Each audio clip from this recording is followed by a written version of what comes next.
How to my tutorial on how to play Software Zinc. A lot of people have been asking for a beginner's guided tutorial. This game it's quite a comprehensive game. It's bigger than people imagine. There's a lot of hidden mechanics going on here. Things why isn't my software selling well? Well, there's many reasons why. I'll try to explain all of them to you today. This is recorded as part of a live stream, and hold on. So this video is recorded as part of a live stream. Later I'll be editing it afterwards to a more condensed version. So let's jump into my tutorial. I'm going to make a new game. You may not be familiar with all the mechanics of the game. So I was thinking about what difficulty do I play at? Impossible? Hard? Beginner? Well, how about this? I will pick medium, and I'll make my own custom difficulty for this tutorial video I'm going to show you. In this tutorial, I plan on releasing some software, showing the importance of certain hidden feature mechanics that aren't kind of explained, that could be explained a bit better, by making software and just showing you how I operate. What do I know about the game? I think I know quite a bit. Let's jump right into it. So, starting funds. How much money you get to start the game with. We're gonna max it out so it's easier for me. I'm gonna max out founder skill points. This is just a difficulty thing. Founder maximum specialization points. We're just crank that up too. Design phase bonus. So in this game, when you make software, it's broken down into 3 phases.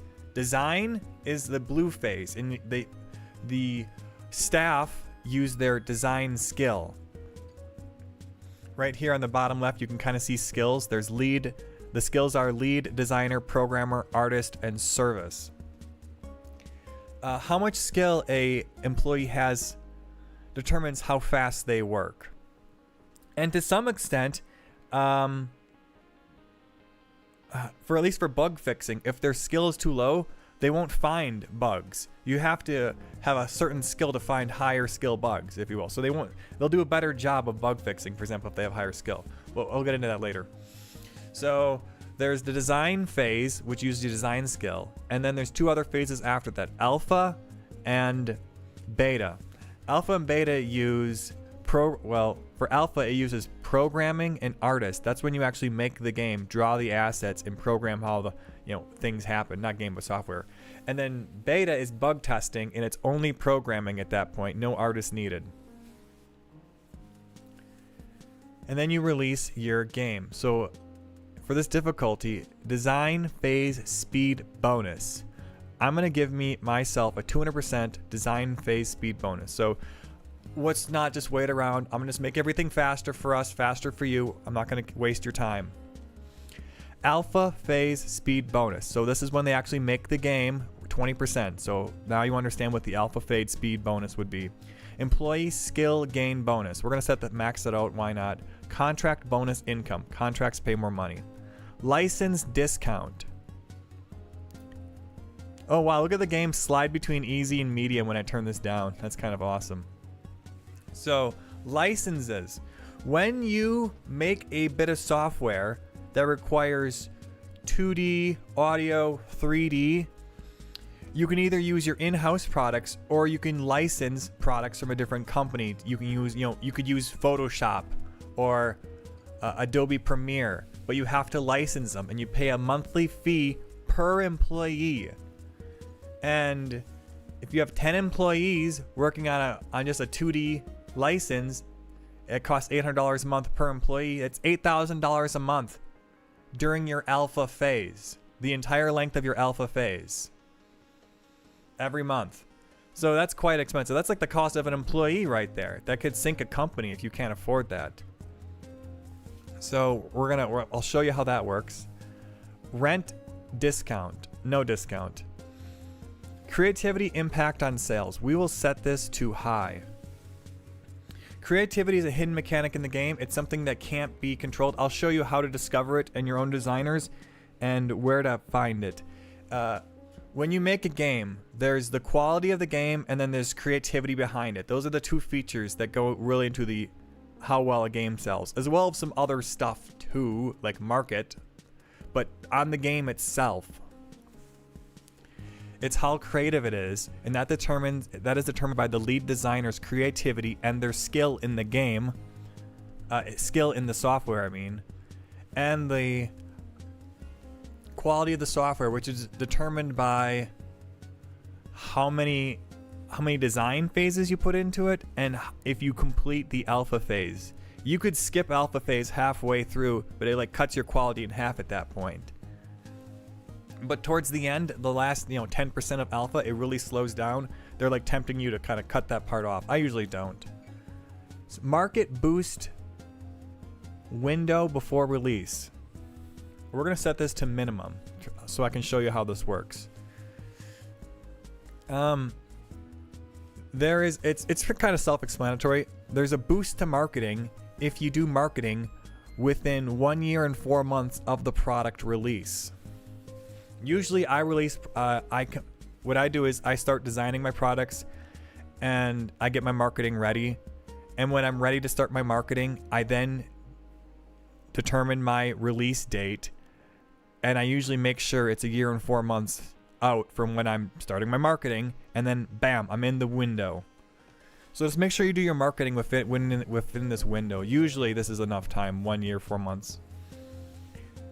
Audience quality estimate. We'll lower that. Makes the game easier. Initial market recognition importance. Set this on very high. So market recognition is the hearts. I'll show you in the upper right here. It's how well your company is known for your product. Adobe, their market recognition in 2D editors is maxed out. Adobe is known for Photoshop. That's their market recognition. It's brand name almost. We're not brand name. So if you're not brand name, it'll be hard for you to sell at first. Effect of market recognition on sales. We'll just set this to be very hard, very high, so you can see how badly your product sells at first. I don't know what average AI intelligence is. I guess it doesn't even really change the difficulty. We'll just kind of leave it what it was, 90%. Tax rate, whatever, that's fine. I've played modes with 75% tax rate. There's also another tax when you choose to play in the city or town. There's an additional tax they put on top of this. The city has a 25% tax that's applied on top of this tax rate here. It's not additive, it's multiplicative. When you had the 75 with the 25, it comes out to 96%. So if you play a 15%, you'll be looking at like a 45% tax, 35% tax rate altogether. 30% tax rate, 35.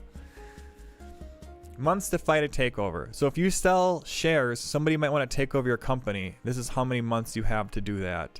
It makes the game easier, not because if you only have 1 month, if you're out of money, then it's hard to do that. So we'll just leave it at 3. Founder dividend. I don't know, 20%. Dividend, I usually don't mess with dividends. I don't need to. Founder dividends. Now we'll set that at 25%. I think the founder gets 25% of the company.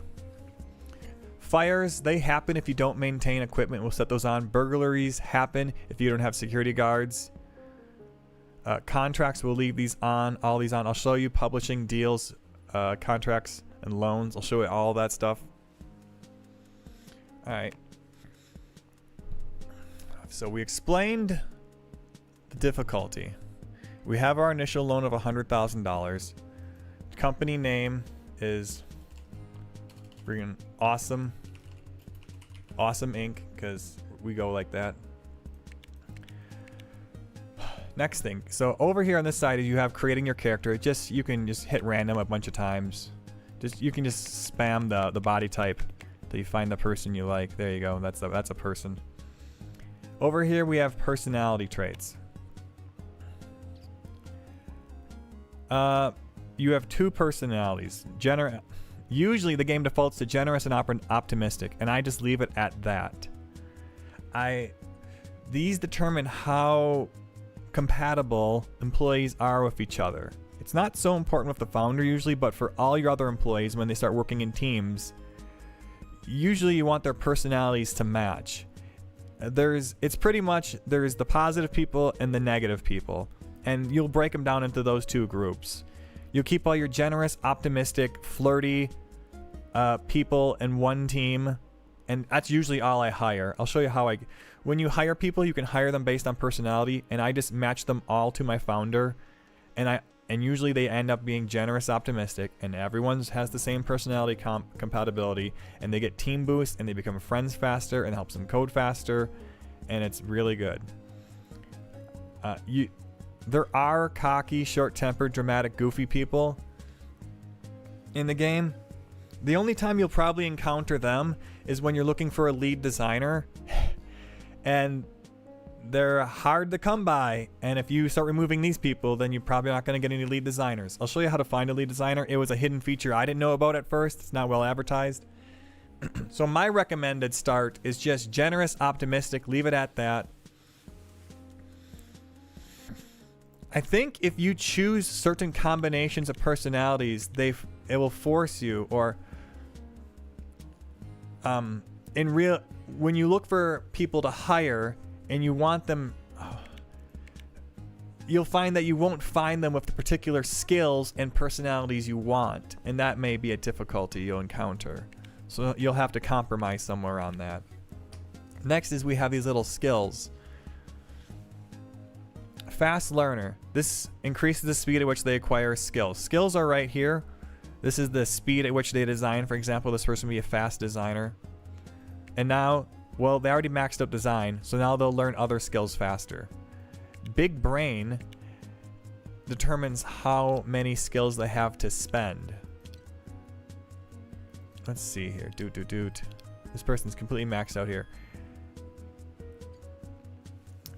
But only in their main role. The main role is when you're creating a character, whatever skill they have maxed out in. So this person has big brain. If I take this away, we lose some stars here. When we turn big brain back on, we get more of these little stars. What do these stars mean? I should explain this really quickly. When you are designing software, every bit of software has a system in it. All software is based on some system level. And then you may have 2D assets in your software, or your software may have audio, or both. And if you're making a console or a video game, you may even have hardware on there too. These stars determine what features the employees can work on. An employee with only 1 star can only work on 1-star features. When you're designing the software, it'll tell you these features are 1 star, these features are 2 star, these features are 3 star. 3 star are usually novelty features that aren't worth it. Don't bother going for it. All the features I go for are 2 star. The only bonus of getting 3 star is the 15% speed boost in that phase. For example, when you make antivirus, you can make antivirus that's entirely system based. No 2D, no audio, no hardware. And so someone with 3 stars here will get a 15% speed boost on that either design phase or programming phase, depending on what you're doing here. So big brain. Capacitor. Doesn't get tired until energy is completely empty. So as your energy drains, you slowly get a negative modifier to your efficiency. Capacitor will prevent that negative until your energy is actually at 0 or below. Your energy over an 8-hour shift, the last, let's say hour 8 is when the energy is empty. And so capacitor is only really useful for people who are working like longer shifts, I would say. Maybe, well, no, because once they cross over the negative, you lose all the effects of capacitor. So capacitor is useful for the hours, 5, 6, and 7, right before they get into the negative energy. It provides a small boost. Sometimes I go for it. I never use this is fine because my people usually don't have chaotic environments. Sunshine improves their mood. I usually don't use this one that much. especially the mining the heat that much. My places are always, I usually play in cold locations, and the heat's not a problem. You're not gonna have proper air conditioning? Skyscraper. I usually don't play this because I don't need to. My buildings are one floor. That's you can do a lot with just a one floor building, even a small one on the 20 by 20 start. I have some blueprints I can show you. RGB thumb. This is actually really useful if you're playing like a solo person on a shoestring budget. This will save you from having IT come in and fix your computers. In this game, IT is the only people who can fix computers unless you have RGB thumb, in which case when they go on a computer that's like, let's say 50% broken, they will actively fix it up to 100%. And then you could actually swap their computer with somebody else, and then they'll start fixing that computer. So this is like almost in-house tech support if you can rotate them around. So it's a really cool feature. I actually really like this RGB thumb, but we won't get it. We'll get fast learner, and I really enjoy super focus. Only problem with it is when you want to multitask, it's bad. But for my design team, I will only have them like design and nothing else, and only one design project at a time. And so the super focus works great for them. Born leader. I find no use in this. I don't think the leadership skill is kind of not that useful in this game. Firmware Inc. Great at developing hardware, not so great at software. I don't use this ever. Most of my products are all software, so this just seems like a debuff. Honestly, it should be in the red. Super focus. You work fast, get one task. In your team's menu, you can set how many tasks teams work at a time. If teams work on more than like 4 or 5 complex tasks at a time, they get stressed out really fast. And so you can limit how many tasks they work on. You can limit them to 1 task at a time. That way they're always under the effect of super focus. But I don't recommend this for marketing teams, especially when you have to have them maintain hype and start marketing 4 projects at a time. Super focus does not work for marketing or support teams, or when people have to switch tasks fast. Super focus doesn't do good for that. Detached, not affected by team compatibility. I don't mess with this. My teams are always compatible. I have a wristwatch. That's a funny trait right there. Friend maker, quicker to make friendships. Usually my people have good compatibility, so I don't find a need in this. You can get this if you want. It's fine. Snail pace. Now, so these are the debuffs. If you're gonna have in this game, usually they want you to have. Let's have a watch. They want to have like 2 positive traits, and then you have to have 2 negative traits. Well, if you choose a blue one, then you don't have to have 2 negatives. So if you choose 2 positives, now you have to have 2 negatives. In this case, I'll just pick the I have a watch, so I only have to pick 1 negative trait. Maybe I'll go. Yeah, this isn't my normal build. Normally, I go for more difficult, weird, impossible difficult runs that require me to go RGB thumb. Otherwise, I like going capacitor for founder. I think it's really cool. Fast learner is a good one too for right now. I'll try to show you how the skills learn or develop over time. Let's minimize lead, because this is really useless at the start. And for the negatives, snail pace, walk slower. That's a fine one. That's a good one to take. Forgetful. Do not get this one. You do not want them to forget their specialization. You don't want them to lose points in this main one. Cup holder. Occasionally breaks the computer. Devastating. Do not get this. Awful, awful, awful. Worst. Worst one ever. Unless you have a ton of spare computers, which I usually don't. Your computer will break and you have to call an IT to fix it. It'd actually be kind of funny if I pair that with RGB thumb, but no. Cup holder's awful. You'll have 5 people in an office and you'll have one guy who breaks the computer, and then he'll break the computer in the morning, and then they'll all go to lunch, and you'll have 4 working computers, and then they'll go back to work, and then he'll go work on a different computer and break it. He'll break 2 computers in the same day. Do not get this one. Neat freak. Can't stand ugly environments or dirty environments. This one's easy to satisfy. You just keep the place clean.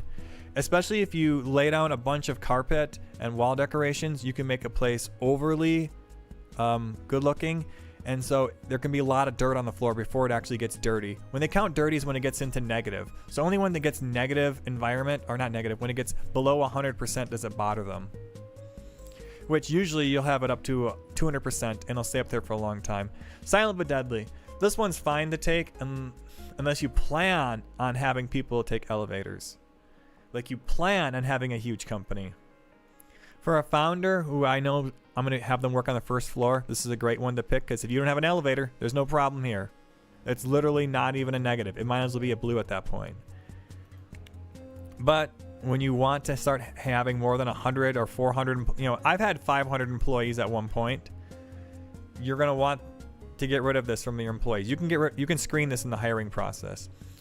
Walk instead of car. So these people will still take the bus even though you give them a company car. And if you have too many employees taking the bus, say more than 30, the bus literally can't fit them all. And so they'll either have to take a bus before or after to make it to their shift on time. So people won't make it to their shift if you have too many people taking the bus.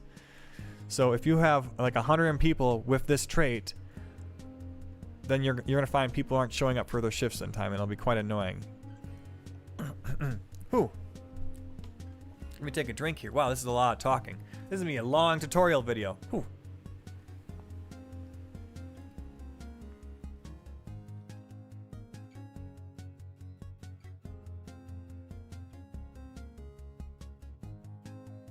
Stock market this run. Thank you so much for the idea. We'll try to do that. Hey, thank you, Marcia. Yes, if you guys didn't know, this is recorded as part of a live stream made possible by viewers like you. Please consider liking the stream to help the algorithm and whatnot. Maybe subscribing, hitting share, leaving a comment, looking at my other videos, my other guide videos on the side. That would help so much, guys. Thank you.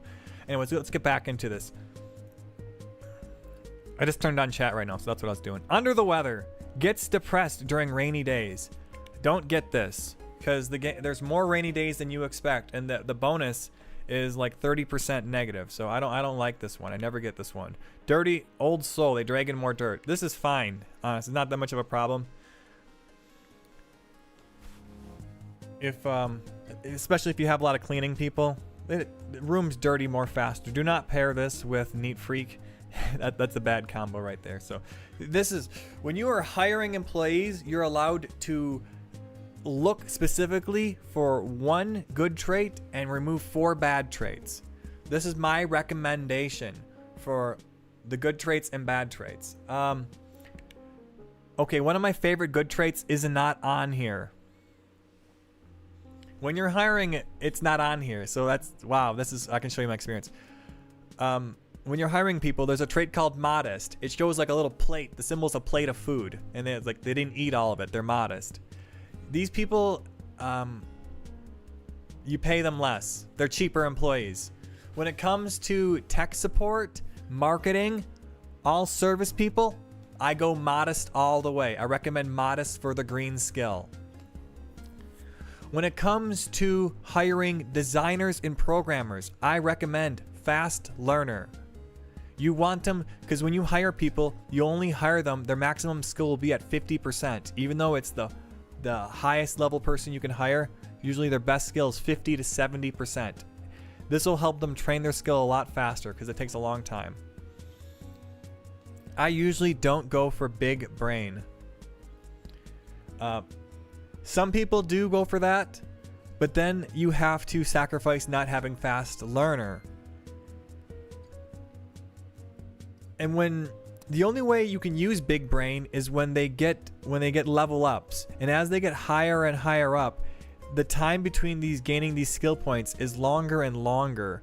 So I find myself not really using big brain.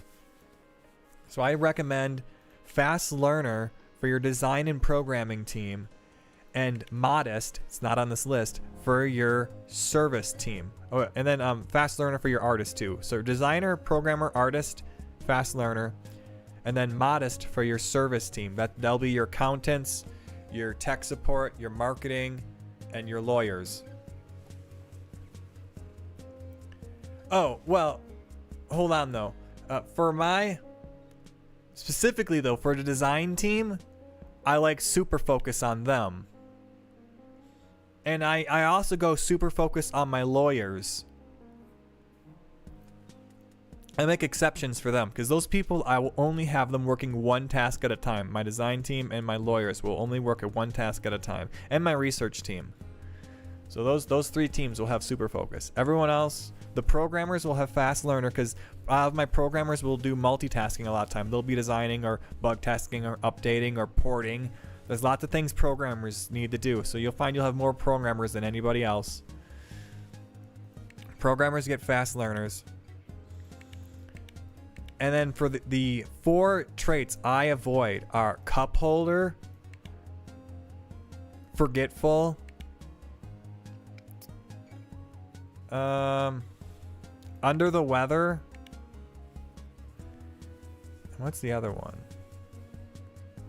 Is it not on this list?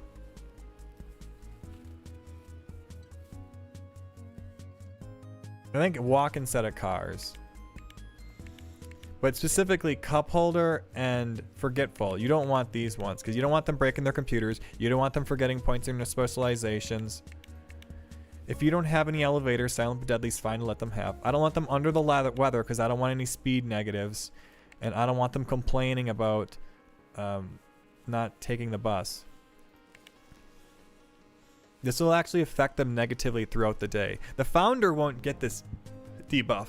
You won't see this on the founder, but your real employees will have it.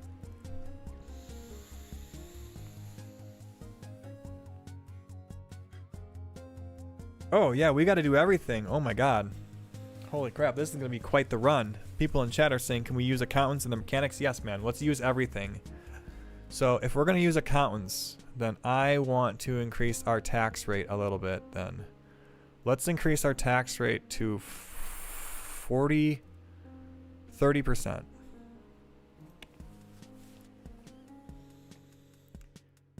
So for me, I'm going to choose silent but deadly for my negative trait. And you know what? A lot of people like to go big brain, fast learner. That way your founder can have all of these points here. So we have points left over. When you start in a later year like 1990, these techs become available in 1985. There's more I can explain on this, but I'll do that in a little bit. So when you're creating your character in 1990, you could have this all maxed out. We're not going to do that.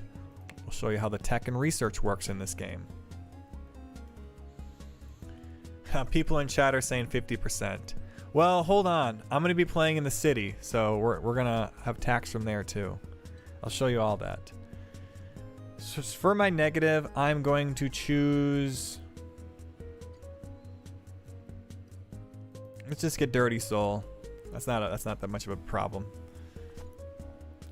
So when you are making your character, I like to have system maxed out, and then I go usually 2D, and these other ones are optional. I have a lot of points left over, so I'll just fill them out.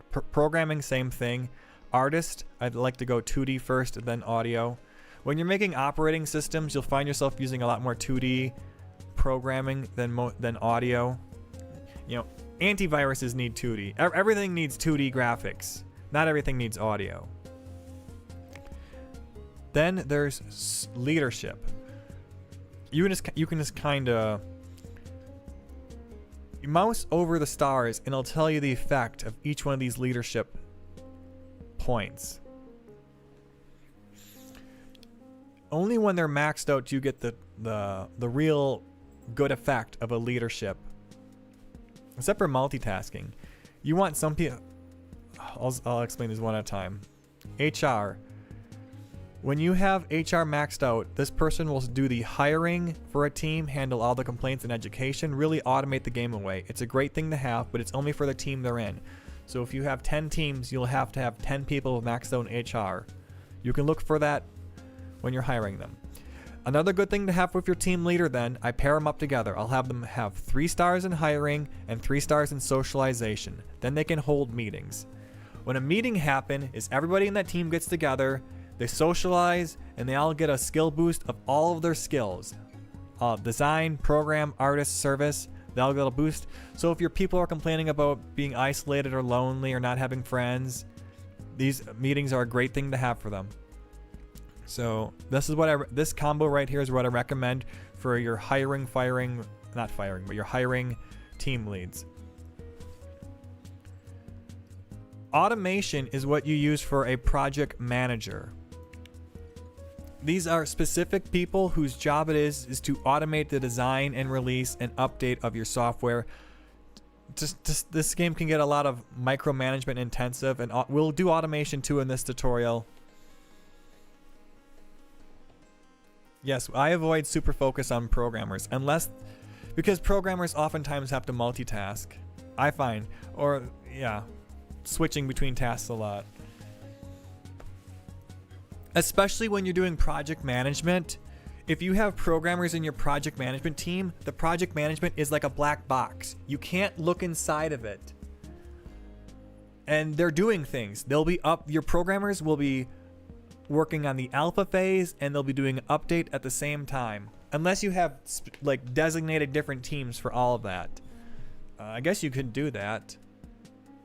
I mean, that might be a way.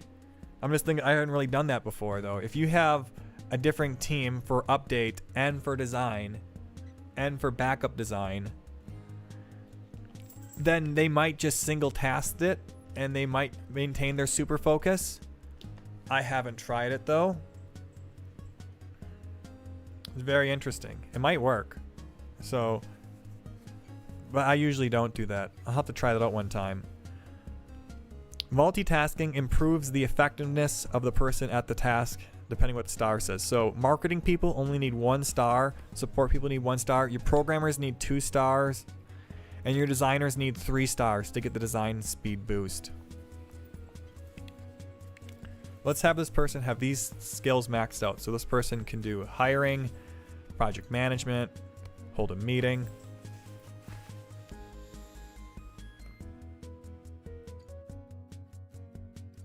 Creativity. Let's see. Service. Ooh. When you release a bit of software or you accept a tech support deal, you need people who have this 1 star, file a bug support, to actually file a bug support. Otherwise, what they will do is just answer the phone and say, yeah, we hear you, and put down the phone. They will answer tickets, but they won't do the paperwork to, file a bug report, if you will. It's not a problem actually for tech support deals. That might be a bug they need to fix. But for your internal software, you want people to be able to file bug reports. So they need this trait right here. This one doubles the speed at which they handle bug reports. And this, I don't know if this one even works. I guess there is a chance they could fix the bug. I haven't seen it. Maybe it happens. I've literally never seen this happen before. Maybe it is happening.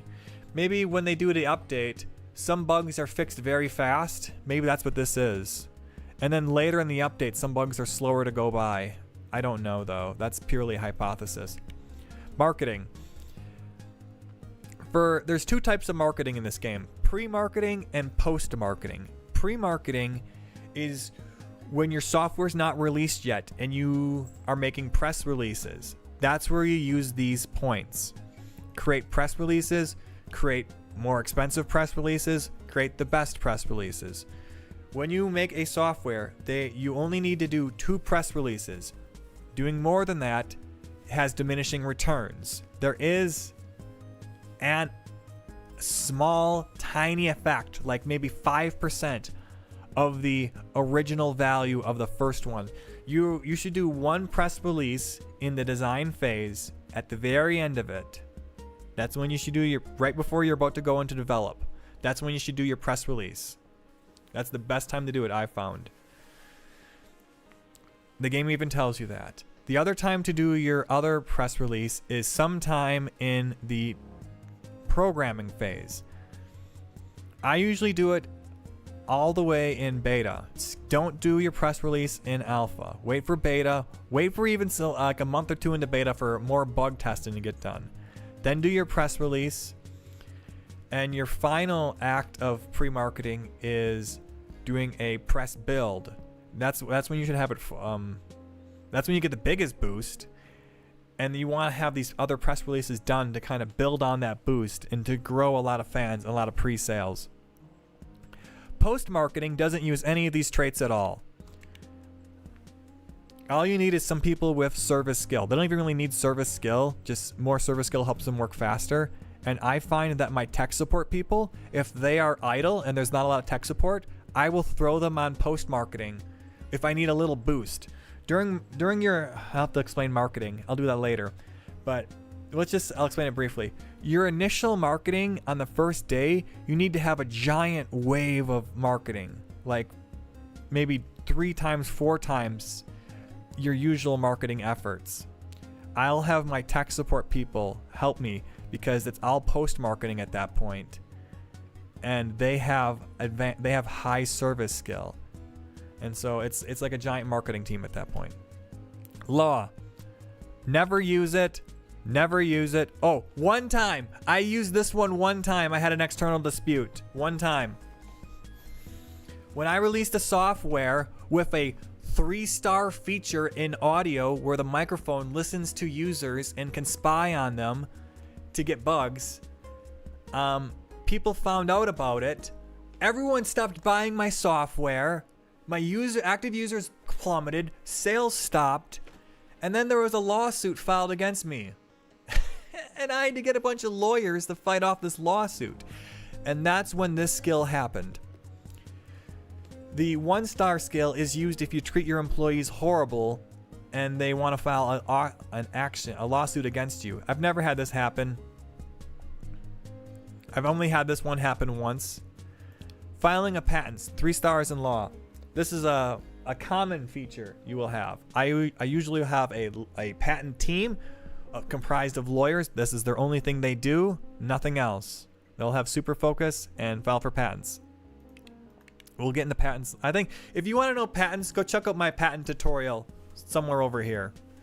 I did a tutorial explaining how patent trolling and research works. I think we'll explain that in this tutorial too, but later on. And then accounting. This person can file tax reports. If you don't file tax reports, you get a fine. Usually the fine is a joke. Unless you're really, really, really broke. It starts out at $100 for your first fine. And then it's like $20,000, $30,000. And it just scales. If you're making $10 million a month in profit, you can afford a $100,000 fine on your taxes by not filing them. So this is like not even a problem. Optimizing taxes though and applying for loans. These are situational traits. If you're playing a high tax mode like I am now, these are useful. This optimized taxes becomes more useful the higher your tax rate is. Where's the tax slider on here? Did I miss it? Thought we had it set to 30%. So I would play at 94% taxes, and it's super important to have optimize your taxes at that point. But we're not going to do that this time. We're going to play at let's play 40% taxes. Applying for loans. You can apply for 2 types of loan. There is the cheap loans for up to $1 million. You can do that without an accountant. If you want a bigger loan from 1 million to a 10 million, you need accountants to apply for the loan, and they need to put work into it, where they need to sit at a desk and computer and like hack at it, work at it for up to a month or 2 even to get it done, depending on the size of your team and how big your loan is. I found you can get I use these like situational. I use these like once or twice in a game. On my manufacturing world record, I used this to buy all my manufacturing equipment when I was just starting out. Offshore management. This is where there's a whole feature of the game unlocks with this one. This is where you can start laundering money out of your company to do black market things with it, like stealing research from other companies and DDoSing them to knock down their service, as well as avoiding taxes by buying gold bars and then selling them and then funneling the money back into your company. It's like a more advanced way of optimizing your taxes.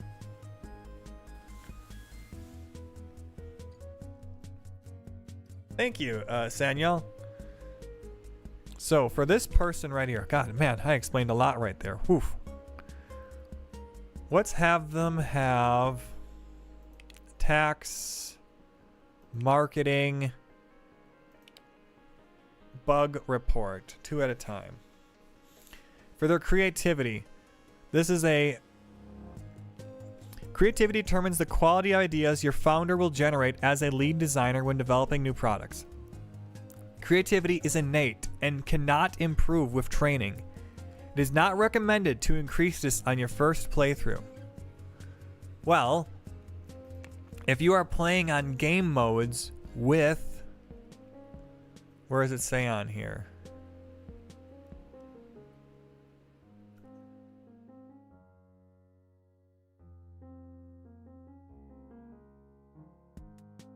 Creativity impact on sales high. This means you need to have products of high creativity. This person only has ordinary creativity right now. We can increase it to inspiring, which is, they went from ordinary is 50%, this is 75%, and this is 95% creativity.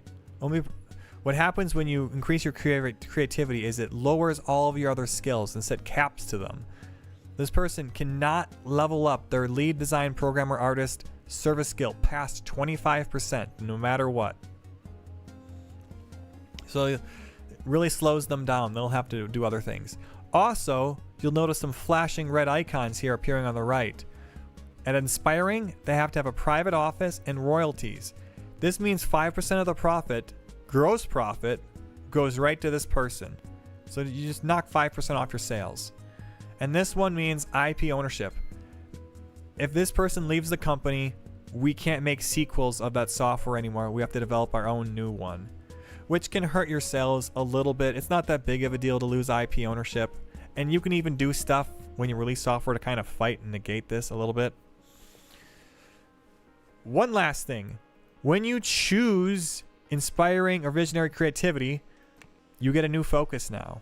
You have to choose what your maxed out skill is going to be. This is something you can change and level up over time. I'm going to choose operating system. We're not going to make an operating system at first. But if we did make an operating system with this person as lead designer, they would have a creativity score of 95%, aka visionary, when they release their software, and they'll get the best sales. So we have this person fully set up now.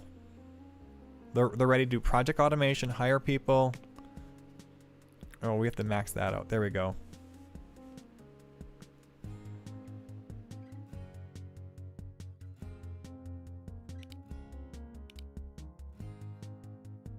I rearranged this to 2 artistry points in 2D and 2 in audio because if we have 3, it's wasted because I'm not going to be making 3-star 2D features.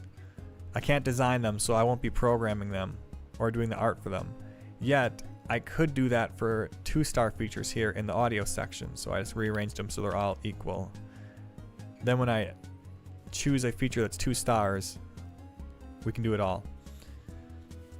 Days per month.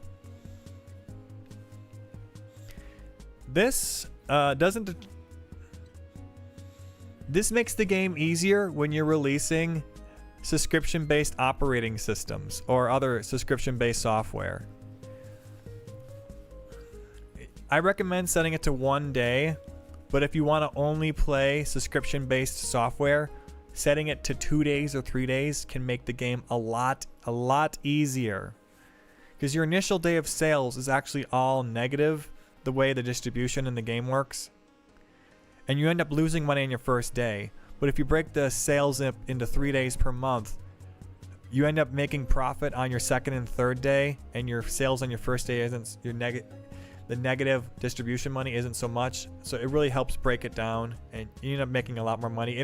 I think it almost breaks the game when you do this, when you set it to 8 and you play subscription-based software. We're not going to do that this run. I will make a subscription-based software and show you how much money you can lose doing it.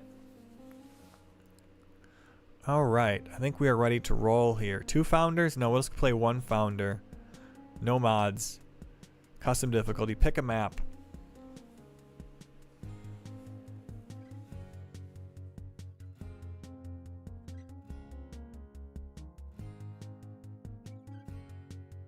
What are these? Whoa.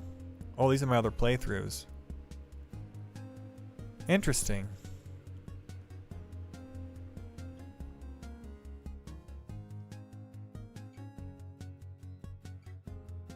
What to do?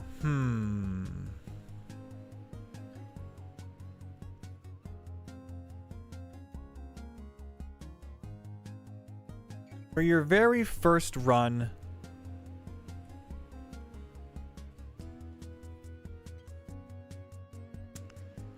I don't know. I don't like playing in the garage or the apartment or skyscraper. I prefer playing on the empty plot. Yes, I'll just tell you my preferred play strategy. And then you have to choose an environment: rural, city, or town. It tells you right below what the benefits are. You could play in the rural setting where there's less noise. That is a thing. When you have giant windows in your rooms, you will get ambient noise from outside if you play in the city. But the internet costs more. And there's no added tax. Well, if you play in the city, there is an extra 25% tax. The utilities are cheaper, internet's cheaper, the background noise is higher, beauty's low. And the talent pool is higher. So you can find more employees faster playing in the city. So if you want to get a giant company fast, you may want to play in the city. We don't want those. So let's just play in the rural start. Bigger plots is not recommended if you're playing a small little company and you're going to be broke and poor, because then the bigger plots, the plots will be like 2.5 million, 3 million, and you can't afford them.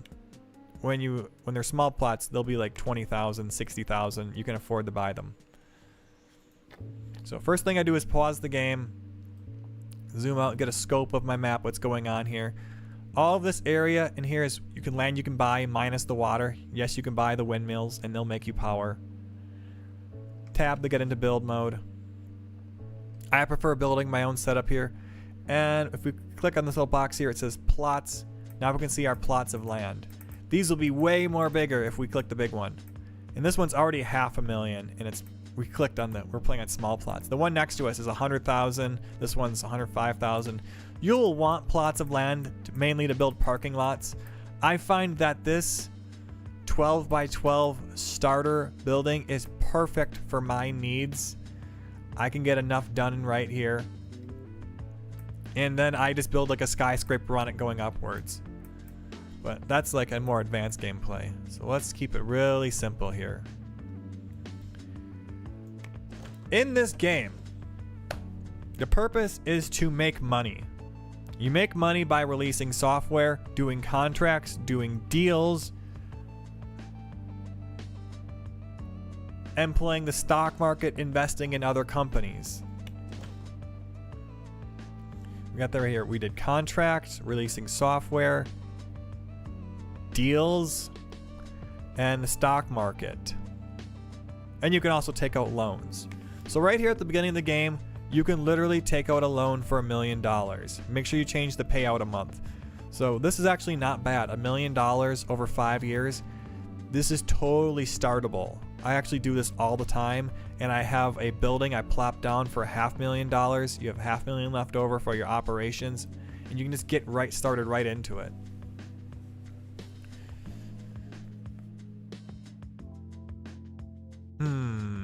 Maybe I should do that. Maybe I won't. Let's keep it simple at first. We'll do that later.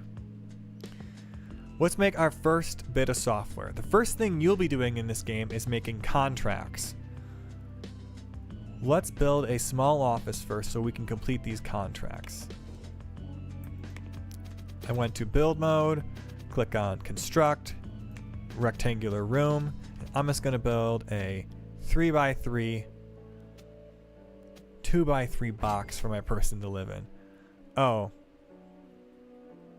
Hold on. I made a mistake. I chose the wrong... This is cold, right? This is cold. I'm going to move company to rural. And the climate matters too.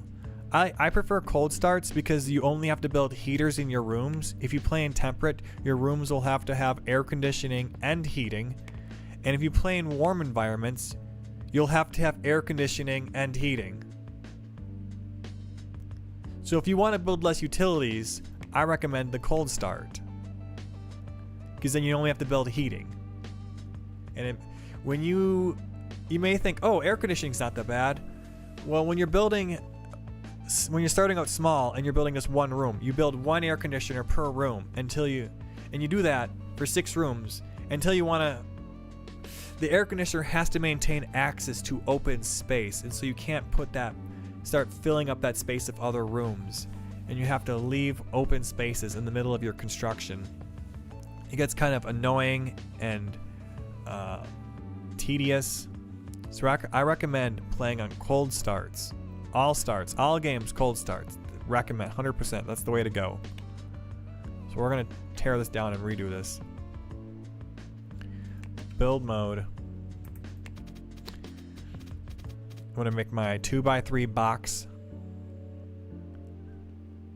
Now we'll just make it 3x3. He's the leader of the company. Place a door. And there we go. Over here you can change the way the door looks. Design, patterns. Oh, that's kind of cool. Interesting. We'll just keep it black. And you click on the room, you can change the way the room looks. And over here, art styles change the way the outside of the building looks. Can't see in it right now. Press T to start cycling through the wall projections. Also, this little logo here, toggle walls. I like toggling them all the way down. At first, let's build a window. Put a small window right here. Now some lights getting in there. You can see inside the room. Also, you can adjust the day-night slider right here to make the room brighter. To make a office, furniture button, office table. Any type of table works. I like the glass table. It looks prettier. These ergonomic chairs are expensive. I mean, if you have the money, you might as well go for it. Money's easy to come by when you can do contracts. To make the recommended things you need for a room are a computer desk and office, computer desk and chair. There we go. I recommend having a bookcase. As it says in the description, it provides skill boost. People are going to learn their skills faster with the bookcase. Wall clock, put that anywhere in the room. This provides an efficiency to people working in the room. They'll work faster.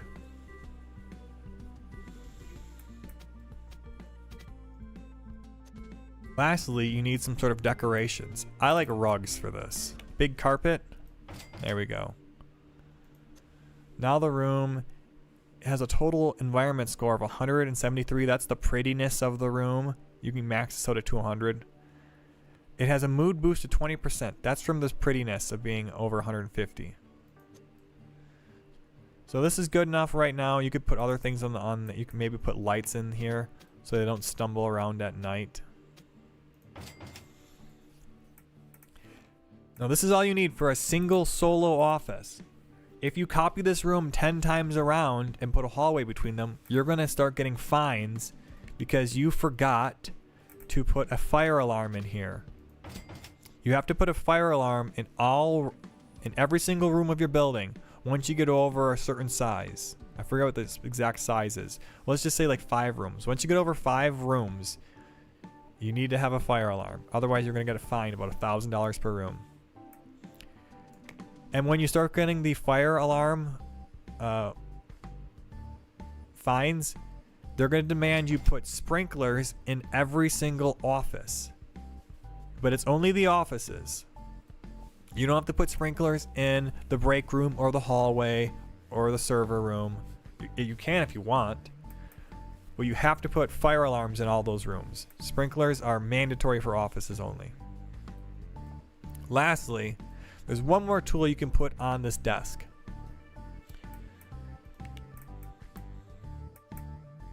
There is a spot on the left of the desk for an optional tool here. There is a phone, a drawing tablet, a calculator, an inbox. Isn't there one more? Put inbox on there. You can click on these, right click, and these menus are great. These menus are powerful and huge. I recommend you experiment with these menus. So if I click on this, right click on it, go to replace furniture. Yes, there's the other one. I knew there was a fifth one. So I can replace it and it shows similar things, similar items that could go in that spot. Calculator gives a bonus effect for programming. People will program faster and maybe do a little bit faster service design and leading. Inbox gives a boost to everything, including designer. Phone, big boost to service and some to lead, a little bit to programming. Headphones, if you're working in a giant noisy office where people are complaining, maybe in a call center or something, there's no cubicle walls. I never have this problem. I never use this. Also, this causes social isolation. They won't talk to their coworkers near them, and you'll have to have meetings. Or they'll talk during lunchtime, but I don't like this. Drawing tablet, huge boost to artists. Explanatory.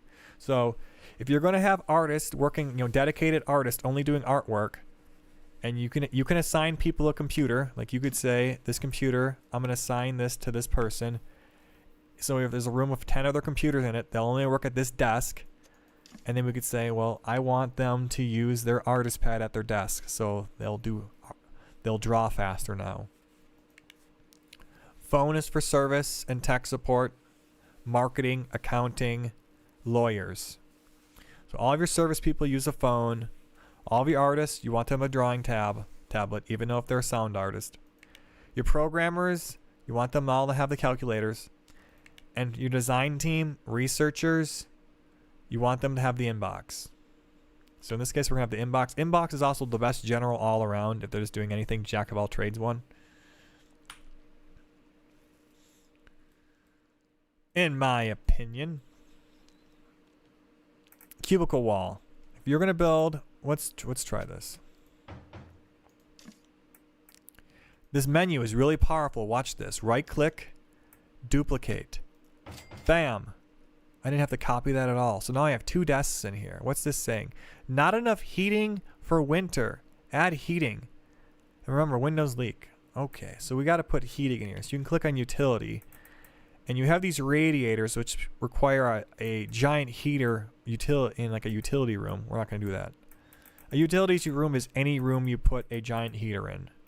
What I recommend is these electric wall radiators. Just go right in the wall there. It heats the whole room. So when you mouse over the radiator, where is it? Or when you try to install one of these, ooh, cool shelf, like a radiator in a room, it'll tell you the current heat and AC score of the room. Right now we're maxed out on both, so we don't need to add any more AC, HVAC to this room. We have our 2 desks here. I wanted to show you the amazing thing of a cubicle wall.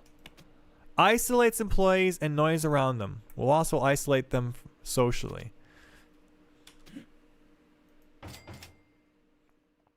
I think I have to make this room a little bit bigger here so I can show you some things.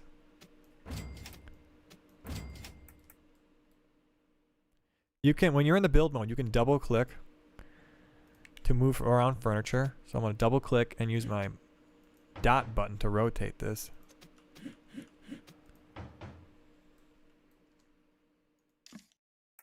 Duplicate this one.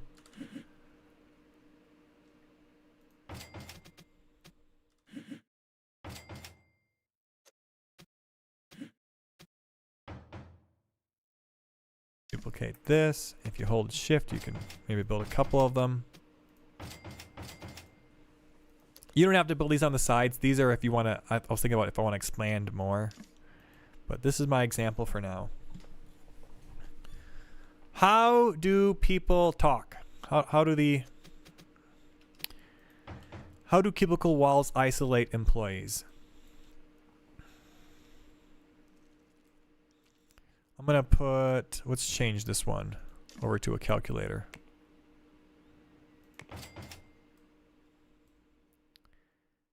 Change this over to a phone. Now we can all see. I'll delete this wall here.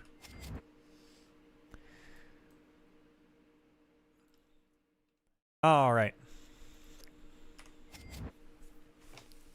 So when you have employees, if you have this room filled up with employees, 4 employees working right now, these two will not talk to each other. The calculator and inbox will not talk to each other because there's a wall in their way. Both of them will talk to the ones to their back, blank computer desk and telephone. Both of these employees will talk to the ones to their back. Blank desk and telephone will not talk to each other though. Once I get this room filled, you'll see green lines going straight across, diagonally here. So each employee will have 2 connections, the ones behind them. And they'll help them build friends and maintain socially. They'll be isolated between them, and the noise between them will be canceled. They will have some noise from the people behind them though. This is usually not a problem, this type of layout, unless the employee is idle. If you have an employee who is idle, I don't know what they do. Maybe idle employees just start. Maybe that's all idle employees do, is they just click their pen all day and it drives everyone else crazy. Idle employees will cause these guys a lot of noise and it'll distract them. Maybe you can just send them home. That's a thing you can do. Also, you can give them less pay. You could space these desks farther apart, but then you risk them not getting the team bonus. I think this is right at the edge. I'm not sure. So this is a office. This works. This will work for now for our team. We're still at 7 a.m. Is our employee going to show up today? Okay, the founder's here. Okay, good. Sometimes they don't show up if you move on the first day. How to make money. One way to make money is contract work. At the beginning of the game, okay, maybe I should explain all these menus first. First, there's your money menu. This shows how much money you have and assets.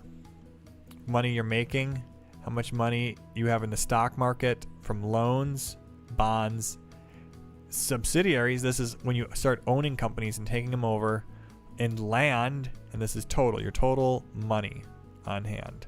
Well, this is your money on hand, and this is your total value. Monthly profits. Click on this. I click on this all the time. There'll actually be a number here once there's those. We'll have like negative 30,000. Oh, this is the bar graph. Taxes. This will help you file your taxes. We'll get to that later. Chart. I use chart a lot to kind of track my progress. Stats, not so much.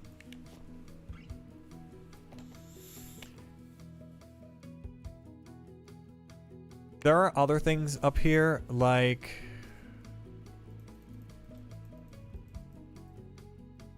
-4. Never look at that. Calendar. This is a useful tool for determining the vacations and the hours of your staff, which are not the same as your employees. Your staff are like your cleaning crew and your security. Vacation is when your employees start their vacation. That's why you can set this as 1. Core will start their vacation in July. If it's 1 or 2 months long or 3 months long, they always start it in July. That's when their vacation starts. Very key distinction, because if you give employees and benefits of a 3-month vacation, they will start then in July, have vacation in July, August, September. If you do this range here, they might start in July and end in September, or they might start their vacation in September and then have their vacation go in October, November. So this is, set this as 1 month if you want to have them all go take their vacation the exact same month. Yes, you can give them 3-month vacations, and I hate it.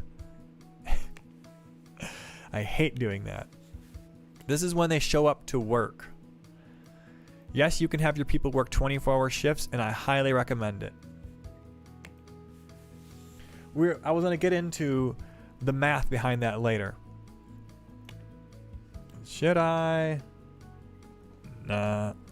Let me turn down the game a little bit.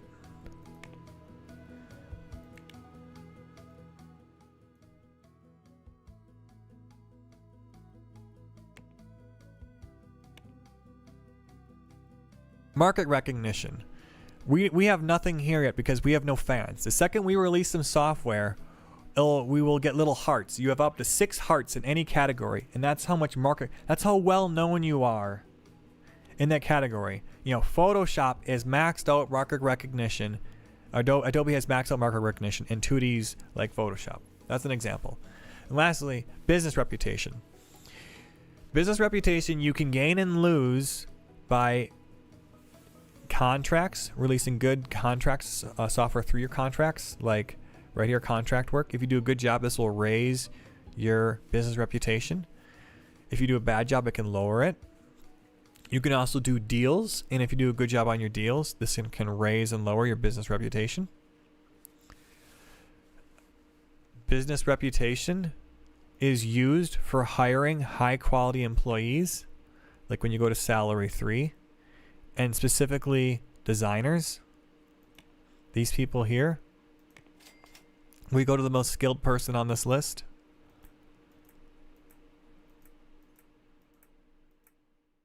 This one maybe. This person might say they only work for a 2-star company. Let's try hiring them. Yeah, see, you need to raise your business reputation to at least 2 stars before hiring this employee. If you're playing on a game mode like Impossible, where you can't do business contracts, you can't do contract work or deals, you have no way to raise your business reputation, you can't hire those employees. Bar stop.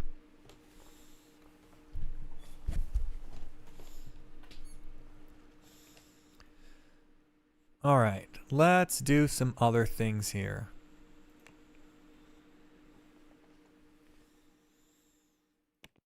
Oh, a favorite shortcut of mine is X. X closes a window.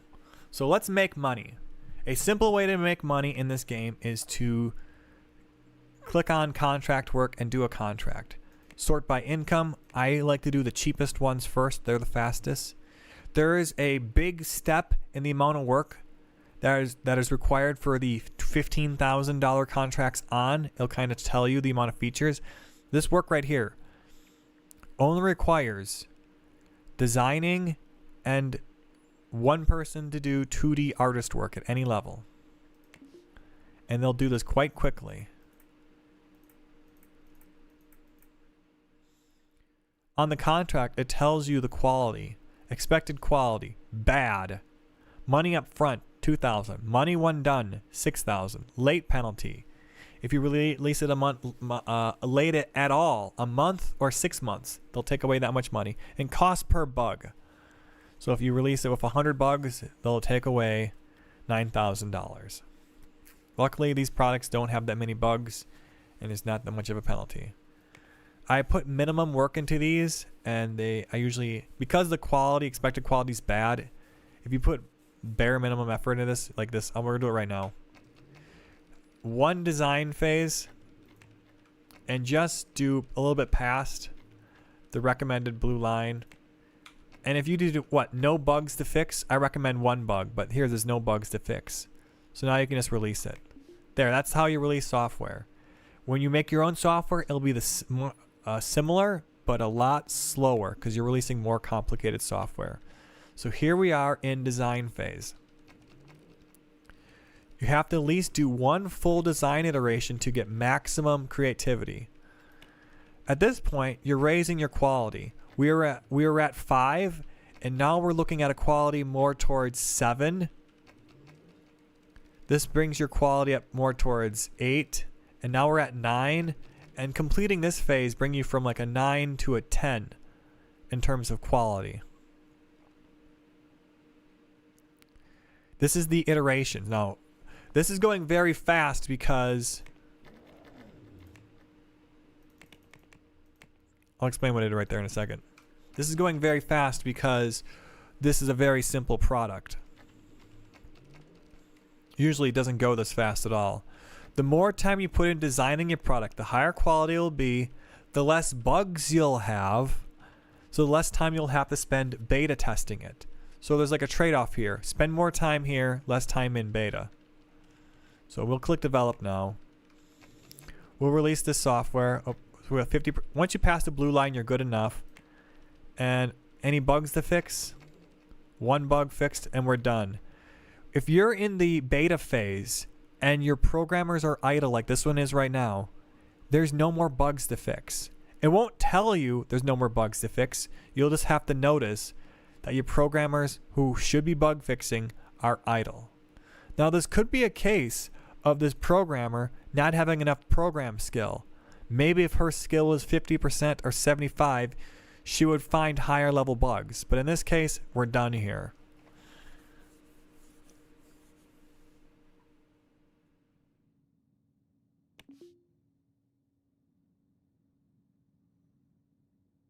Yes, this is going to be a comprehensive guide explaining every feature of this game.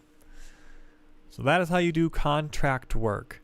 As the game goes on, these contracts become, as your business reputation raises, you will have more and more contracts. So what I'm going to do is literally accept all of these. Oh, that was a problem. That was a problem. Okay, not yet. We're waiting. So you can accept all these contracts, and even though we have a 1 month, to get them done, that month timer only starts when you actually start working on the product. So here's a little trick that you need to do. Set your maximum tasks to 1 right now, and this one person will work on the topmost task only, ignore all these other ones, and therefore the 1 month timer won't start for all these idle ones. In fact, we'll even pause them to make sure nothing happens. So again, see how these are waiting and there's no expected due date. If we start playing now, 1 month left, 1 month left. And we can finish this one. 1 month left. Promote and finish. Same thing. Now there's a lot of other buttons here. I haven't explained them to you. Assign is how you assign teams. Like you can make a new team and call them maybe design. And then you could have only your design team do designing stuff and have another team full of programmers. So now you can see on the bottom here it says core and design. Those are the teams working on it. Assign lead. You can manually choose the lead designer on these projects.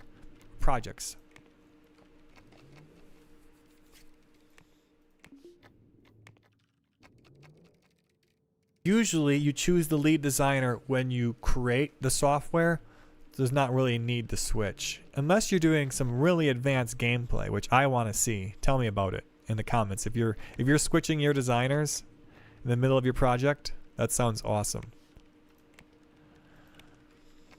We'll just finish these round of these contracts here. And I see my business reputation is growing right now. And now we're at 2 stars. Try to finish these last 2 contracts.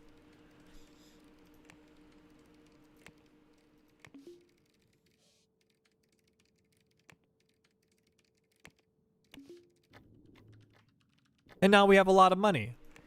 We can look at our finances. We've been making $41,000 off of contracts where we have a positive cash flow. We could go to our loans. Didn't we have a loan at the start of this game? Or no, we had $100,000 at the start of this game. It wasn't even a loan. So you could pay back your loan if you took out a loan right now. Contracts.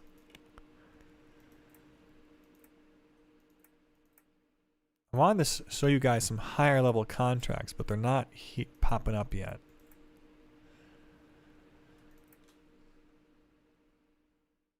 I'll have to do all of these. Maybe tomorrow. I just got my business reputation too. As your business reputation increases, you'll be offered more and more complex and well-paying contracts, as well as embedded system contracts. That's manufacturing. That's a bit of a more advanced topic. You could watch my manufacturing guide video if you want to get into that.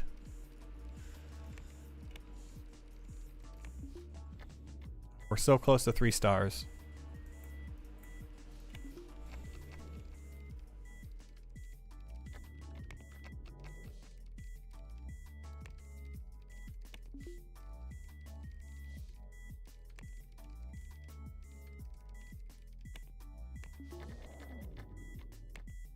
Okay.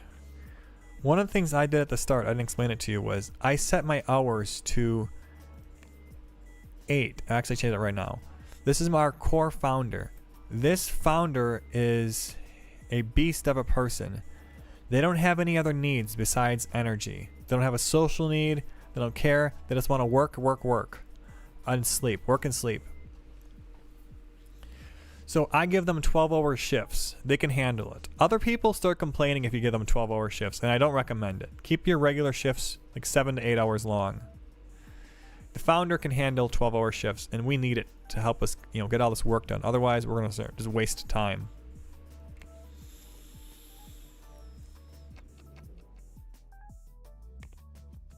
You can see we're starting to get more complicated projects popping up here.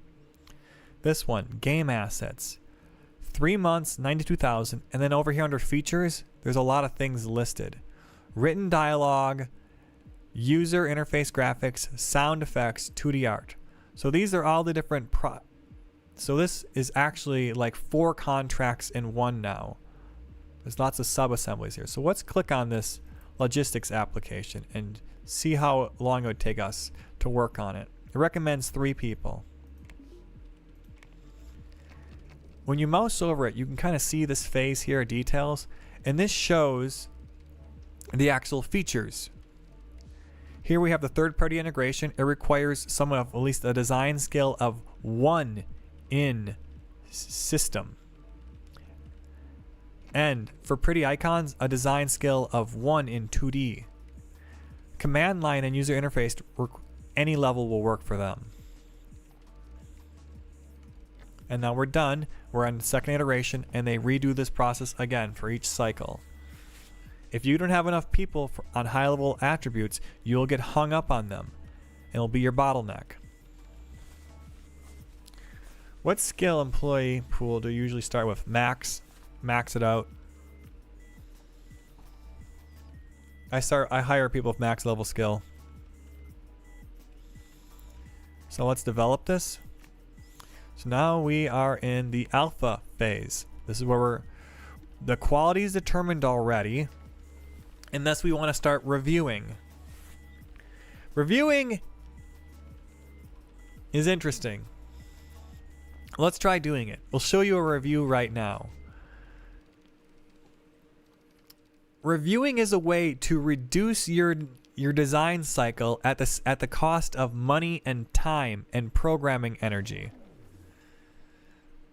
Okay, I don't think we're going to be able to get the review done. This person's programming kind of slow. Okay, I think we can get it done.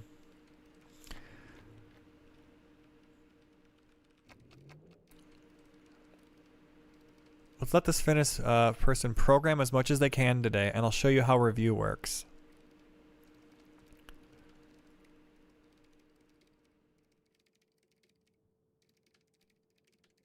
Notice how we are 75% done of this project. We are nearly done, okay? We're going to lose that progress with the review.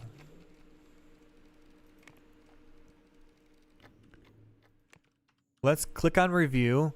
And review, it costs 0 money because we're having our client review it. But when you're making your own software, you'll have to outsource it always. If you have a subsidiary, you can make them do it. We don't have a subsidiary. So, and So you could pay $9,000 to have somebody outsource it for you. When you do your own software, that's what we'll do. That's what we'll be doing. And the more features you have, the more it costs. We'll have the client do it for free right now. It takes time. It pauses your... It doesn't pause it. You can keep working on it. We have 90 reviews done. I'll pause the game right now. Finish the... So how did it turn out? The overall quality right now is 2.8. It's horrible. 2.3. 1.4 in terms of 2D. 2.8 in terms of system. So this is where you get two options. You can click close and keep working on your project, or you can click iterate. Pause alpha work to improve the design of your software and increase the potential end quality of the product. Okay, so remember this number, 2.8. So let's try iterating it.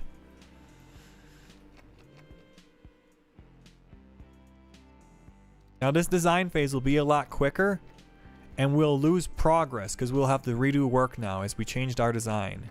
Click end. We were at 75% and now we're down to about 50%.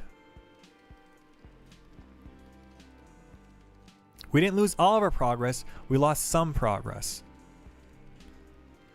Now you can do multiple reviews.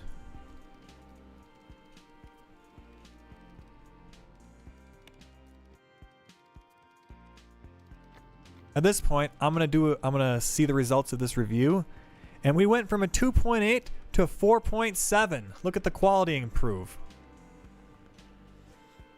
You could even do another one.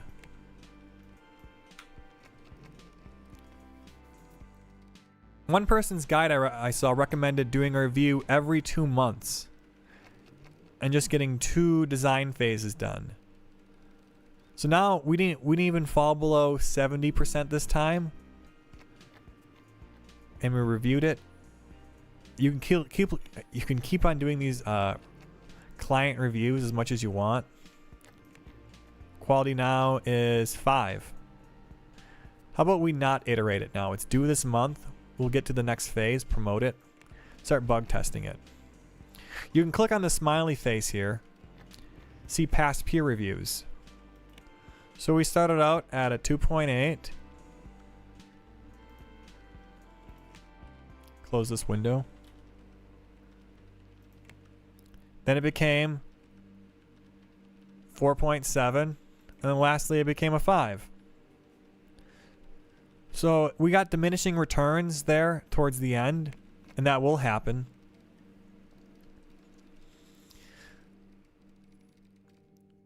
So when making a product, you should either think, do I want to do a long design phase or a shorter design phase with lots of review in alpha? And you'll need more programmers and more money. If you don't have the... I think we can release this now. 42 bugs fixed. How's it going to be? Outstanding quality. Okay, that's good to hear.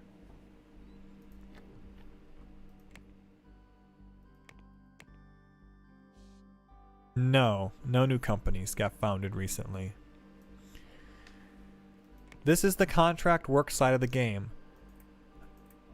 Luckily I was able to complete that 3-month contract as a solo designer. When you start playing on the higher difficulty settings, you will need larger teams to help you.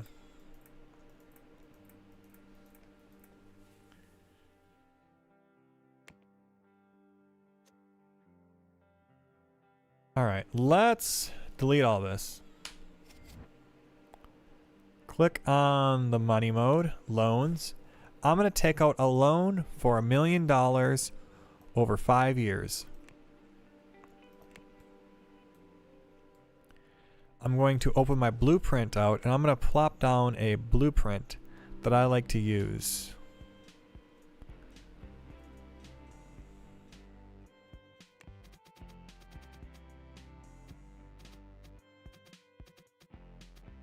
There we go. So this is my office building. This is my go-to. This is my standard. This is what I recommend for you guys. Entrance room. I recommend having an entrance room with a reception lobby to get contract deals and a security desk for your 3 security guards that you have a couple shifts of. Let's show you about security right now. Security. Manage staff. Let's hire a cleaning, maintenance, IT, receptionist. Actually, set 2 receptionists. From 8 a.m. to noon, noon to 4 p.m. And then 3 shifts of security.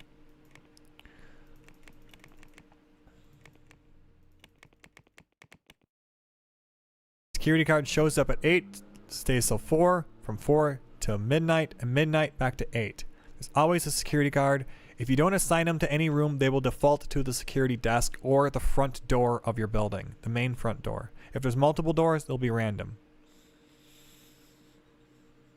Cleaning person will automatically clean up the dirt off the ground. You won't have to, they'll keep the rooms very clean. That should be self-explanatory. After a while, they drag dirt in. Maintenance will fix up lights and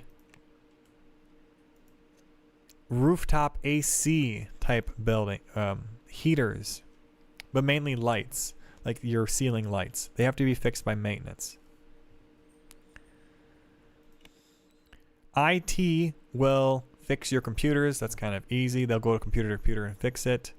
If your computers aren't fixed, they slow down over time. Receptionists, like I said, they'll take deals. So let's play the game a little bit here. I think we're done here. Let's just have you go home. Security should show up at midnight. And he'll sit at the desk. Time will fast forward to 8 a.m. when the security... Okay, now we have a bunch of people showing up here. One thing I don't like about the IT is them just sitting around on the couch or occupying the break room. So I will tell them to go home. I think I should explain my building here a little bit. Once we tell these people to go home when finished. So cleaning, maintenance, IT, go home when finished. So that way they just kind of go home.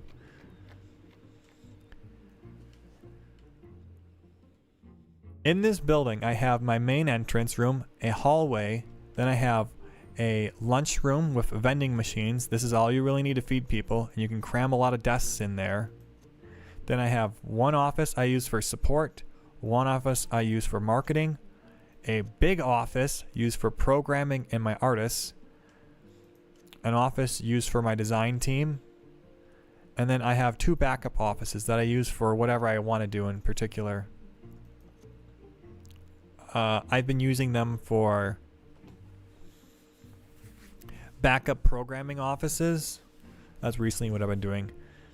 A cool feature. So if you want to use these as programming offices and you're like, oh, I have to change these one at a time to calculator. This is going to take forever. Is there a faster way to do this? Yes. Click on one of these inboxes in the room you want to change it. Then you right click on it and go select all the same type of furniture in the room. Then you can choose upgrade, choose calculator, and that works. You can hit, can I control Z work? No, it won't undo. Let's change all these back to inboxes for one final example. What if you got multiple rooms to change? You can select one of the inbox in this room, one in the inbox in this room, hit that select all furniture type in these 2 rooms, bam. Now replace them with calculator. Wow. All the calculators changed.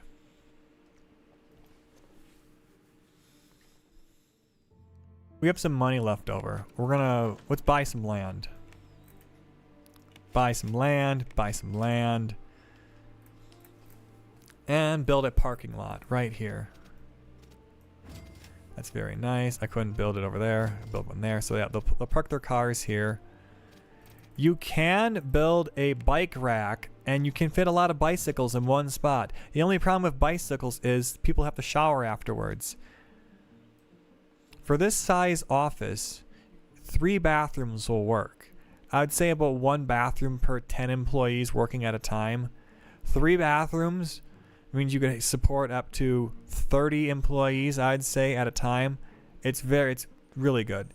4 bathrooms is almost overkill. Unless you have huge amounts of people. But usually what I do is I take this design and I copy and paste it. So then I have another 3 bathrooms up here to support the office as well. For the showers, you put those in a bathroom. So let's see here. Furnish, bathroom. This tool right here is the shower. You just kind of put it, and then the people in the bathroom will use it. Oh, let's put it in the bathroom. You have to have your bathrooms be 3 long, and that's a waste of space, in my opinion. So I don't use them.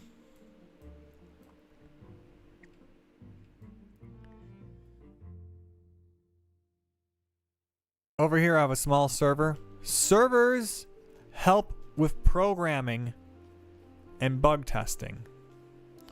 They also are useful for online distribution sources, which is a specific type of software only available right here, only designable right here. It brings up its own software development page. This is kind of a cool thing to experiment with. It's not predictable. You can make your own Kazaa or Napster or iTunes and get a cut of the people using it. You can make $1 million a month just running a server, hosting other people's stuff, taking 15% off the top. It's great. I love it when you get it to be profitable. Recommended skills: just do 5 iterations of the design phase. That's all you have to do. There is no guarantee to get people to use it though, so it's kind of hit or miss.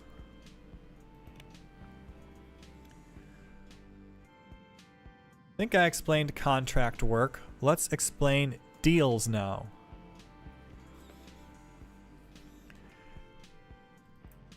If you want to know about print deals, go watch my manufacturing tutorial.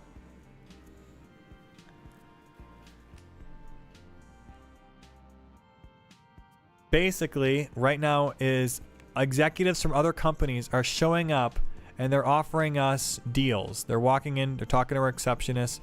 They're saying, hey, will you do this for us? Will you do this for us? Right now, everybody wants us to print their software for them. And this will usually be the first type of deal you get. So let's complete this. Let's do this deal. Oh, this is one for $1 million. One thing you want to notice is the due date and the current month. So it's December and they want 1 million copies printed by December. It's the September. So 1, 2, 3 months to print. No, I can't do that capacity. How is manufacturing? How does that work? Well, how about we build a second story on my building so I can explain that to you. What is this guy doing? I'm going to delete this couch, delete that. We're going to build a second story right here for manufacturing. Let's get really simple. I'm just going to build a big room like this. And then on this side, we'll put a helipad. Where is my helipad? I know it's ridiculous, the helipad, but that's just this game's mechanic of fast delivery. And then I'm going to put stairs connecting this room going up. You have to build, you can't build the stairs first. You have to build the room first. Then you can build the stairs. And lastly, you build a fire alarm. Otherwise, you will get a fine. There's no heater required for manufacturing rooms. I'm building conveyor belts because this is where I'm going to put my printers that we use to print our products. This is a very simple setup. This should make us some money. These things are $20,000 a pop.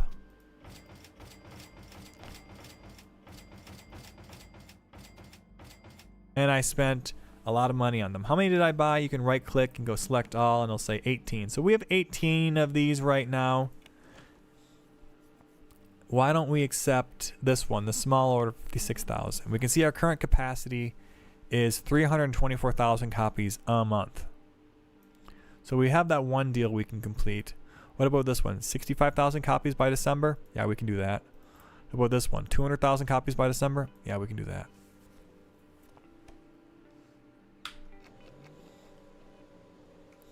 Other print deals coming at us. Can we do another 400,000 copies by December? Yeah, I think so. These numbers are turning red. Well, that's because it thinks we're going to run those other deals forever. No, we're just going to run them until they're done.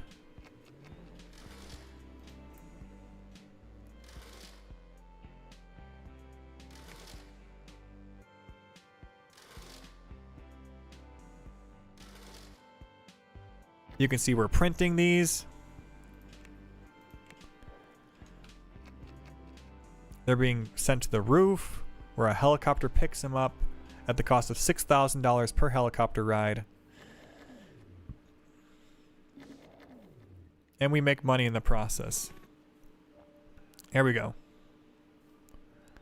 We can click on the deals right here, and it says from printing, $37,000 profit.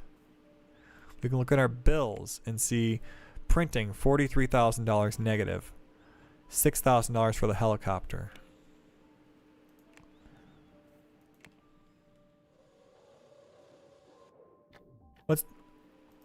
Still need to make money doing other ventures, so let's just. I wanted to show you the difference between these two projects.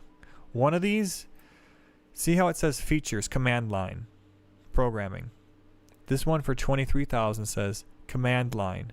Then it says programming 2D artist. This project has 3 times the amount of work as this $12,000 one, but only pays twice as much. So that is why I prefer to do these cheaper ones before you get to these more complicated ones.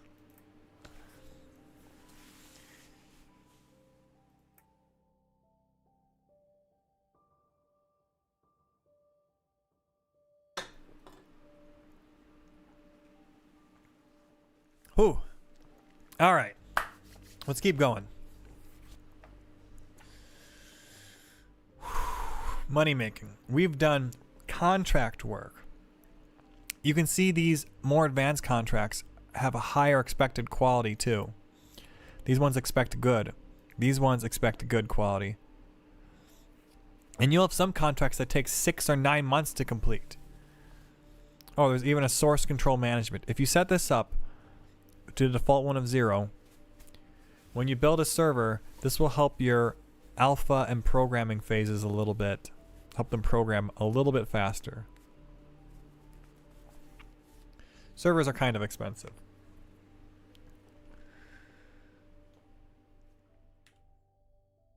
Do we have any other deals yet? Alright, finally we're getting other deals showing up here.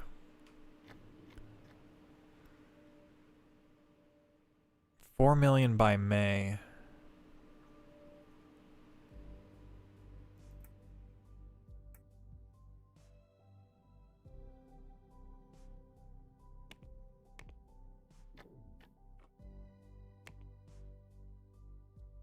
Okay, let's talk about teams. I prefer having 4 different teams. A design team, a programming team,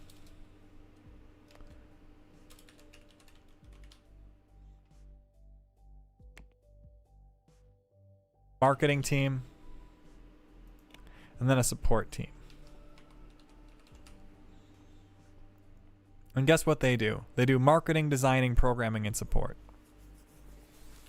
I might even have a second programming team if I want to really do some porting and other stuff. So these are my basic teams. Let's try hiring people to them.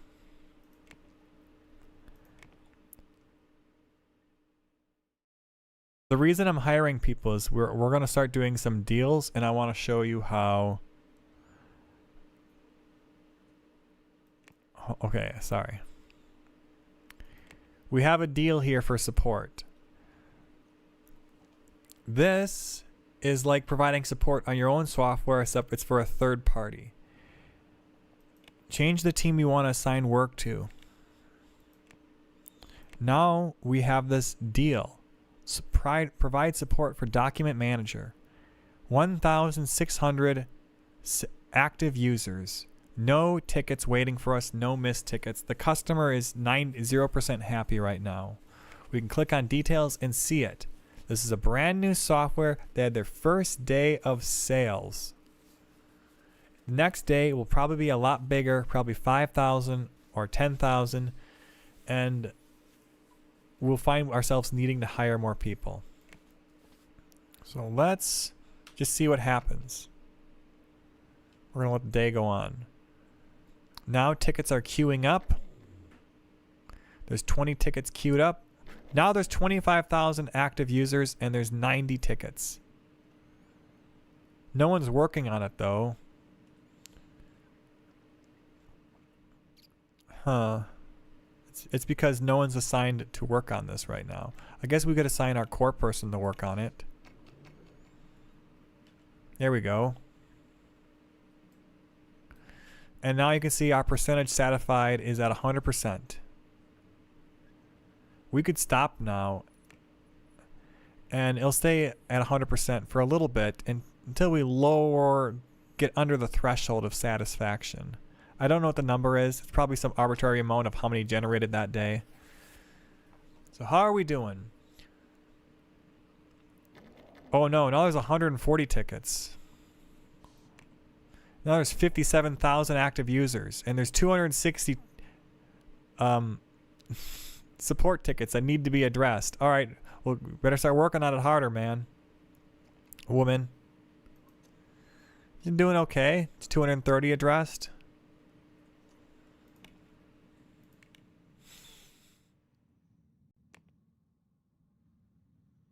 So now this is okay. This is fine. Let's start working on our own software though, right? Let's do a contract. What about this one? Can we do this now too? We'll accept the work.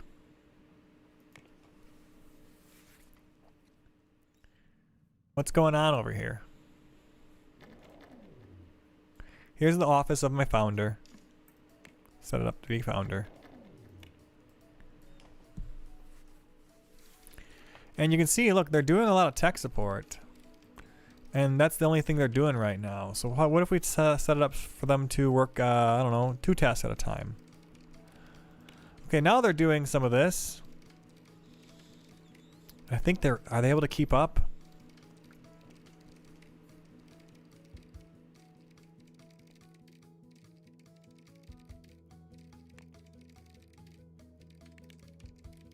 This thing was doing pretty intense sales.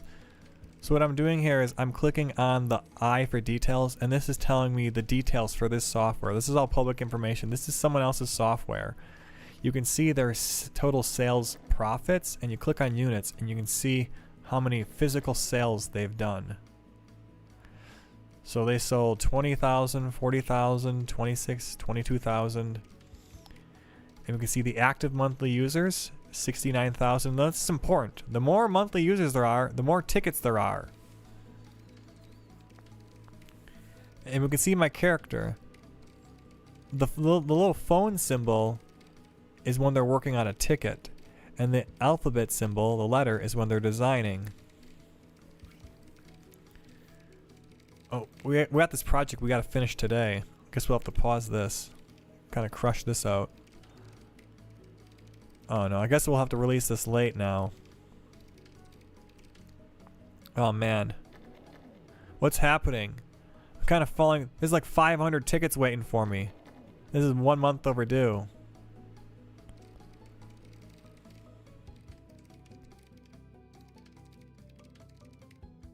Am I gonna fall behind on supporting this one deal?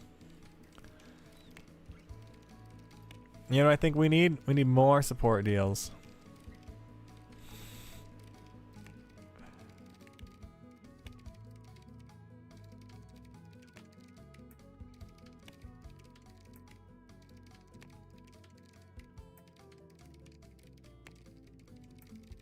I'm gonna accept some more print deals right now. These are just easy money. I might as well just do them. I know I have the capacity for them, so there's no problem. So we have a bunch of... This is overdue. We can release it though, right? Oh no. Your employees can't keep up with support. We've missed 140 tickets now. The customer is getting really disappointed with us. So this is where we start hiring people. And this is one of the first things I do. I recommend you guys do this. Get the deals, get 2 stars, get a receptionist, and then you start having these deals offered to you. Marketing deals, development deals, all these are fantastic.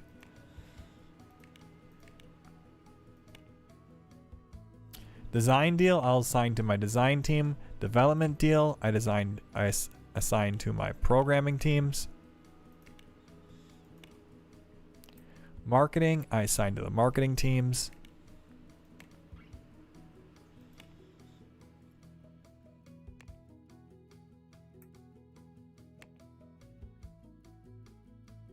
Sometimes when you click on a deal, they don't appear. It's because that deal was like canceled. It was withdrawn. It doesn't update though immediately. You can right click on these and minimize them. And it'll just tell you the pertinent information, like how many queued tickets. The way these deals work, I told you about how support deals work. You have to complete so many answered phone calls a day to maintain satisfaction. Otherwise, you start missing them and the customer starts getting upset with you. And you even start losing business reputation over time.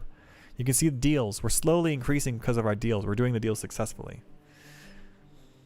It's that the support deals are very similar to the marketing deals. Let me hire some people right now. Let's hire some service people specializing in support. No secondary role, leave that blank, it gets you more candidates. Set it to very high. Filter by compatibility. Have them match to your core person, so they'll have good personality traits. And then filter by trait. There's that big brain, or that modest trait I told you about. And then I don't want stressed out or hypochondriac. I don't like it when people call in sick. And you have to right click on these to deselect them. And these two. So yeah, these are the ones I always reject. Stressed out. You do not want people getting stressed. It is the most frustrating thing ever. Regular people become stressed out. Stressed out people always are stressed out. So don't get this. Then we have hypochondriac. They call in sick more often. If your tech support is calling in sick, they're not answering phone calls. Forgetful means they start working slower, and cup holder means they break their computer, which means they can't answer phone calls. So let's begin looking. These are our candidates. You can sort them by skill. This bar is a little confusing over here.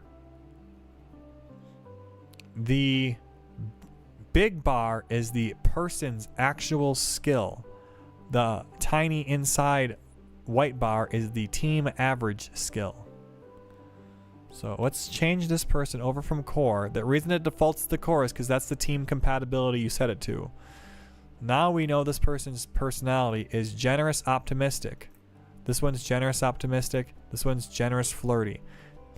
These people will have great compatibility with each other because they have great compatibility with the core person. You can see their salary and their age. They're higher age because they're higher skill. This is fine. Don't worry about it. Like after 20 years, then you'll worry about it, and then they retire. You can see the traits: big brain, modest, slow eater, and under the weather. Or big brain, skyscraper, slow eater, and nervous bladder. That one, these are okay traits. These don't make that big of a difference. The negatives, so as long as you don't have stressed. So big brain is not that useful for service people, because you're not going to have someone specialized in everything. That's kind of weird. So we're going to set you up to do support. Actually, we're going to hire all three of these people to do support. So as I hired the first person to support team, you can see the compatibility is now they're with each other. So all these people have great compatibility with each other, and I'm going to tell them to work in this room. Right click, switch team, marketing. It is important. I'm going to press Y right now to see the team labels on the rooms. It's important to make sure only people of the same team work together. Otherwise, they will start complaining and it'll be annoying, and you'll know. Design team. Basic. Programming, support, marketing, design. And then your core is sometimes your lead designer or your project manager. They have a special feature usually. So you have one person working solo. Another thing you should know, I didn't cover immediately, is you should always assign, if you have somebody working solo in an office, like this person right here, my core person, assign them to be a leader, even if they're on a team by themselves. Look at their effectiveness right now. Employee, core. 112%. When I tell this person that they are a leader of their own private team, they get a private office boost, and now they're working at 140%. Off, 112. On, 140. That's because he's getting a private office boost from being a leader in an office by every team can have a leader. They only get that boost though if they're in a private office. So I will have leaders probably in shared rooms, but I don't want them having that boost. I don't care if they have that boost or not. Let's also hire some marketing people now. Marketing.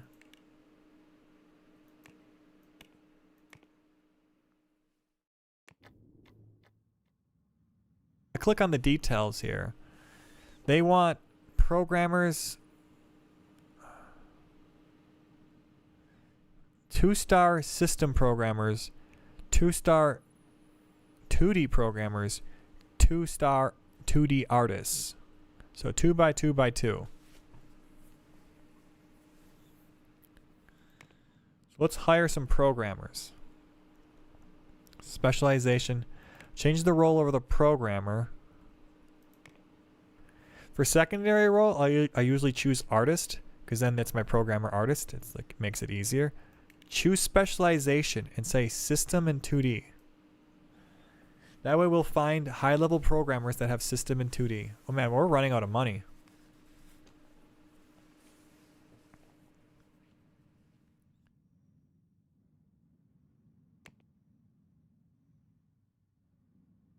We'll be fine.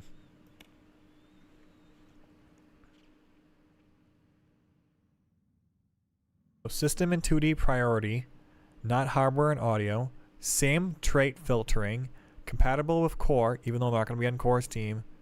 It'll cost $20,000. And there's one candidate. But here he is. He's got all the traits we need. And we're going to set him over to programming.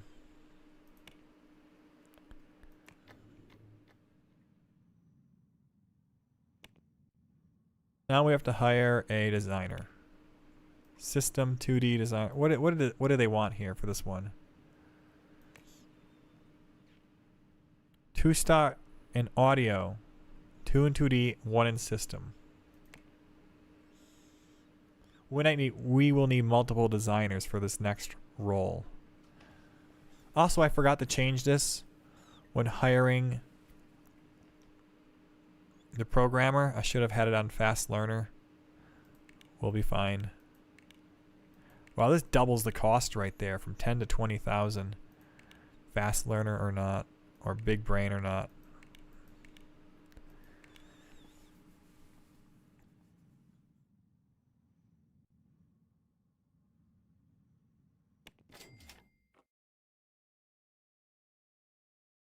Put you on the design team.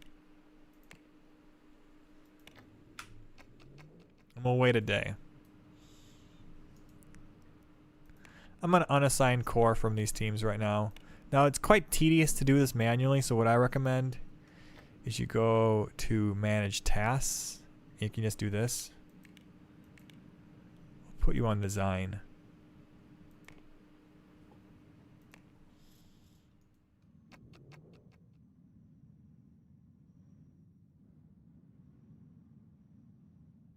Next day, our new employees will show up to work. We might be a little bankrupt. We'll see what happens.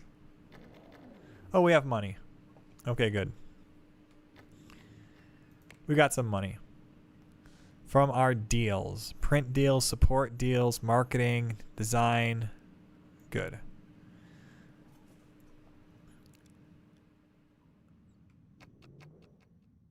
So we have 3 marketing people doing this marketing. They're in their office, they're making phone calls, and once they're done, they do nothing else. And now they sit there. 3 people got $23,000 of marketing done by noon. That's 4 hours of work. So in theory, they could do another $23,000 of marketing. Let's look at this. Budget per month, $32,000. That's how much they want marketing done, and this is how much they pay you for it. So there's like a $20,000 profit here. What about this one? Okay, that's a little bit out of what we can handle. Let's choose the smaller one. So now my marketing team has 2 tasks. They'll work on both of them at the same time. Let's check out our support team. How are you guys doing?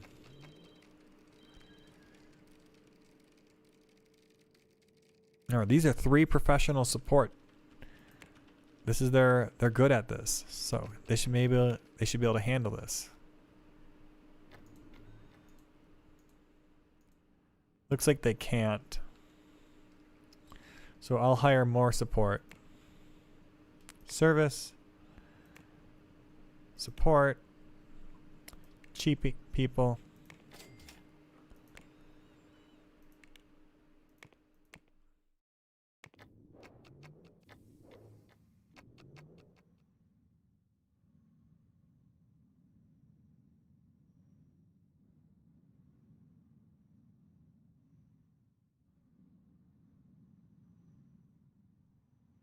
Can we pause at the start, end of the day, and speed day 3? I think not using time efficient is the biggest mistake people mistake, you know. Oh, I'll try to get into that a little bit. I'm just trying to explain basic team management right now. So you can see how we're having to hire more people, and I'm manually hiring people, and this is a process. One other thing you can do now, if you don't want to manually hire people, is we can start looking for roles, lead. No secondary role. So these are lead. Choose high salary and specialization. Make sure you choose HR and socialization. And for these people, I usually choose modest because they're expensive. 17,000. That's when they work a 12-hour shift. They're cheaper when they're not working 12-hour shifts. So HR and socialization, compatible with core, and these are going to be our leads that will take care of hiring for us now. So you only need 1 per team. Doesn't really matter what their main skills are because all they're going to be doing is just managing. So let's put 1 on support. See, great compatibility. We'll put 1 on marketing. Now this is an important thing to remember. These 2 people are not going to do anything special until you set them as leads. I'm going to select both teams and go to employees. And where is our new hires? I'll sort by skill and go by lead. So these 2 people have high leadership skill, obviously. They're hired as leaders. One's even got a point automation. One is a leader of support, one is a leader of the mark, but not yet. We're going to click on them and go to change roles and tell them you're both leaders now. So now they have the little tie symbol there. This game has almost like when you click on roles here, you can change the prioritization of what they do. If I set these design programming artists to have the secondary role here, these people will always do service first before they do anything else. They'll prioritize service work. Usually just leaving it set to everything and designating them by their team is what I do. I don't do RimWorld's type of approach and let people just wander about. So we have our 2 leaders set up for our team. So now we can click on HR management. New window here. Ignore all the stuff on the top. All you want to click on are handle wages, so they'll do automatically give them raises for you. Handle complaints. Don't change the role selection. Set the education level to whatever you feel like. 3 is whatever. Set this to whatever number you want. -1. I don't care about training. It's never a problem with me. For salary, this is you should be familiar with now when we hire our own people. Set it to high. For traits, we're going to choose modest and not these ones and not these ones. And then you choose specialization. And these people, it depends on what team they are. So you have to go back now. individually click on support, go back to HR management, because right now we are editing both of the teams at the same time. Now we're going to edit support. Support only has support service people. So when they hire people, they'll make sure they have, if they hire someone who is service, they'll be maxed out in support. And it says right here, we already have 5 people working support. Well, I want 8 people working support. Type in 8 and wait a second or two and they'll start hiring them. Bam, now we got 8 people. It becomes really useful when you want to hire, 30 people all at once. They'll slowly work on it over time. Let's set this up right now for you. Specialization in marketing. And we'll set up to be 8 as well.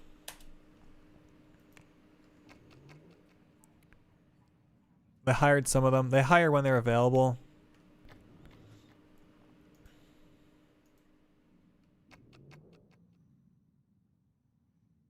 You can see how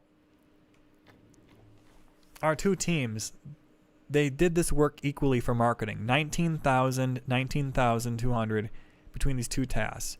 These numbers here help you prioritize, if you can imagine. If I set this one all the way to 10, they'll put twice as much effort into the 10 as they do to the number 5. So when we start marketing this tomorrow, you'll see that this one will be a higher number compared to the other one. Today they were both 19,000. It won't be so anymore. While this one's at 5,000, this one's at 10,000.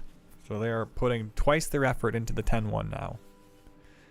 And when 10 is finished, the remainder effort goes back into the leftover one.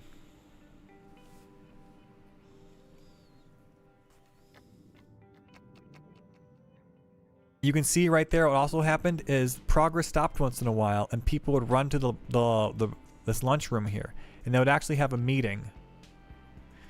Meetings raises everyone's skill in every category.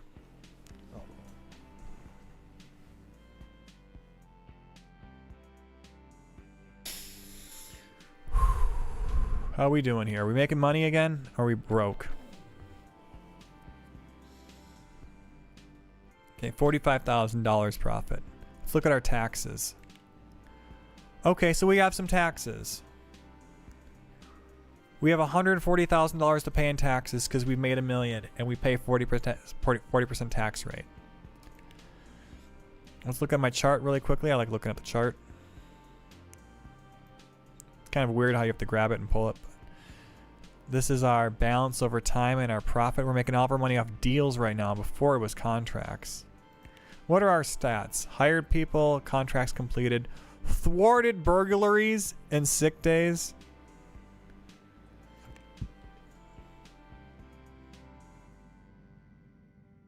Where was I? What was I explaining? Taxes. Well, firstly, I was setting up these teams here. So now my 2 marketing deals are basically taken care of. My support deal is taken care of. My marketing deal is taken care of. This one, though, is still a problem. Do we have a designer who can work on all these systems? Yeah, okay, so that's fine. And this one's fine, too, so there's no problems here. See the server setup. So we have... And those are all the deals you can really get. Support deals. You have our print deals that we know about already. Well, we'll just accept all these print deals here. These numbers shouldn't be red because we're not making any product anymore. The deal is done, so I can just minimize it. And we can see we'll get these all done in time. We have design deals. Manufacturing deals. Oh boy,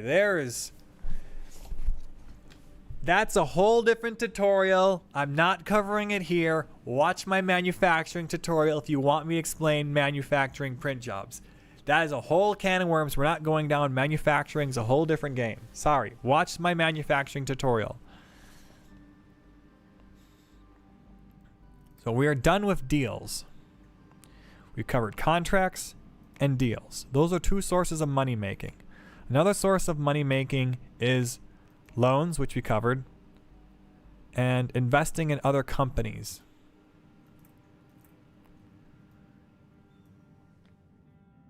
There's no good companies to invest in right now, unfortunately.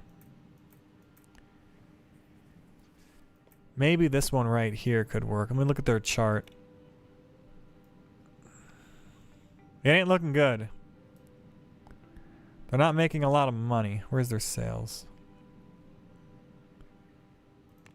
Products. So the most recent release. I think they're working on something new. They should be. So this might be an okay company to invest a little bit of money in. So we can click on their details, and they have some shares public. So let's put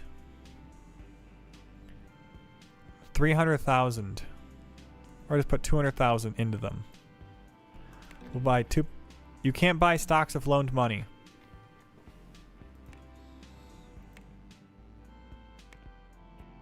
I took out a loan for $1 million to build this building. We got to pay it back first. So the best way to make money is to accept a lot of deals. So we'll accept all these deals here. Sort by money. Design this one too. There is no level 2 audio designer working on this one. So we can click on it, it flashes a red. We click on the details. We do not have a level 2 audio designer on our design team. So let's hire one. Designer, audio, fast learner.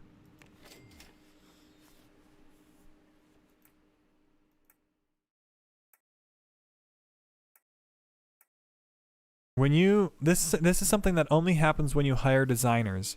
They'll have these special demands here. Fixed rate means he gets paid 8 hours no matter what, even if you haven't worked 12 hours or 1 hour. You can't cut the hours to save money on this guy. We're going to hire this guy because he's got skill in 2D and audio. And I don't want people with skill in hardware. I'd rather have skill in 2D and audio. So let's put him on the design team. Hire him.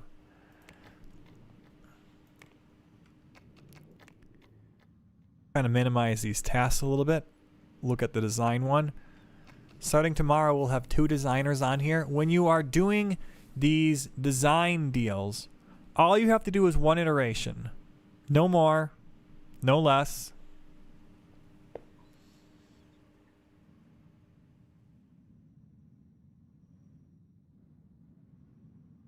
Do manufacturing job for money so you can show more. Really fast, do it really fast. I don't have the money to do it really fast.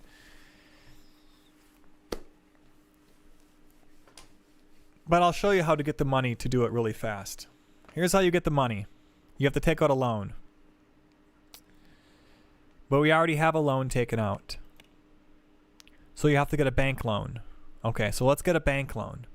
To get a bank loan, you need an accountant. Let's hire accountants. Go to service. Go to accounting. I like making them modest. You could even maybe do super focus because the accountings will literally only ever do accounting. And you can afford them maybe. So let's just do that. I'll do super focus. Because literally they only will ever do accounting. No, they might end up doing some accidental multitasking where they optimize taxes while taking out your bank loan. So I'll undo that. Modest it is. So here's some accountants. I'm going to make a new team and call it accounting. A better set. We'll call it the tax fraud department. Who wants to work at the tax fraud department? Let's hire everybody. And we'll put it right here in this room. Assign them this room. Tax fraud department. There they are. And now we should take out a loan for a lot of money. Let's say $10 million. Yeah, 10 million sounds about right. Apply. Yeah, maybe $10 million. Apply for the loan. And we'll assign the tax fraud department, aka accounting team, on it. And so now there's a new task right here, a loan for $9 million, and our accountants will work on it until it's done.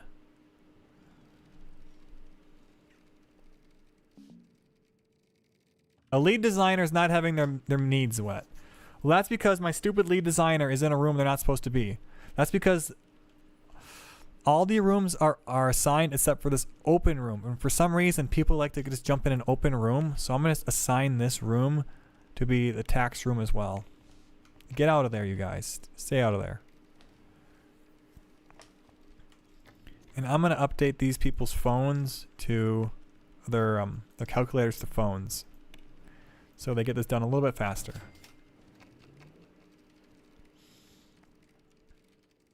We're about halfway done with our loan.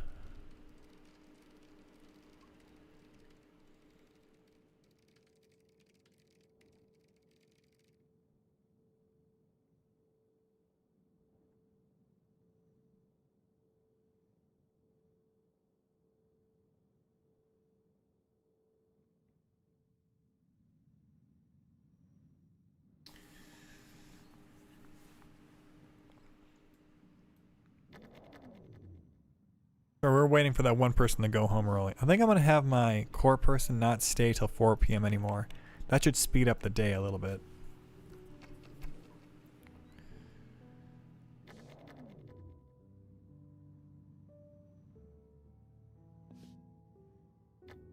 The buses are filling up. Consider building more parking. Okay, sure. More parking.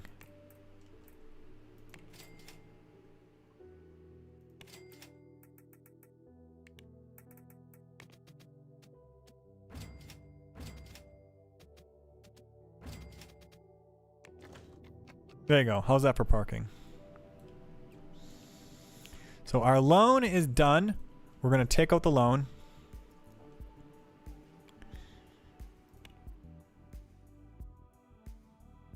I'm going to pause and I'm going to make up a manufacturing setup really quick now. We'll look at the deal. Manufacturing job. This is going to pay us $12 per copy times 500,000 copies. So $6 million. This will pay us $6 million right now. I'm going to accept this. It'll tell us we don't have any lines. I'm going to pop this out and set up a manufacturing line. Let's go to build mode. I'm just going to build a room over here and destroy this wall. Luckily, this is a really easy setup to build.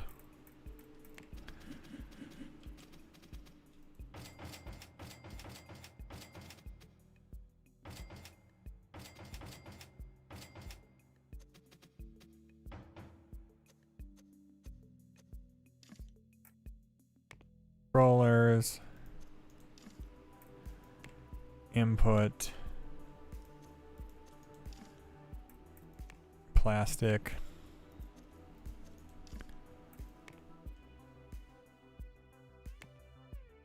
that's done, and then some assemblers.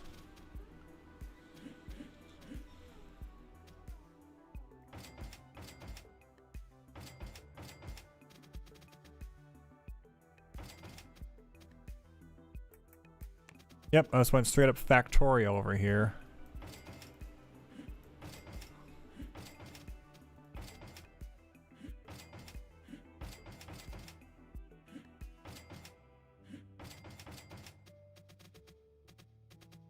And we put a splitter right here.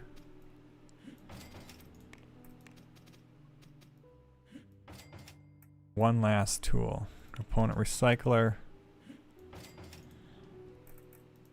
put a conveyor ramp right here so people can walk underneath it. And there it is.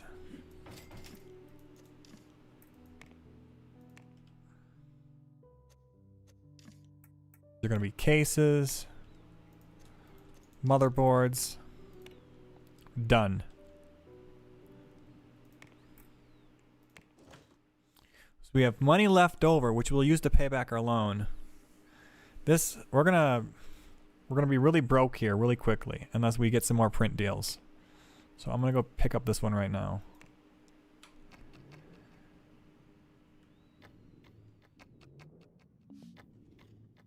Employees can't place to sit. Who the heck are you?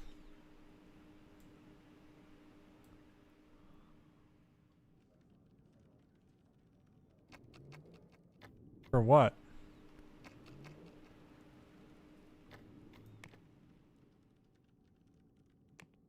How many people are in this marketing room? 9. Oh, okay. The marketing. We have too many people in marketing. It was supposed to be 8, not 9. We gotta fire somebody.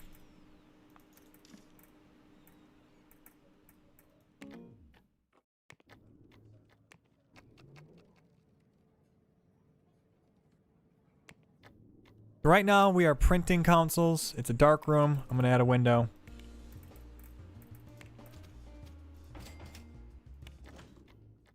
Oh, I think we accidentally destroyed the fire extinguisher too.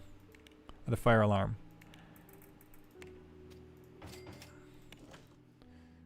So we are spending a huge amount of money printing right now. Printing $7 million on bills.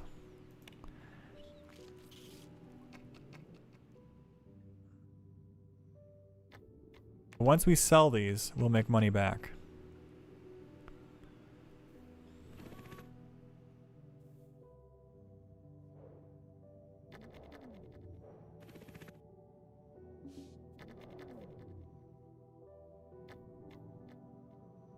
So this deal is done. We're not done, but like we have it in the bag.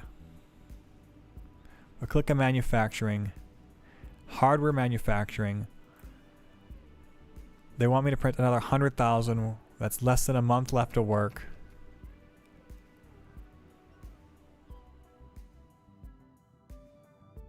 How many are in storage? 50,000 at a time.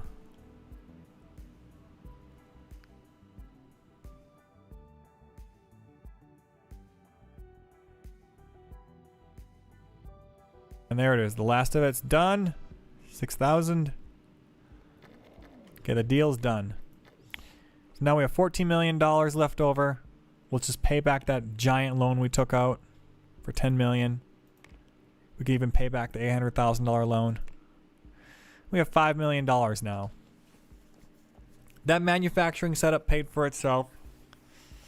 Manufacturing deals are super, super powerful once you build them. Huge amount of money. Is there another one we can do? No, there isn't. Now, in terms of design deal, this design deal is done. We don't have to work on it anymore. So I'm going to pause it. And now my designers are going to prioritize working on this other design deal. You just have to have them get one design iteration done before the end of the project.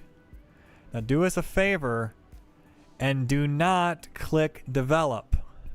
If you click on develop, what happens is you lose the deal. Don't do that. Just let your people keep working on it forever or pause it. After 34 months, the customer will develop it themselves. And you can get paid $30,000 a month for 30 months. These things are overpowered. They're broken almost. They're so good.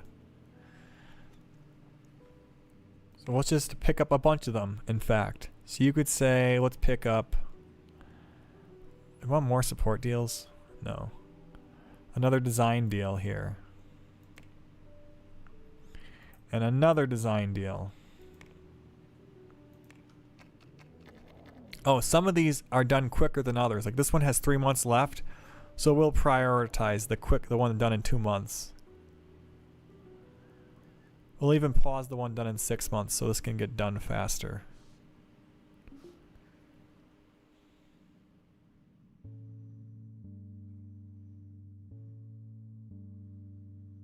They're having a meeting right now.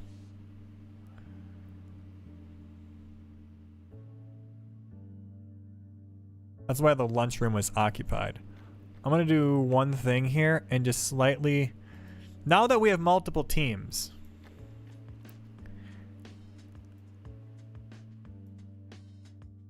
it's important to make sure their shifts don't interfere with each other.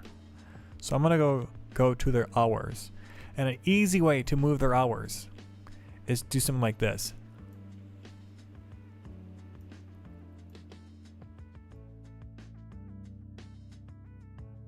Now we don't have 9 support people showing at the same time 9 marketing people are. And they won't have their lunches all at the same time either. Instead, they'll have their lunch at the same time their team has their lunch.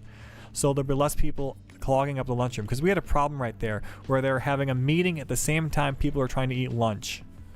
And there wasn't enough room in the break room.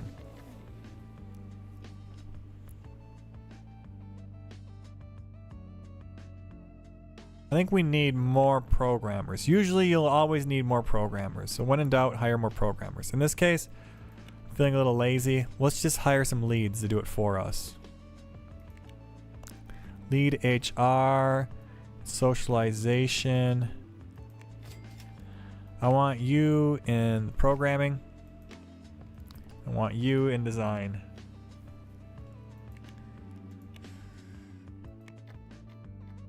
Okay, we finished this game after a month. We can pause it. Zoom in these other ones.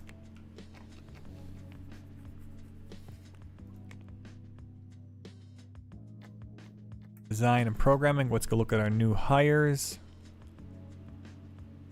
Where's that lead skill? There it is. Change role to lead.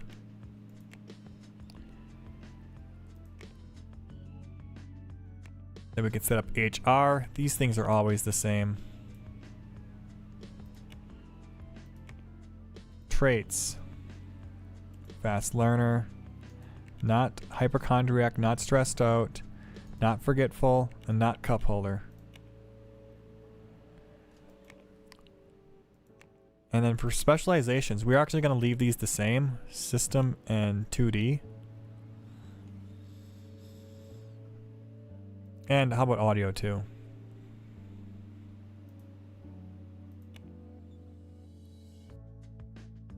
When you set the numbers though, you have to go back to manually selecting these one at a time.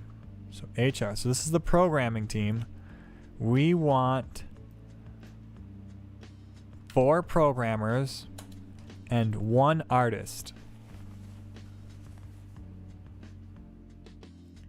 And for the design team, I want let's say 5 designers. Actually, for the programming team, we're going to pump those numbers up. Those are small numbers. Let's say 8 and 2.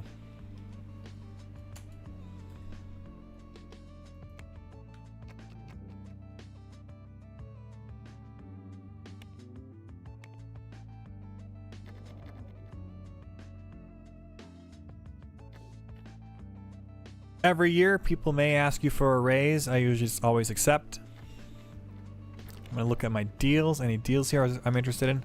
I'll take these print deals. I'm going to accept all the print deals. I'm going to make my print room much bigger now. I'm going to get more printers, aka.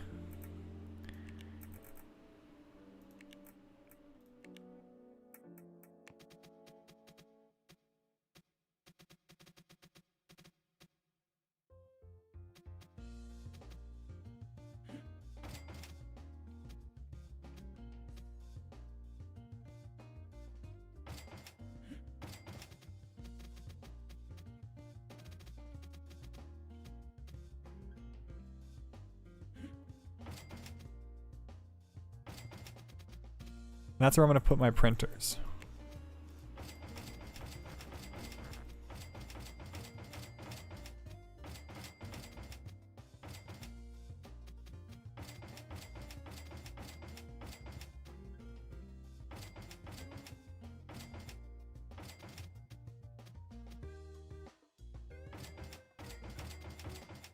Yes, you can put printers in the middle of your manufacturing line. It's fine. You can do this. This is allowed. Now when it comes to manufacturing, I can print almost 1 million copies a month.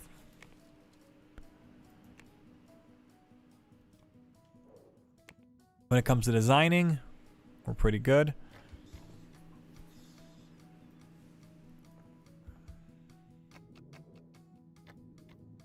You can see the team lead here. The color background shows what their primary skill is. Designers have blue, team leaders have yellow, programmers have green, and artists have red. So you can quickly tell we have artists working on this skill and some programmers.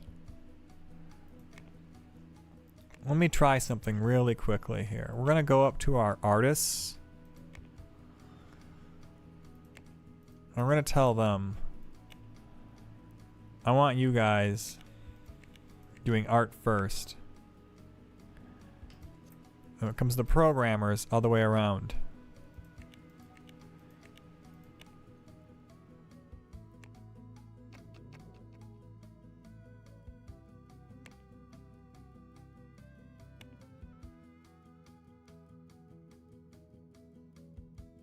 We're making a lot more progress on this project now. So this is our development project. There's 2 phases to this. Don't let it catch you off guard. There's the alpha phase and then the beta phase.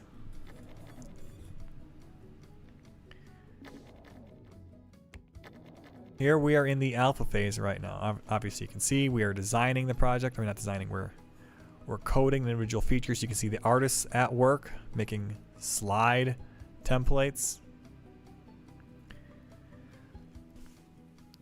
You'll have to manage your time accordingly to have some months left over to do some bug testing if you want to complete these properly. But once you're in the bug test phase, then you just let it sit there and you I love how you can hit review like it even matters. Like we're gonna do a review of this document. This is actually kind of funny. This is probably a bug and it shouldn't be here because we're not going to iterate this. This is not our job to iterate it.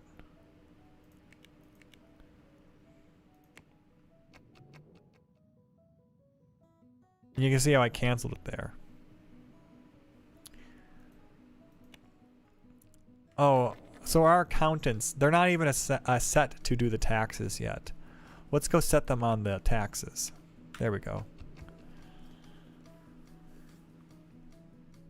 Wow, we had a giant tax bill. Look at that. We had to pay what? How much?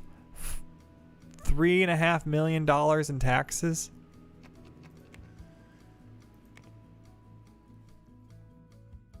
Now you can see the purpose of having accountants. Optimizing your tax bill.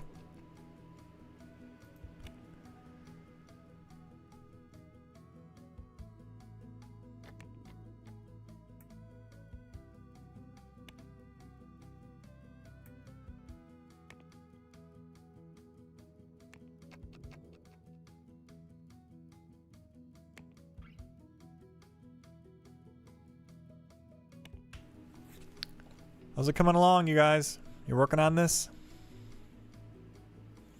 What's the optimal team size? Does it tell us? Okay, recommended programmers, 8. Recommended artists, 2. I think we're there.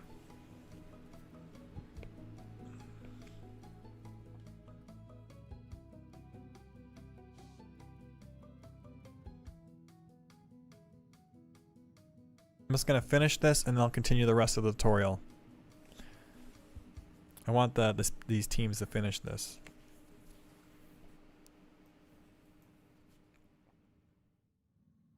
This last 95% takes so long.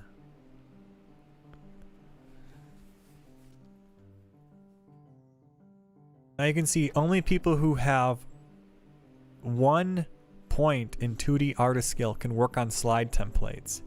You can click on your team and see their collective skills. We have 3 people who can do that 2-star and 2 people who can do 1-star. So technically we should have 5 people. doing this? Oh, they're all on vacation. Everyone's on vacation today. That's where everybody went. Nothing on the stock market. No, there's no new stock market companies.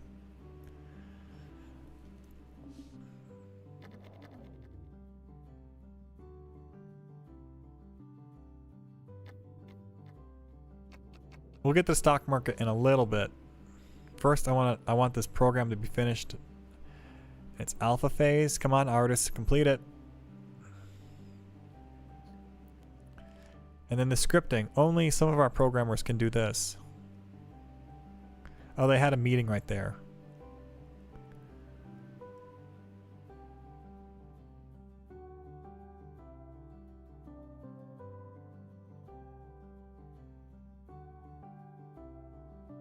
When it's done, you'll see the promote button flashing. We are not done.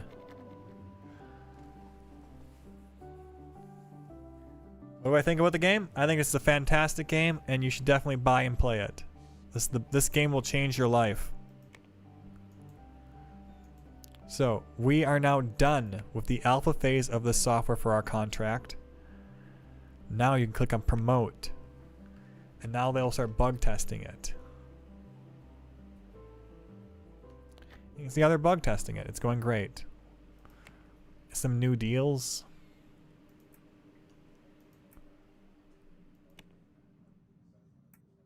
Accepted some print deals.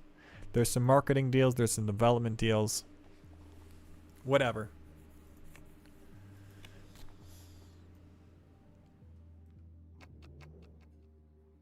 So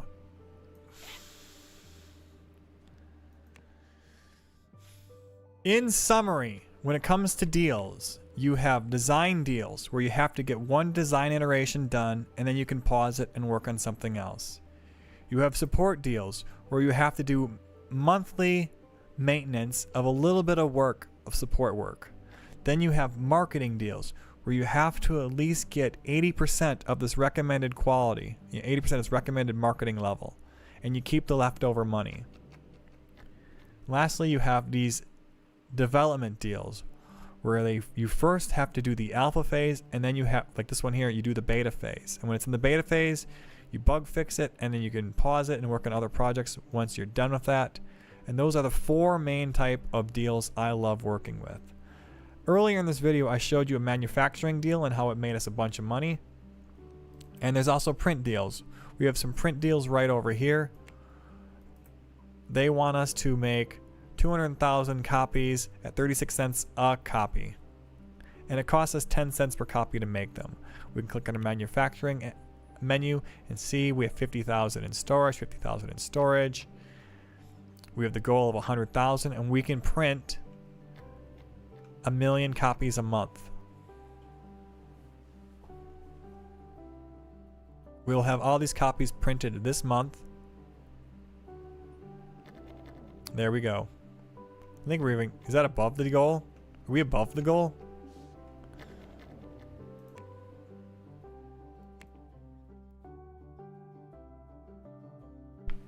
All right. Now, let's start making our own software. This is the logical progression. This game, this is what you should do. You should start with contracts, then use deals. Use these deals to expand your team. You get a design deal and keep the $30,000 a month from it for however long it takes you to find the right designers to complete the contract, to fill it. Get one iteration done and then pause and ignore it, and use that $30,000 a month to pay for your 4 designers, 5 designers, and use them to complete 3 deals, and now you're making $150,000 a month and having your designers paid for. So now you have a design team that's paid for, so it's safe to start working on your own projects now. Do that with your development team, your programmers, your support, and your marketing. Later, when you start your own software, you stop working on those design deals and work on your software now, and you just kind of switch each team over. Now we'll get into designing your software, the impacts of creativity, and marketing. I almost want to get a second marketing room. I think we'll make this the marketing room too. Let's set this for marketing. And I will tell my marketing department to hire some more people. 5 more people.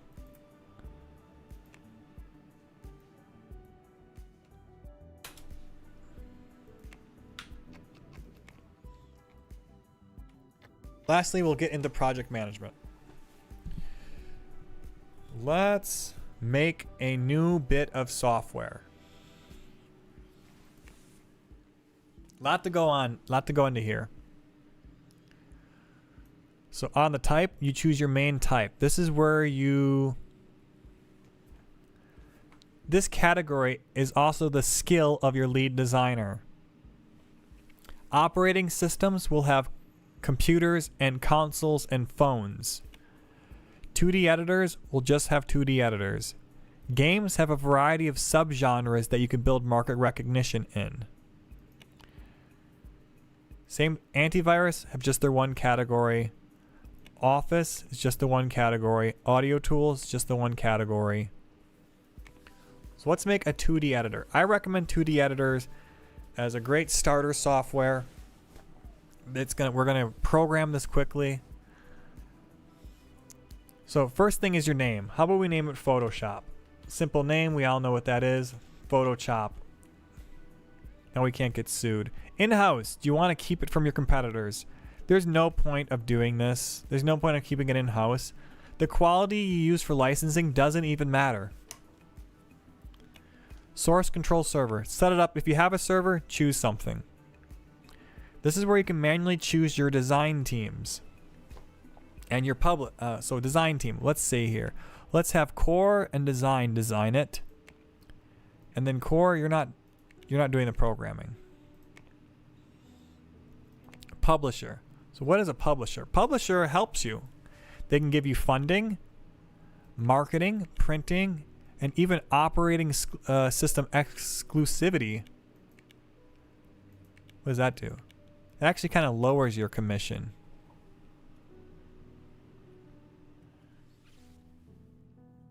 This one's kind of self-explanatory. We're going to stick with not funding, but marketing and printing. No, just marketing. We'll have them market our first software first. When you do marketing, they'll take 12% of your profit going forward, but they will make sure it is marketed perfectly. Perfectly. And so you'll get the optimum amount of sales if you get any sales. We're not getting a lot of sales for this. I'll explain why. So we're going to choose marketing for our publisher. Let's choose, always go to advanced. And they ask if you want a framework. Frameworks speed up future projects at the cost of lengthening your alpha phase. And that's all they do. It increases your programming in alpha phase, so future alpha phases are shorter. And possibly you make money off them. I'm not going to choose a framework this time. Also, frameworks can be updated. This will cancel your publishing deal. Really? This will cancel my publishing deal. Really? What if I add a feature? Okay, that's stupid. We'll have to re-get the publishing deal. Really, changing it cancels the publishing deal. Interesting. So, we're on advanced. We're not going to do a framework right now. Go to next. Choose your OSs. Just choose the top 2 most popular operating systems. That's these 2, Tiger and Frame. It may change in your game. Hello, Blue Wave. I'm making a tutorial video right now. Click on Analyze, and it'll tell you what the market is currently demanding. Whatever. The market wants a hybrid product. So let's do something like this with text rendering. This is an okay product. It's okay to go off to one of these sides because then you'll get all the attention of the drawing fans, for example. But if you keep on releasing a ton of products in drawing and maxing out drawing and all your products are over here, you will push the market to demand more and more green and blue products. And you can shift it around over time. Advanced, I go to auto balanced. Now we go to next page. And pay attention to these numbers here. Recommended designers, recommended programmers. You have to at least get half of the recommended amount, or you get a huge speed negative, like 4 times. You'll work at 1/4 the speed if you are not at least half of this number. Going over this number doesn't have much of a speed boost. Now we're going to crack open Excel right now.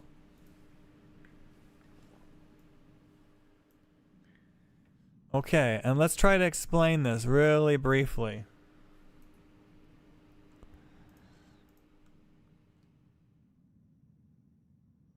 I'm going to hide these other shifts on here.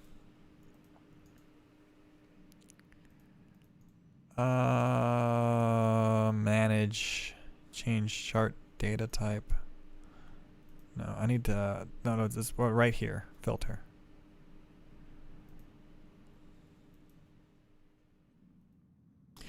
Okay, this may be a little confusing, but what we got here is the first number is the team size. Second number is the number of months it took to complete the design phase. So 100 designers, it took them 10 months and 0.14 months. 10.14 months to get it done. 100 or 50 designers, 10.56. 30 designers, 11.48.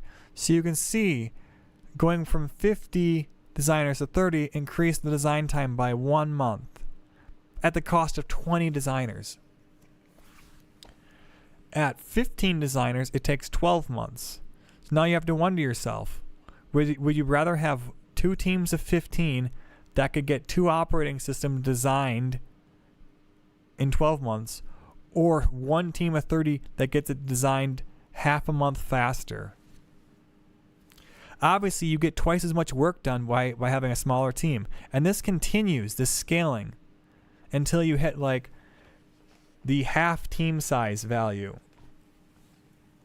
Then you get a sharp increase in design time. This is where that 1/4 speed is happening. So if I turn back on my data over here, 3 shifts. This data right here, what this is telling us is 3 teams of 30 working around the clock. 3 teams of 10 working around the clock adds up to 30. 3 teams of 5 working around the clock adds up to 15. And then over here, 3 teams of 3 adds up to 9. I don't know if you see where my mouse is. 3 teams of 30, 3 teams of 10, 3 teams of 5, 3 teams of 3 designers. You can see, and then look at the time to complete. 10 months, 6 months, 5 months, 4 months. So it is faster for 3 teams of 3 designers than 1 team of 100 designers working on the same shift. It is better to have 3 people working around the clock 24/7 in a small, efficient team. So having giant teams is not efficient. When it says the recommended team number, team size is 6, try to at least get 3. You can go over, but you're not getting much of a speed boost for going over. If you want it to get done faster, have a second or third shift of at least half the team size recommended, and it will be faster. It will be so much faster. Here you can see 3 teams of 30 get it done in more than half the time of 1 team of 100. So it is much better to break it down into shifts. All right, and that is the end of my TED Talk. Thank you for joining me. So let's set up a publishing now so we can do perfect marketing on this product. Programming, design team setup, publishing setup. We are going to hit 90% market expected with no wasted interest. What's going on here is we're adding features to the game. It's adding design time. It's increasing our recommended design team size. And it's more work to make. Now they recommend 12 programmers, and we don't even have half of that. And we'll start getting a speed penalty. And also, this product is over-designed. There's too many. Nobody wants something like this. There's too much to it.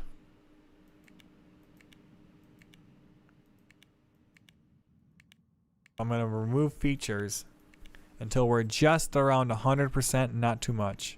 There we go. 97 is good. I want to aim between 95 and 105. That's my goal target. We'll turn back on marketing, publishing.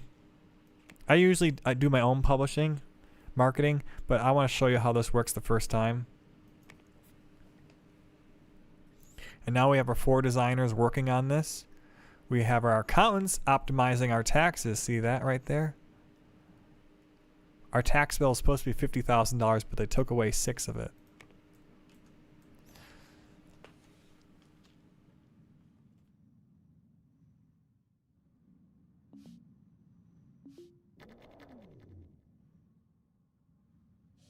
Right now we are designing our own product, and there is a new bar right here if you're paying attention. We got system, 2D, OS support, but then also we have creativity on here in the top. This comes from the lead designer using their inspiration points right now. They get drained during the first iteration, and if it goes negative, your product will really suck. Luckily, once the first design phase is done, there's no more, and this regenerates over time. Our person has skill in operating systems. They can gain skill in other products by releasing them.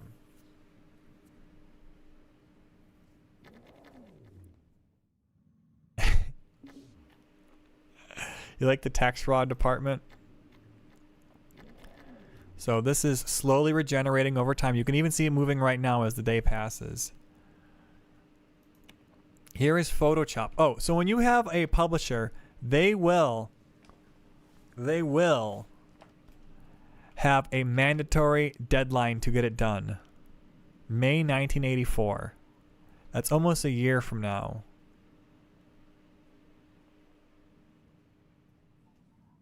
I think we'll get this done a year from now. But that's the thing, though. You can't release it earlier. You can't release it later. You got to whether it's done or not, release it on their day. And deals can be kind of broken like that, publishing deals. Because you can use the publishing deal to get money and release a really bad product. And who cares? It's their loss. So why don't we do that again? Let's maybe get another deal here. Or not. Where's my design team?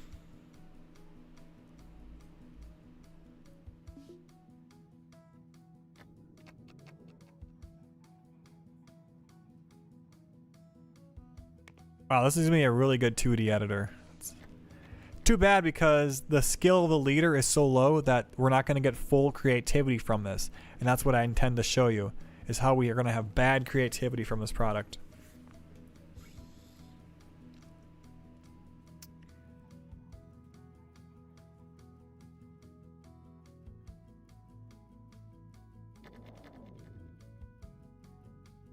We're losing money. Slightly, we're losing a little bit of money.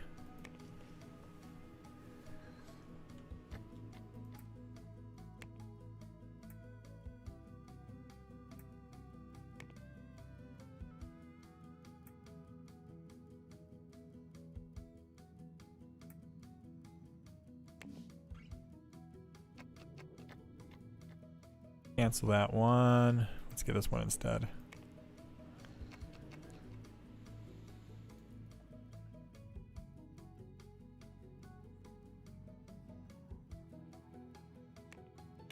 We're about halfway done with our product. Let's see how the reviews are going.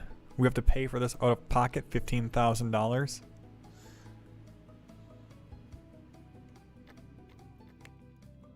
And it's a 7. We'll iterate it. Why not?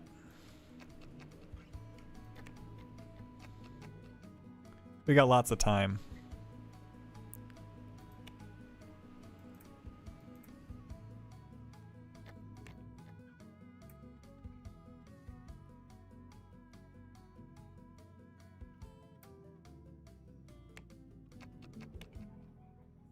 I'm accepting more design deals to make some more money because I don't want us just losing money over time.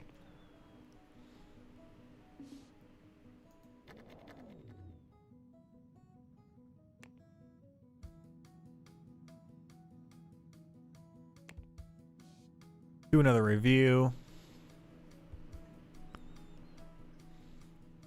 of Photoshop. What do people say about it? It's 8.3 now. Why don't we iterate it one more time?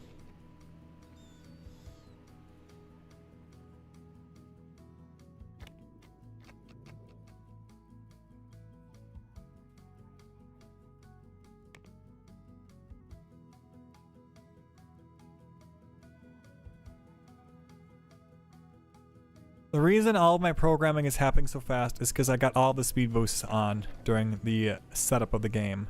Normally, software doesn't develop this fast.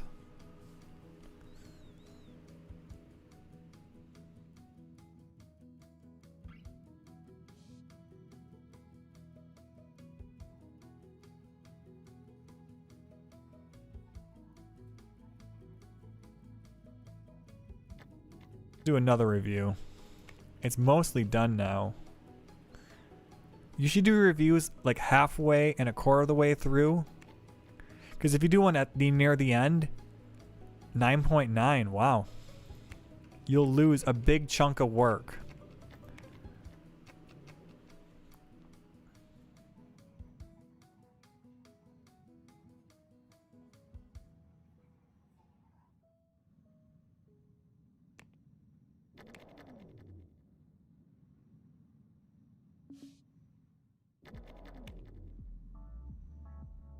.0. The creativity though is still a 6.2 because the lead designer did not have full 2D editor skill.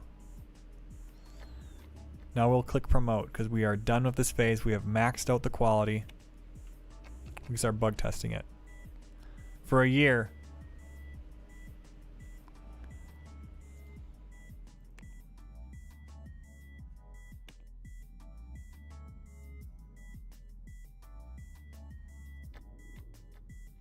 That's how. Now we're just gonna have to wait until May. One thing you can do is start printing your own releases, or you can order copies. We have an in-house print shop, so let's just print them in-house. Click the print button and click maximum. A good number is 50,000.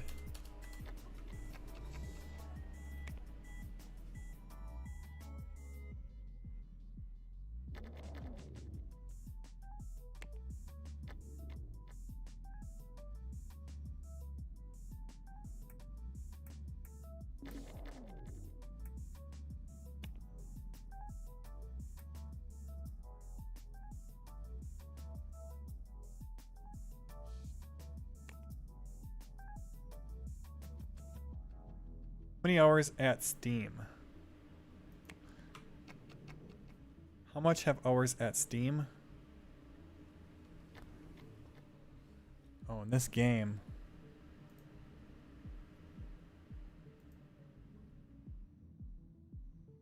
I have 500 hours.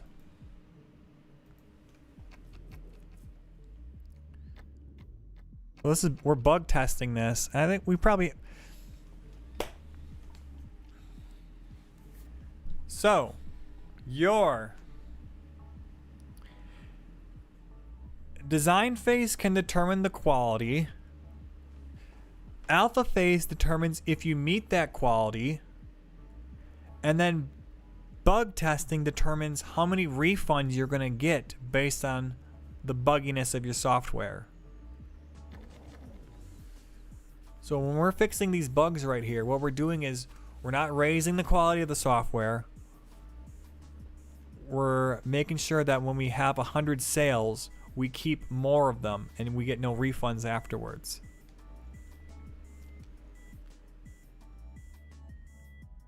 This is going to take a whole year for this to get released early.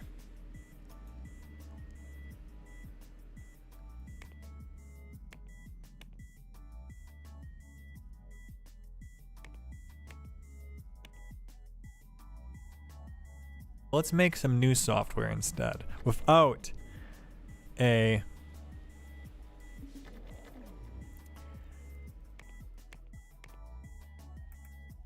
publishing deal. What I'm checking right now to see the inspiration of my leader. Before I start a new project, you want your leader to have full or enough inspiration. It doesn't have to be full, it has to be enough. If you're making an operating system, you could probably have it be halfway. If you're making an antivirus, it has to be full, because you're going to finish the first design phase in a day. Let's make a new antivirus. These get done very fast. Virus killer.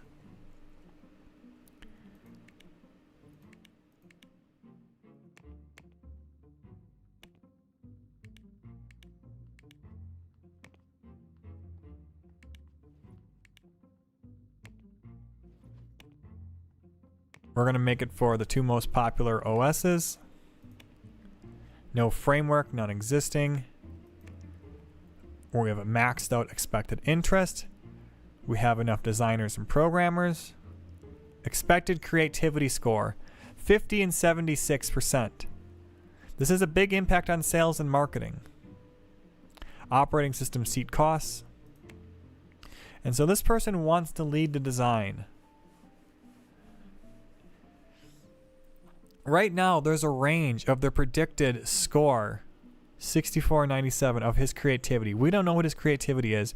We can find out what it is by having him work on projects, but we're not going to do that. We're going to have our lead designer do it instead. Make sure you sometimes they'll swap this on you and you'll wonder what happened, why your product didn't have visionary creativity. This guy probably does not have visionary creativity. He's probably at 64%. I'll show you a good way to find these out later. In fact, we'll do that right now. How to find out if your leader has high creativity.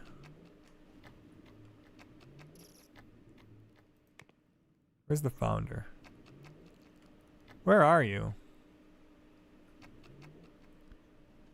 There we go.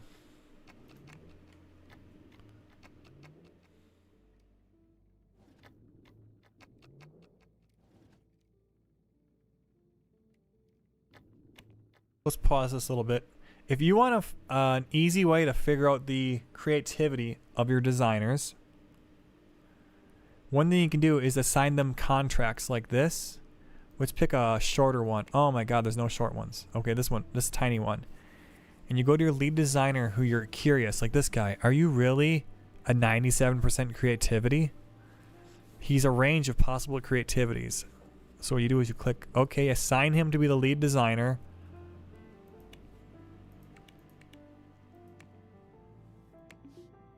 And now he is lead designing it. He's using his creativity right now to work on this. Just get one iteration done, develop it, finish it, bug test it, and then when it releases, it will narrow it down for him. So where is that guy? What was his name? Zachary Henderson. So let's go look for him.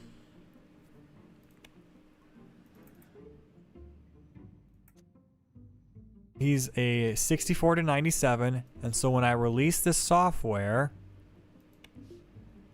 now it's a 65 to 87%. We narrowed it down a little bit.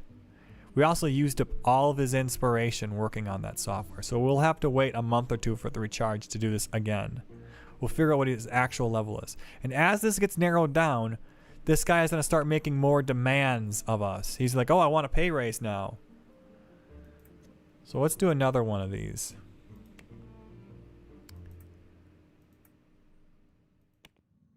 Let's pick...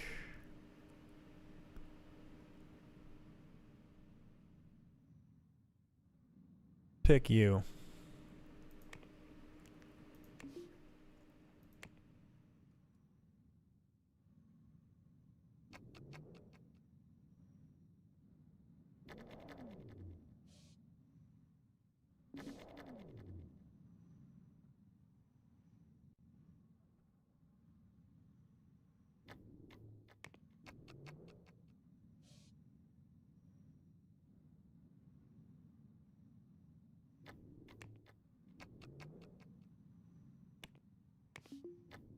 Now he got narrowed down to 65 and 99. Oh, that's pretty good. We could do another inspiration on him. He's got some more charge left. Let's do that. Brian Brown, where you at?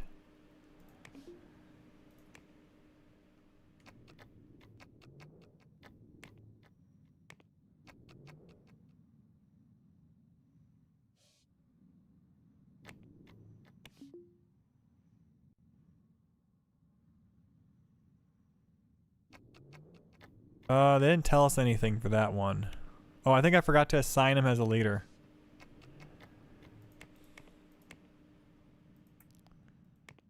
Thought I did.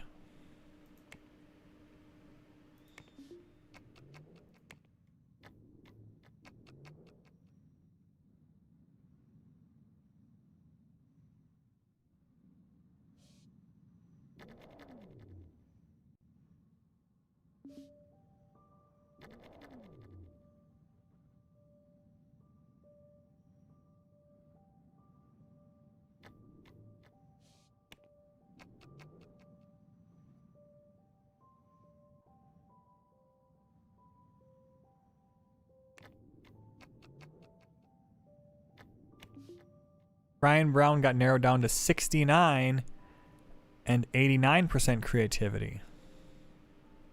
Now he's got negative creativity though. He's probably going to want a pay raise now too. Watch what happens. When you start narrowing these guys down, they start getting really demandy.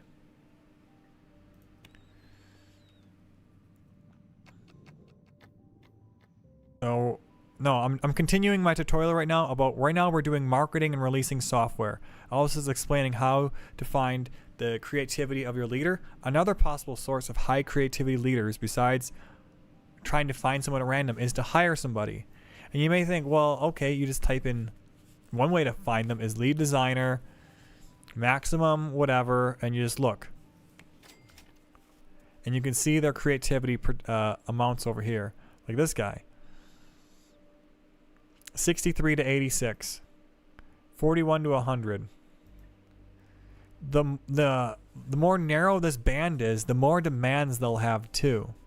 If you want to see real lead designers, click on hire employees and then click look for lead designers. I didn't know this was a button here for my first month of playing this game. This button blew my brain. I didn't even see it.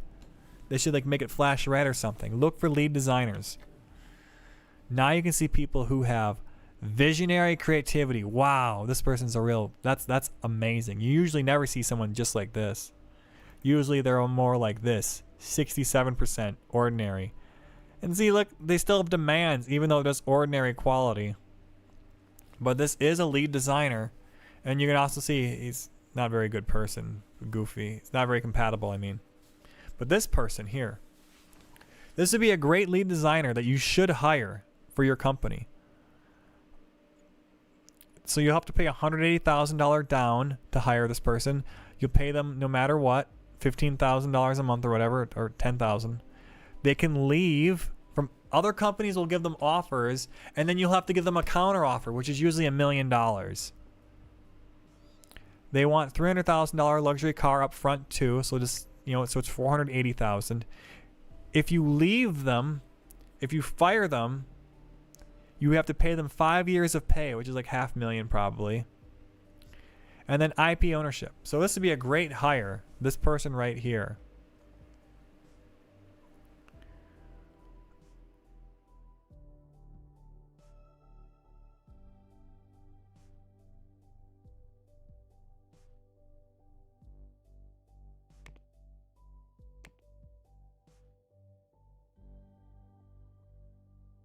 Lead designer. Oh, I don't have an office for her though. She needs a private office, otherwise she's not going to work. And literally, lead designers do nothing else. No other work. They can't do any other work. If there's a lead designer working on this project trying to design it, they won't do any of these features here. They won't do audio, system. These bars won't go up. The only thing they provide is the creativity. When you see that creativity bar when we work on something, right? The creativity. They only work on this bar right here. Everything else has to be other people on the team.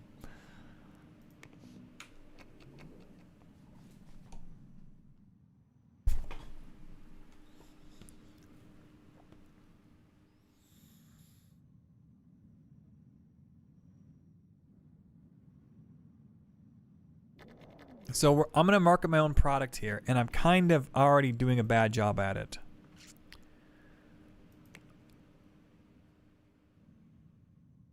I forgot to do the press release in alpha.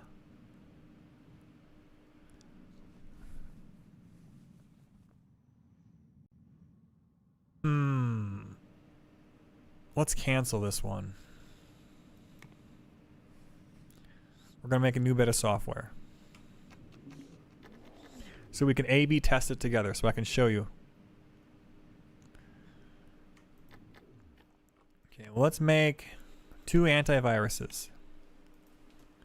AV1.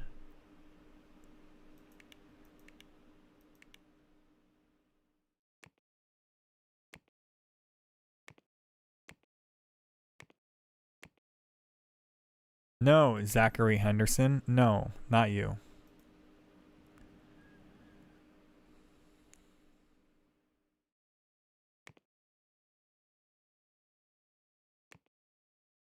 That's going to be painful.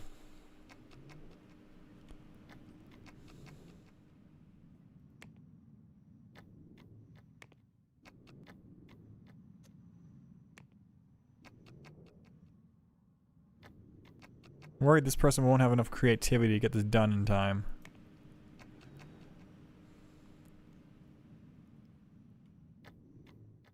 Okay, in situations like this, what you want to do is pause it before it gets empty. You don't want your inspiration to be empty, otherwise you'll get a huge bonus, a negative. So after a day, we'll have this person come back to work. And it should be refilled up enough to get this project done.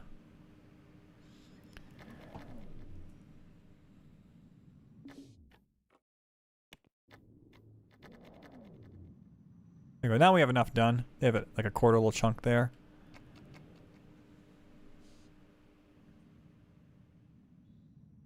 It's gonna be a spike though. Get ready for it. It's gonna spike. Okay, they were done now. Wow. They got 2 iterations done already.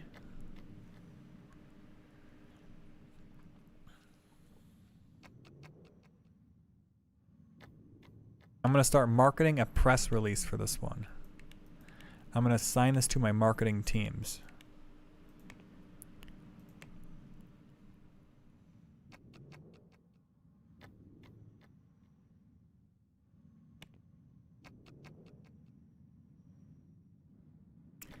I'm also going to make another antivirus software. This one I'm going to make right now while my leader is suffering from low inspiration. So you can see what happens.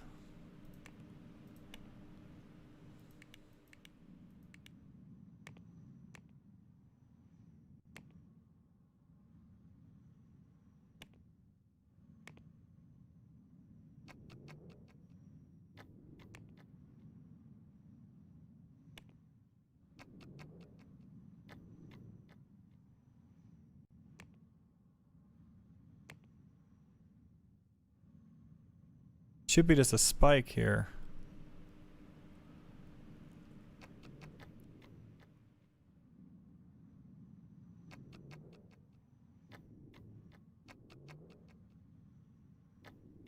That's weird why it didn't drop. Whatever. So both of these have proper inspiration. That's fine. I can still show you the difference between them in their marketing now.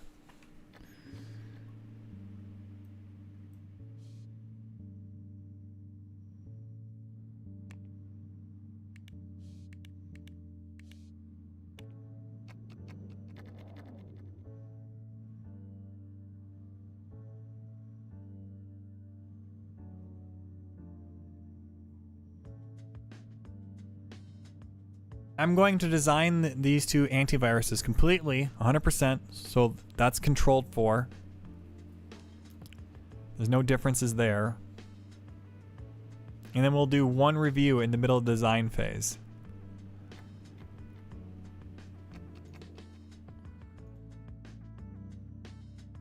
I'm going to set one to have a release date 4 years from now, and one to have a release date a year from now. And then we're both going to release them a year from now.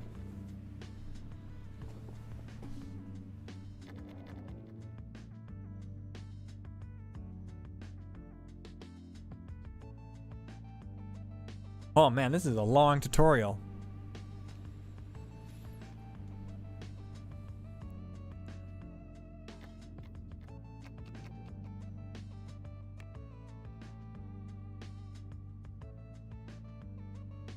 They were probably in a meeting. That's why that wasn't going anywhere.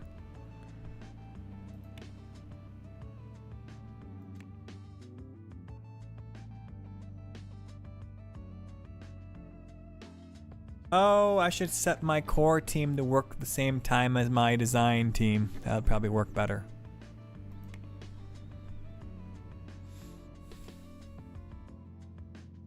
Yeah, the support team had a meeting there. We click on our support team. These people got lead design program skill somehow. That's from the meeting.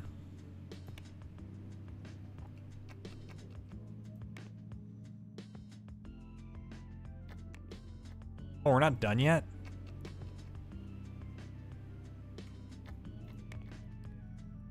Okay, pause. Give me like a 3-minute break here, okay?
Oh. Man, my nose almost broke that can there when I was drinking from it. Because it's a big snocker. You know how many cans I've broken up my nose? Hi, kitty. You want up here? You want a lift? You want uppies? You want uppies? You want uppies? Come here. Wants uppies. There you go. All right. So back where I was. Pre-marketing is what stage we are in right now. I'm going to show you the effects of the pre-marketing boost in this game right now. I set the boost to 1 year, 4 months. We're going to set these software are identical in every which way. Same team, same design, same skill, same inspiration and creativity. Only thing we're going to change is the release dates. We're going to release them on the same day, though.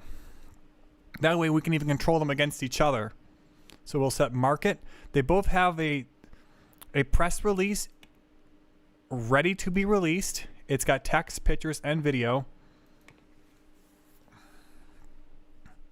We're going to announce. So usually what I like to do is I take our current month, March, and I add 2 to it. Because I don't know. I haven't done the exact math.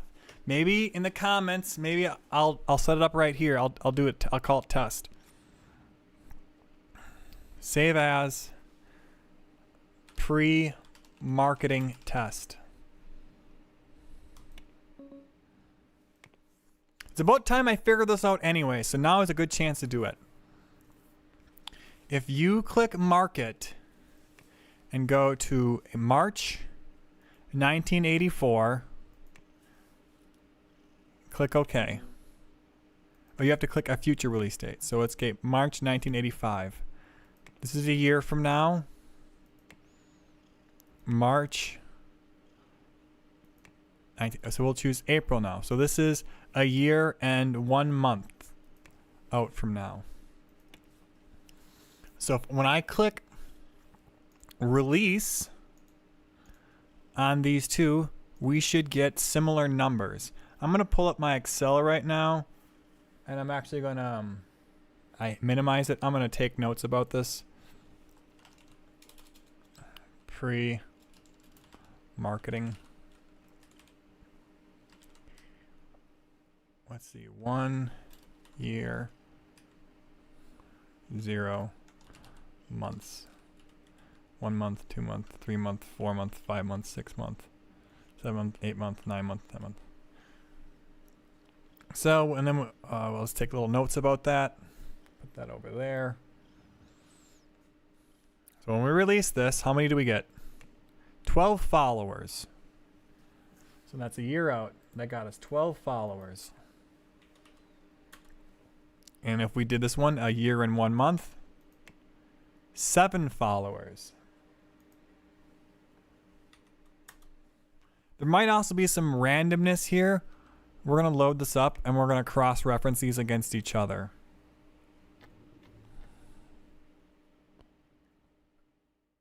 Market this a year out.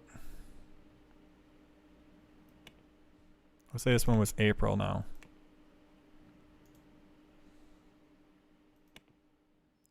So we got 12 as well. And this one's getting 7.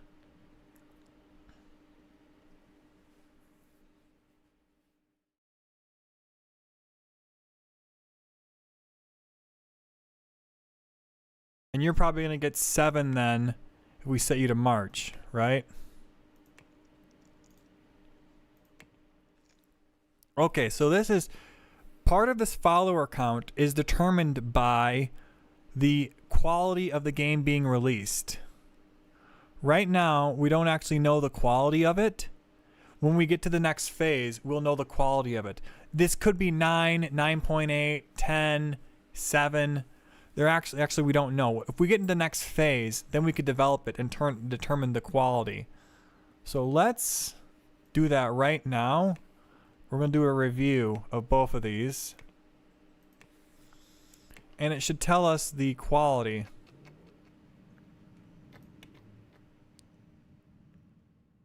5.9 creativity. What about this one? 6.3 creativity. This one has higher creativity. I wonder what happened there. All right, let's go back to my test. So we'll set this to be May this time.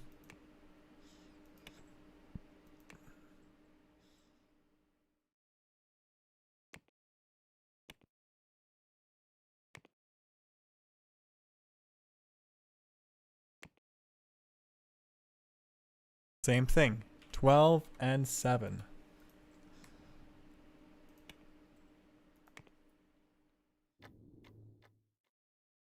Now we'll choose 1 month later than May, which is June 1995. This seems to be 1 year and 4 months out. Are we going to get the optimal bonus? Yes, we do. And we do.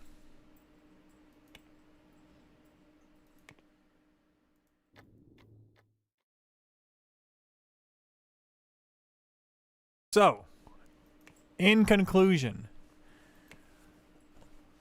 March 1, 2, 3.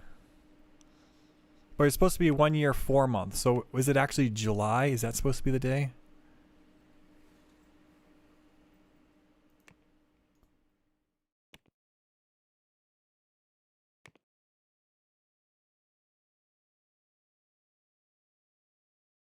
Now, when does it start falling off? Does it happen the next month over? Load game.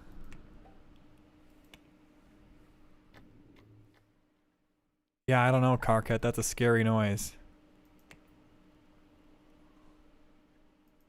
August 12. Market.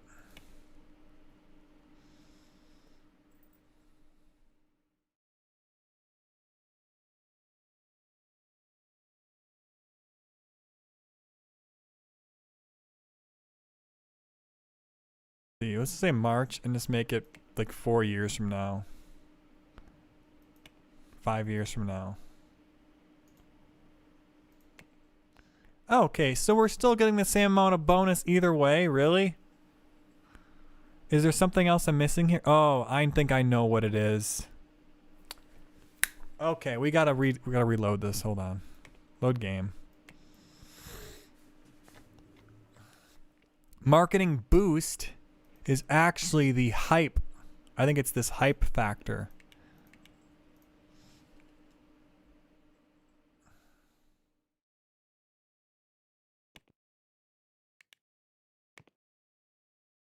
If we pause these, you don't even have to pause them, but I like to pause them.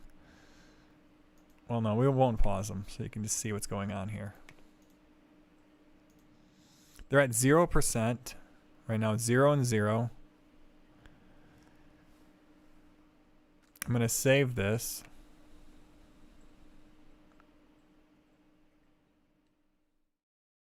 And so these were known to be releasing 12. If I just release this right now with no release date, we have 12 followers and 96%. 96% growth. If you load this back up and you set a release date now and then release it, 96%. Isn't that supposed to be bigger? Huh. Marketing boost broken. So let's set this one over to be 5 years in advance.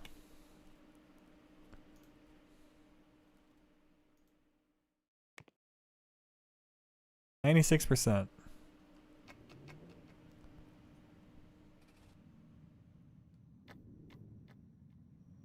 And they're falling at the same rate too. God, this is really blowing my experiment out of the water.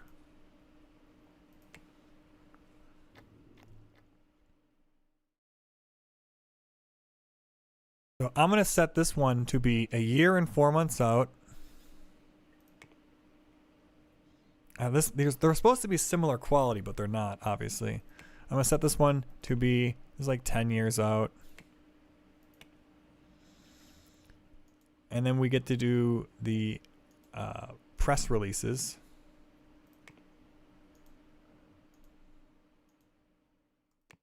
Start developing them.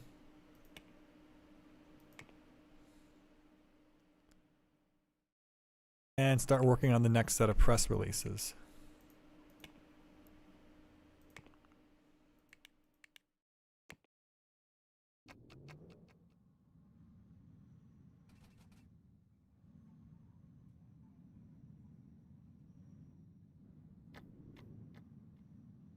Oh, it's about time to release Photoshop. Look at that. 666 bugs.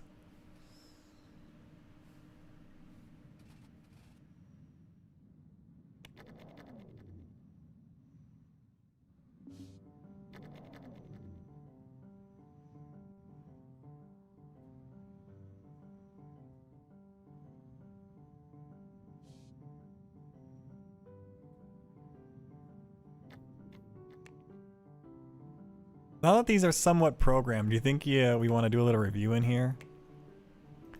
I'm curious what the quality of these are. Is it the quality that's determined the marketing efforts? So this was 6.0 for antivirus, and Virus Killer got a 5.4.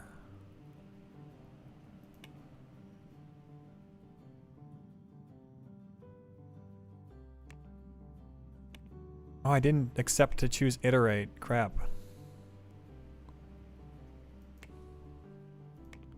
Let's review these.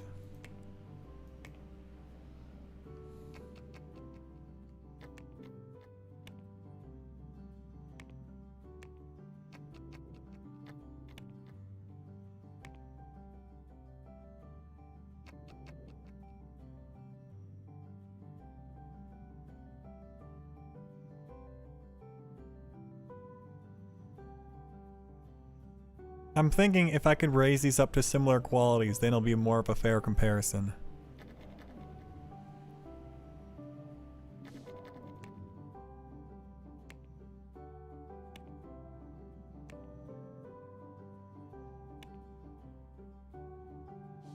Eight 8.9.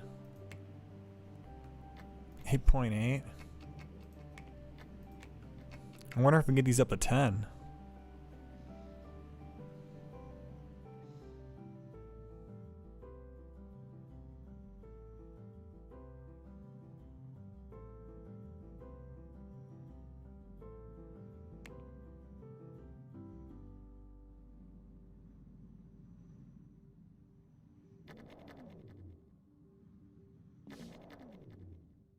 Oh, shit.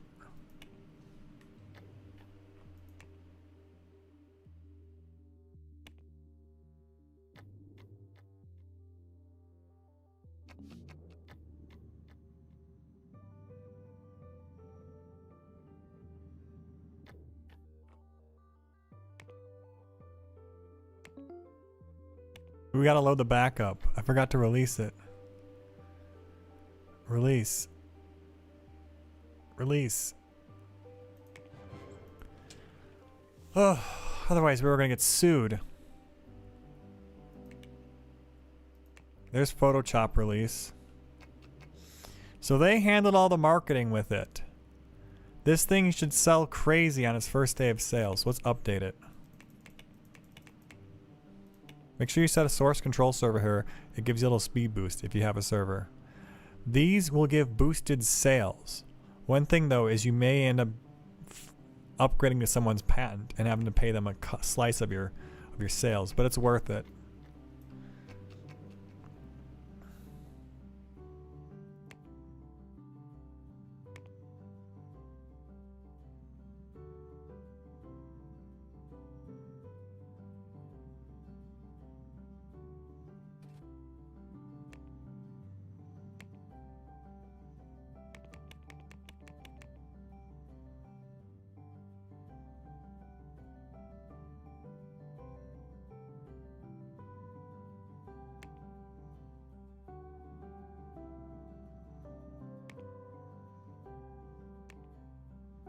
do the reviews again. We did them last time. Oh, so this is at 10 out of 10? What about this one? 10 out of 10. Oh, okay. Well, then they're done.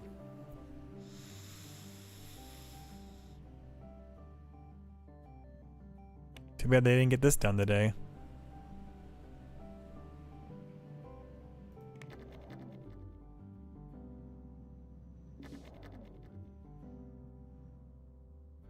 So this is what with perfect marketing a publisher can do.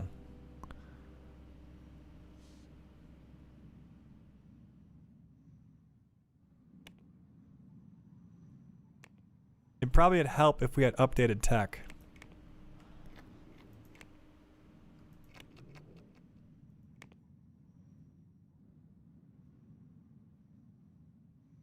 Does no one know how to do this stuff? Oh, what the heck?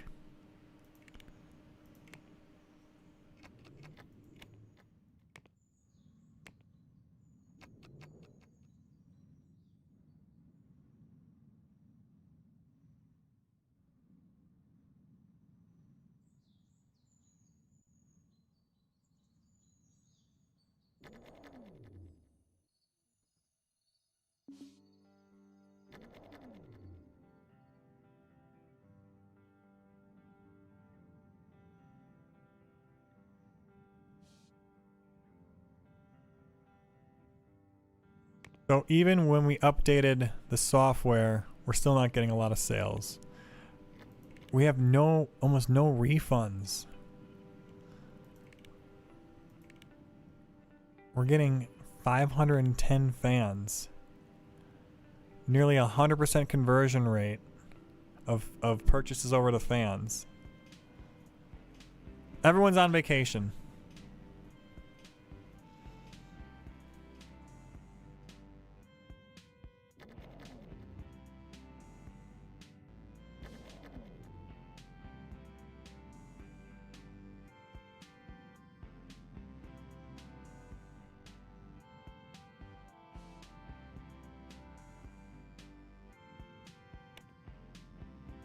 This is with a publisher with unavoidable marketing.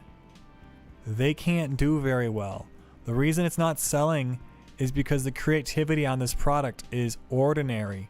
Even though the quality is outstanding, the creativity is really hamstringing it right now. Okay, let's put both of these over to the next phase.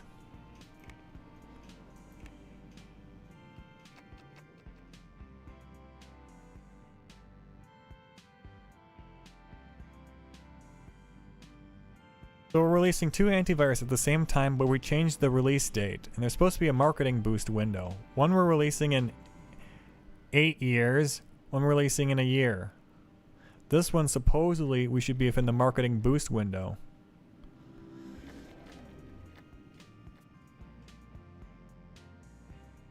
Let's release these press releases right now. Okay, so this one got much bigger. I should have wrote down the numbers beforehand. Let me load this.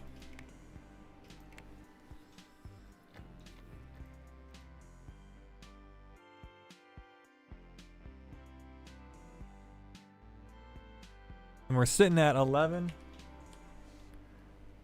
and 7. Oh, it's 17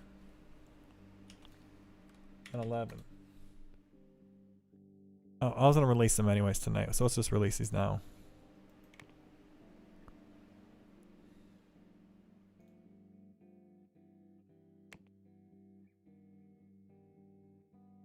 And then it became 26, 14.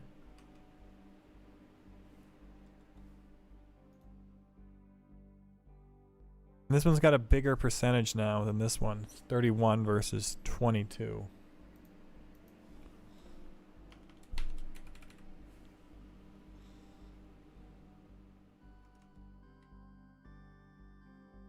So there is a difference there.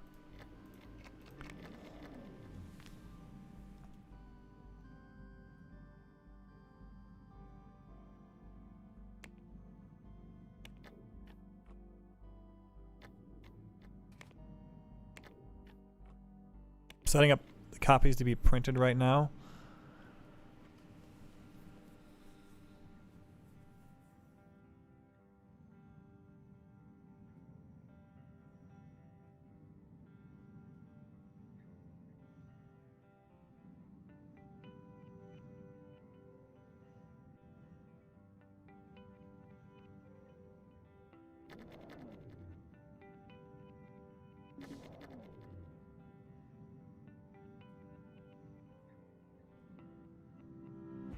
I don't know why there's a door slamming competition here. Okay, let's release the press build today for both of these.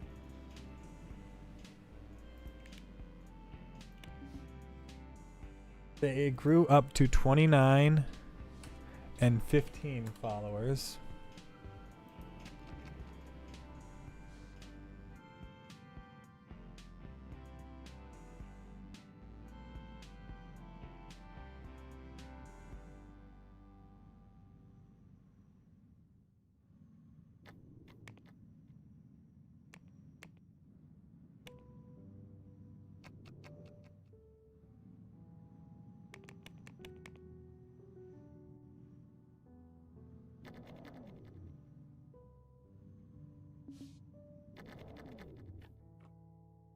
$68 and 48 with a boost of 134% and 111%. Those numbers don't make sense to me.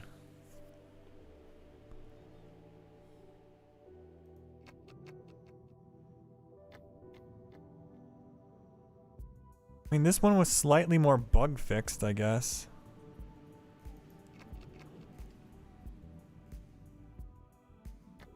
Here, let's load this up. Gotta keep it consistent. We'll just wait till it's 100% bug fixed. Or is it too late now? It's too late now.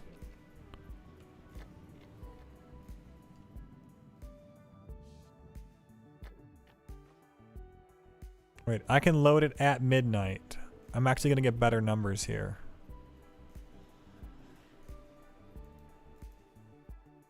$250. 192.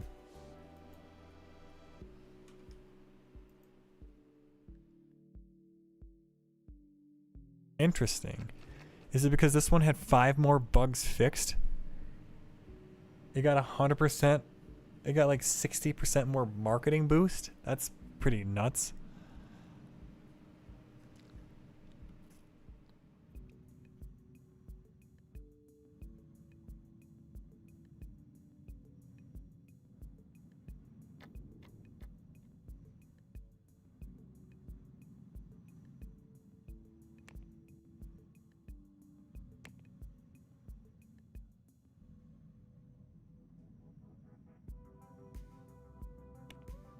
Let's make a sequel. Sequel. Same as the last one. Top 2 most popular OSs is always a good one. Auto balance.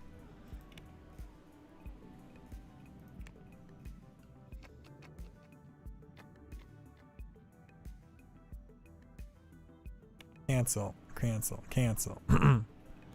I wanted to have a publisher do that one as well. Make a sequel.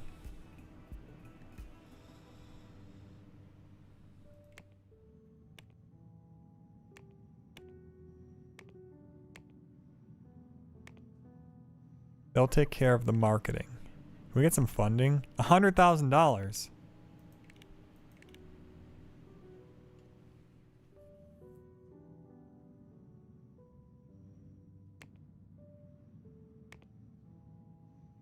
Yo, yo, yo, Lindbergh, how's it going?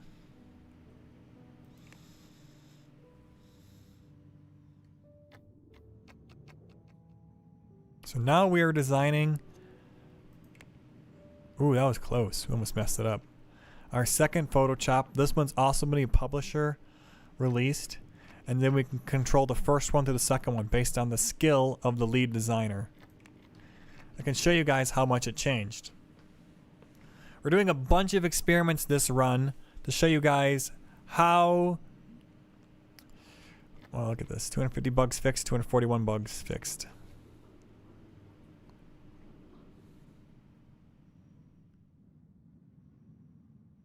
It might be because this one was just a better designed software. Accept all. You have this game and trying to learn it? Well, this is the perfect stream for you. Photoshop failed? Yes, it did. I would say this is an utter failure. Only selling, never making more than 1,000 unit sales. It's some money, that's true. Like 26,000, 20,000 is pretty good. If you had like a 1-team, 2-team crew, that'd be pretty good. I'd be happy with that. But our team is pretty big. We deserve better. And the main point about Photoshop failing was the marketing. We had a publisher release it. They did all the pre and post marketing. Supposedly they do a perfect job. And this is what happens when you do a perfectly marketed game that only has ordinary quality, ordinary creativity on a game mode that requires high creativity for sales. Porting won't help. It already has 1.7 million possible consumers. So this product doesn't need to be ported. At least not yet.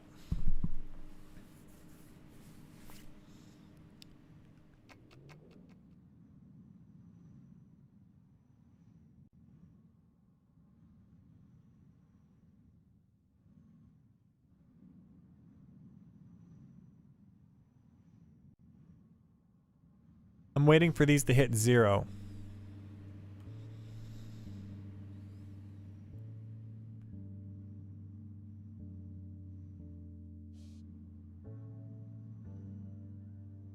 They're at 0 now, so these hit a maximum of 119 and 94. Huh. Oh, that's interesting numbers there. Let's release these. Okay, release.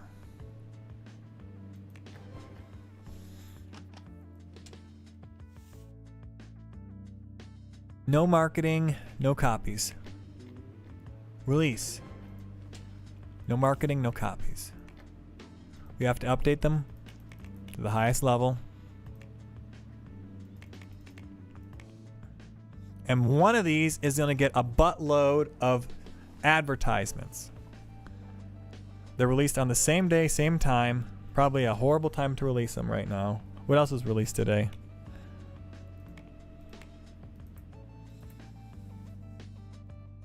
Ad Stopper 12. Okay, good. Look, another antivirus was released. This one only had great. Both these only had ordinary. They had inspiring. And you'll see that we'll probably do worse than them. And we'll see how much of a difference marketing makes when you release 2 products with ordinary creativity.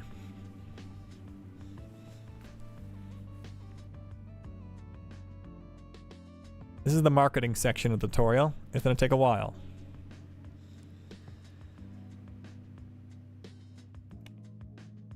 These are both getting updated. Photoshop is over here. I don't care about it anymore. I want to start marketing one of these though. Which one do I want to market first? They're both pretty much the same. Yeah, everything's the same about them. The retail price is slightly different though. That's interesting. Why is one retailed differently? Is it a quality thing? Huh. So let's take the lower one and try to market that one hard. Set it to marketing. 0 budget. All right, go.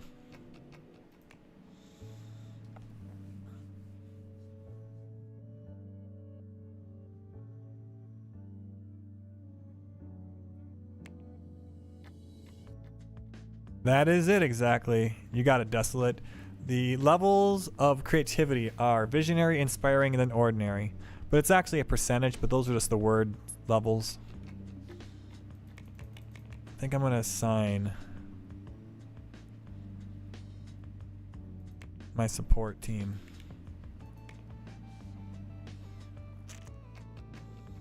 Assign the support team to help market it. Come on, go, go, go, go, go. 100,000, 110, 115. Come on, come on, come on, get more. Can I get more? Can I get more? Can I get more bid? 125, 125, 135 bid. 145. 144,000 on the first day.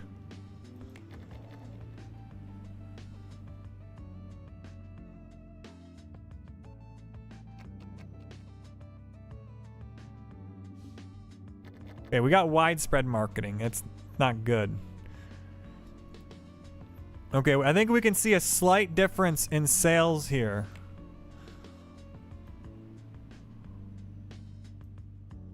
Units. 57 versus 300. But in terms of income, this one's friggin'... Where's the profit? Yeah, Virus Killer is at much more negative now because of all the marketing money.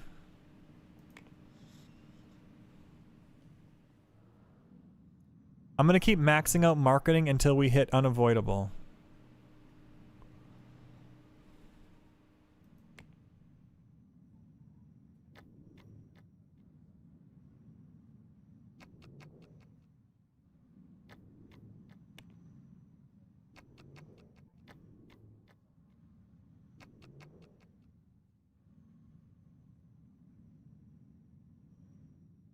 Oh wow, that's some big numbers. 200,000.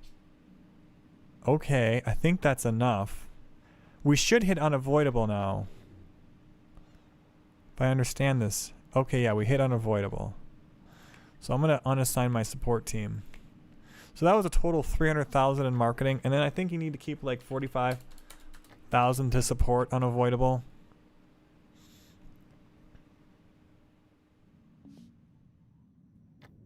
We do not have IT. Someone break it? Someone broke a computer.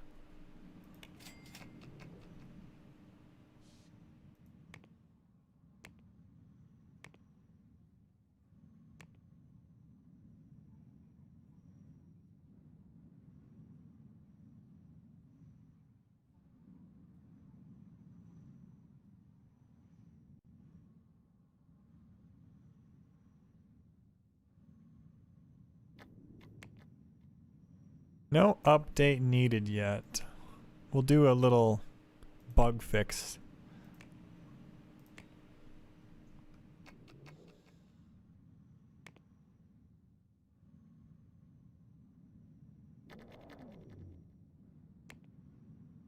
We'll do a review of Photoshop too.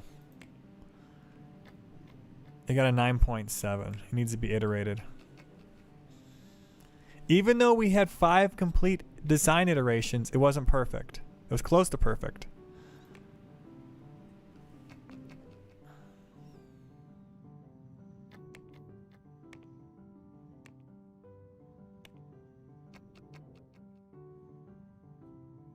Looks like Virus Killer is just a little bit more buggy. We look at in terms of profit. None of these are very profitable.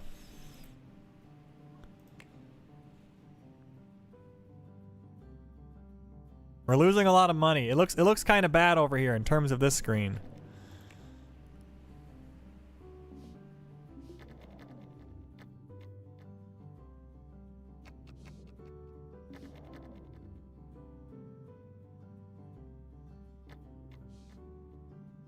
Okay, let's make sequels for AV1 and Virus Killer.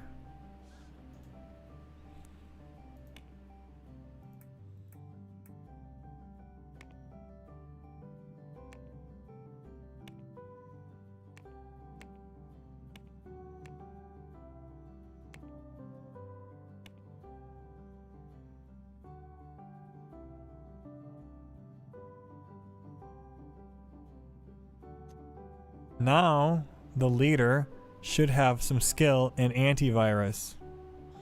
I'm surprised she didn't get 2 skill ups.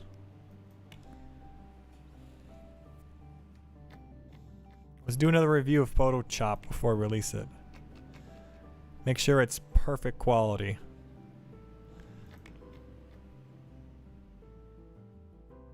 Yeah, these are all 10. These are all maxed out. The creativity is a little low, but that's it.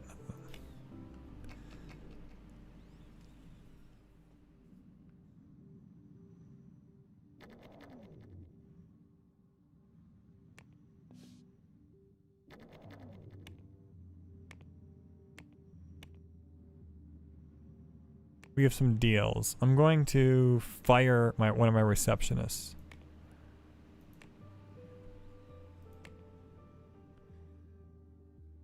Print deals. I'm going to accept all these print deals.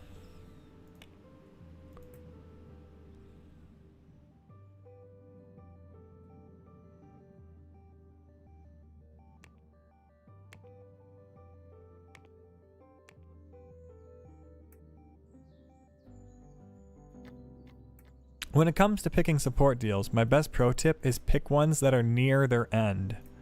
They have the lightest workload. So pick ones that are closest to ending.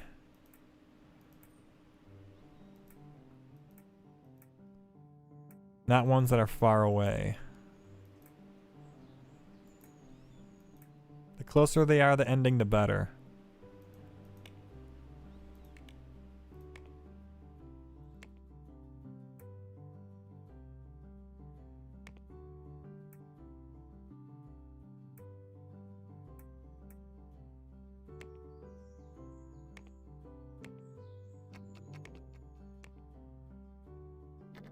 Why is the founder at home?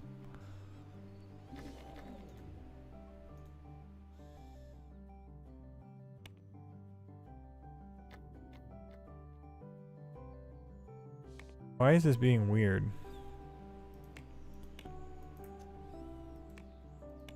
Oh, it's minimized. We have to have this maxed out before we do the next project.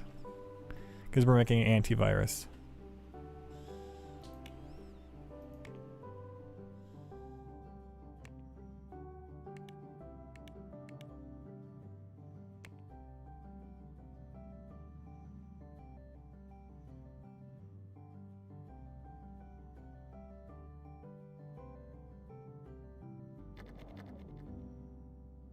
Our market recognition is still awful.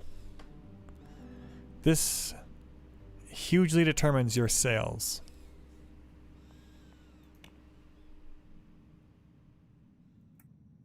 Except these print jobs.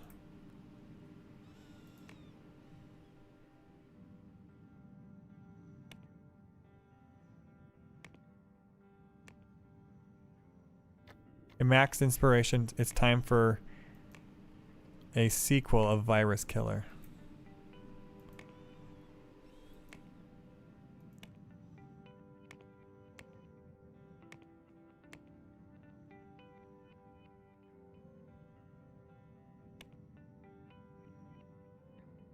Who the hell did the last one?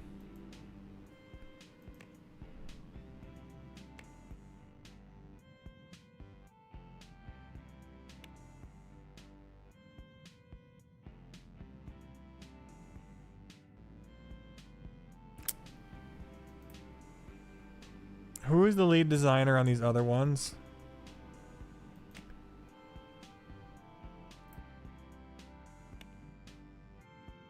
Oh, you jackhole.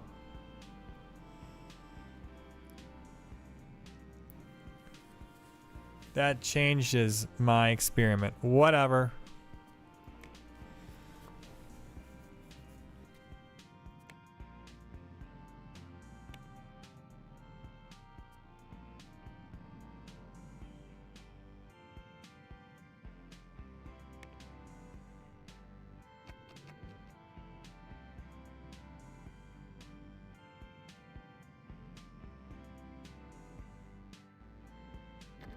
I gotta hurry get this tutorial done. I gotta make food later.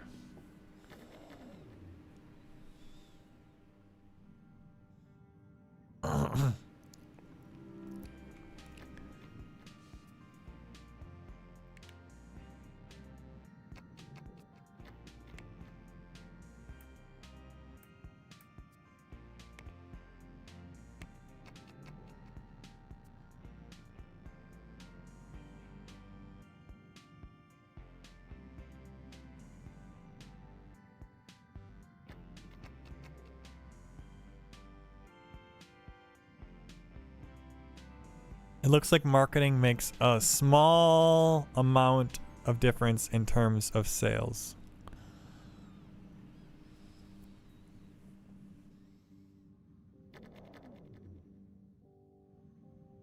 This time we're going to swap it around and try to pump up the numbers for antivirus. And then we'll go back to virus killer for the third round.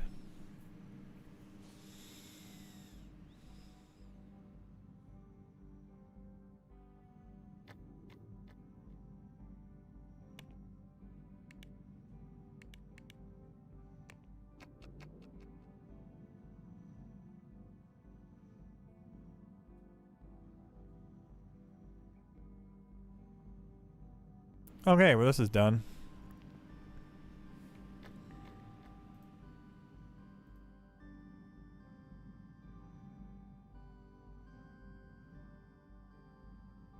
Let's fast forward to midnight.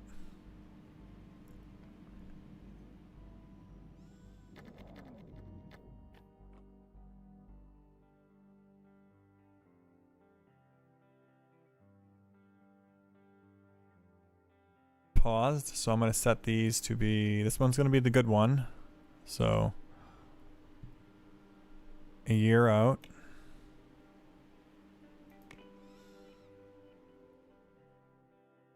Release.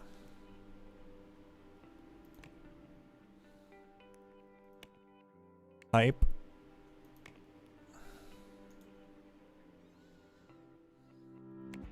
Market this one, hype it. Release it 10 years out.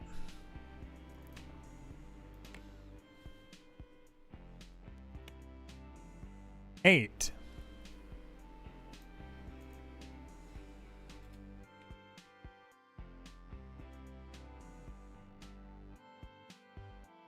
It looks like there's a difference.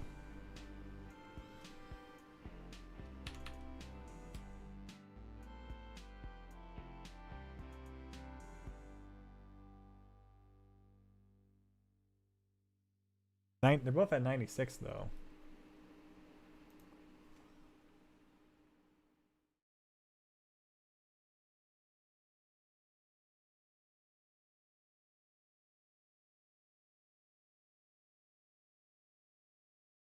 Let's go. So I'm taking notes.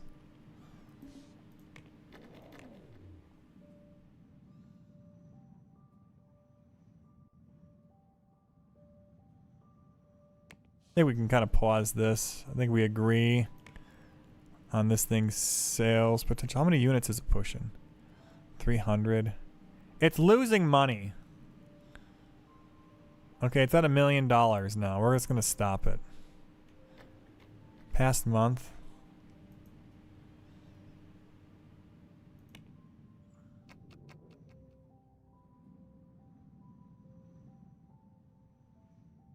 Almost a whole year's sales.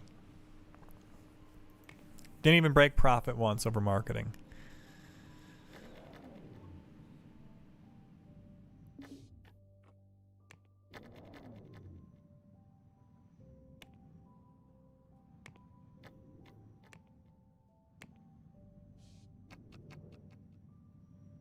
I wonder how these turned out. 7.1? 7.3.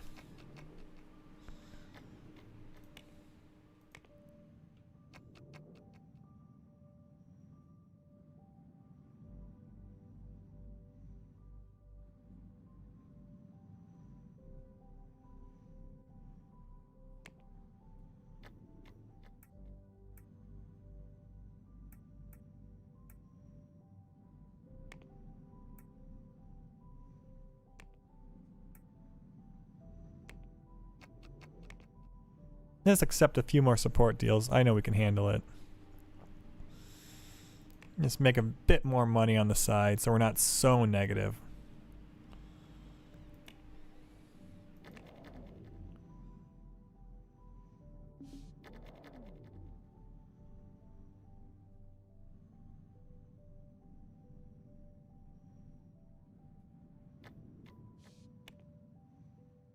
And we can hire more people.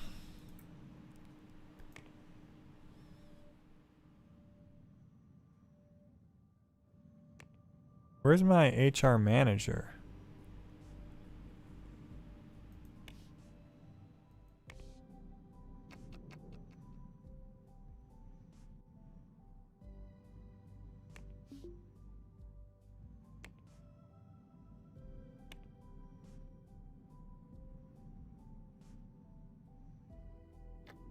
Looks like I have to hire another lead. HR, social. Put you in programming.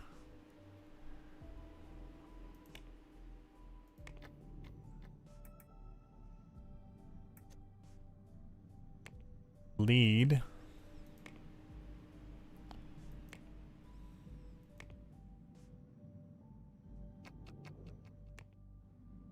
Thought they looked kind of empty. I was like, why is this going so slow?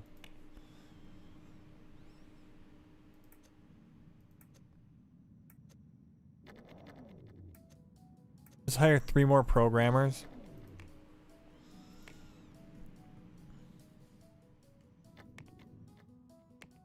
Do a quick little review of the software while we're at it. Cost us $30,000.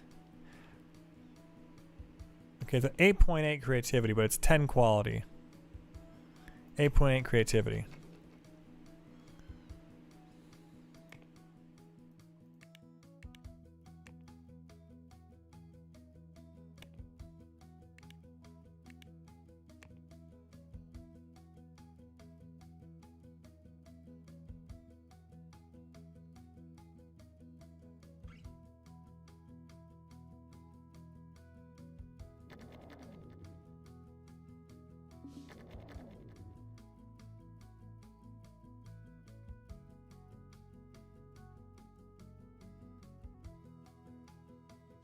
My server is now overloaded, finally. So if you need more servers, one thing you can do is just upgrade it. That usually covers you, but if that's not enough, duplicate it. Select both servers, or as many as you have, and click link servers together. Just make sure it's now server 1, not server 0. There you go. 10% load.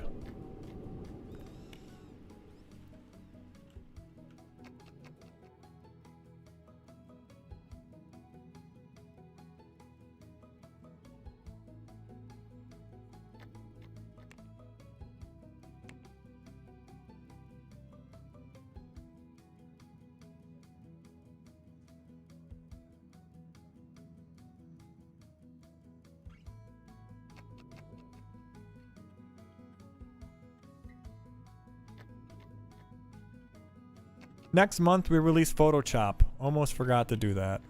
We're gonna start printing 50,000 copies. Let's see if the publisher does it. Can the publisher do perfect marketing?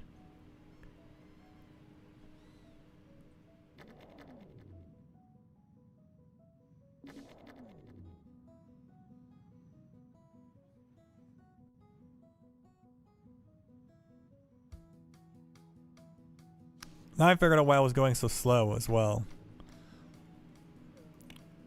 Let's release it.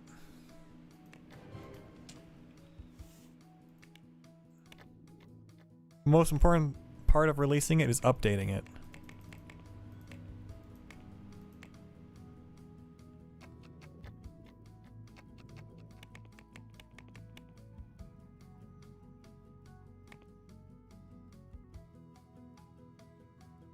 This thing, people still looking at this? That must have been when my marketing fell from prominent to lower. So you can get some sales, but I think we're at 80%. We're at like only like 20% what we would have gotten before. So this could be 5 times higher. These could be 5 times higher. I don't know. We'll minimize that one.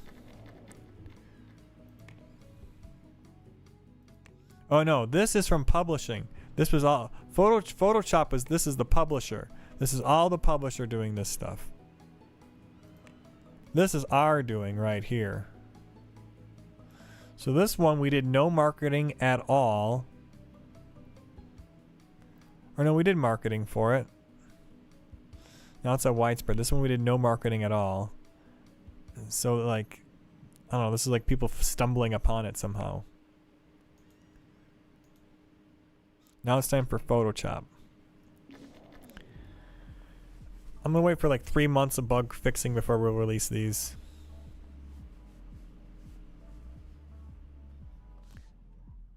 We could start designing Photoshop 3. This one should have visionary creativity. This is the perfect price, $73. Always check the price of your products before you sell them.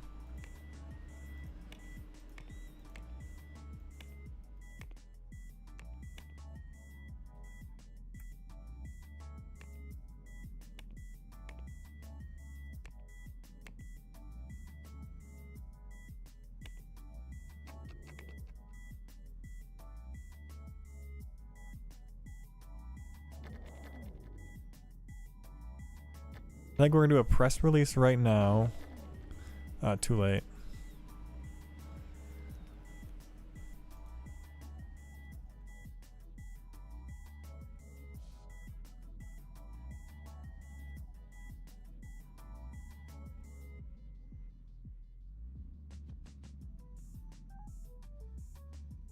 And release them.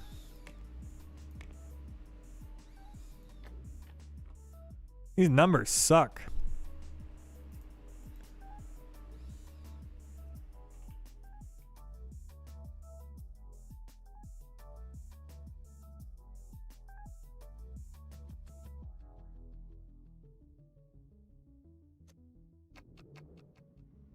I don't think I'm doing it right.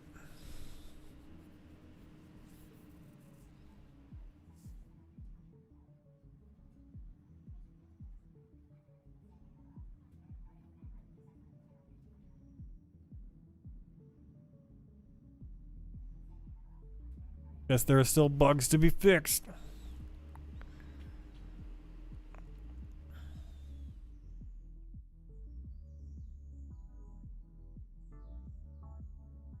How are we doing over here? Oh, we gotta do a little update.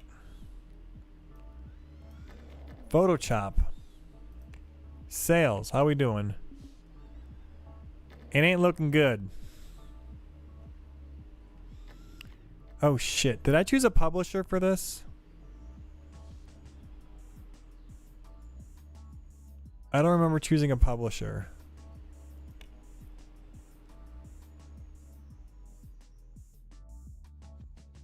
I'm gonna cancel this.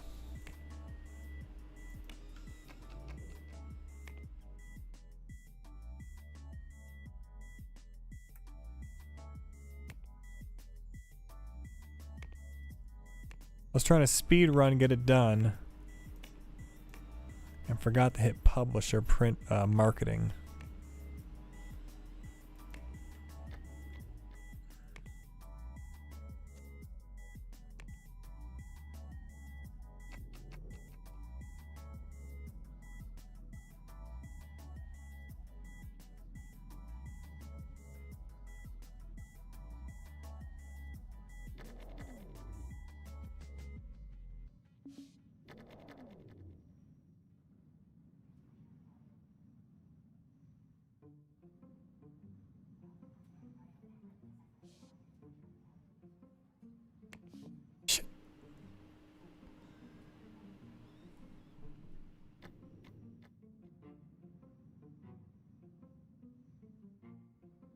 Should have paused it.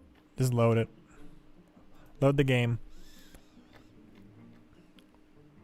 We're at a formal this evening. Maybe. Why are these so huge?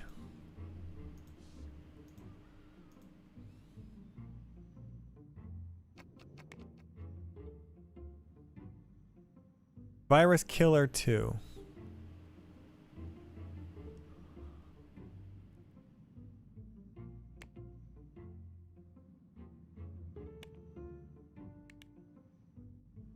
There's like no refunds.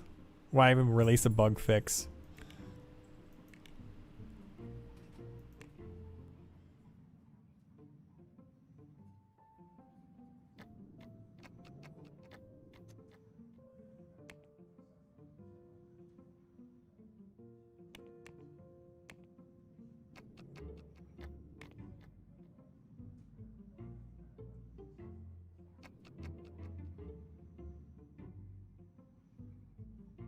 Let's wait one more day on this.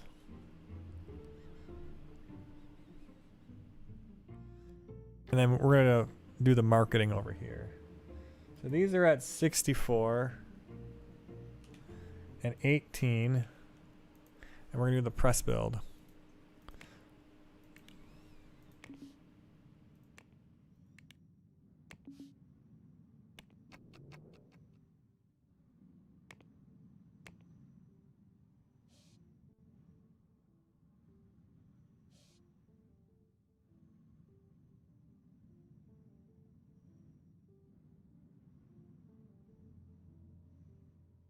Skip.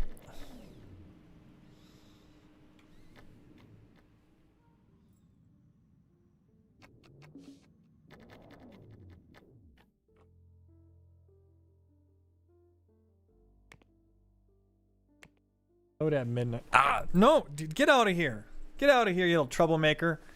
You do not try to claw my shirt right on my stream. I knew you were a naughty kitty.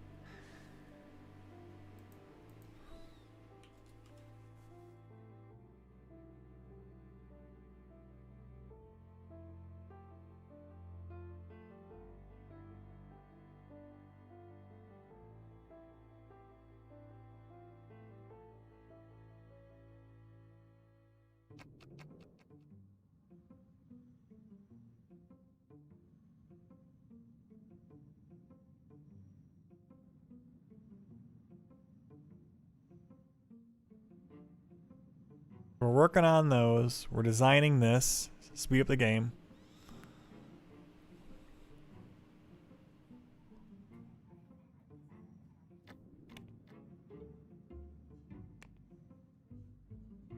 Leader, there she is.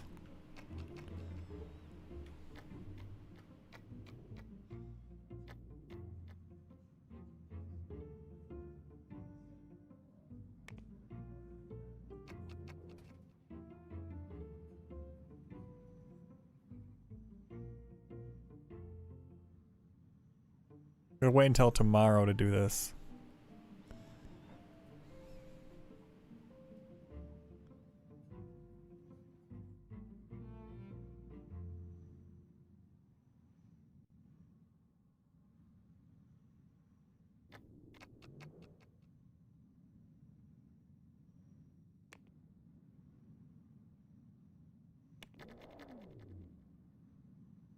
Needed to have proper levels of inspiration, like that much.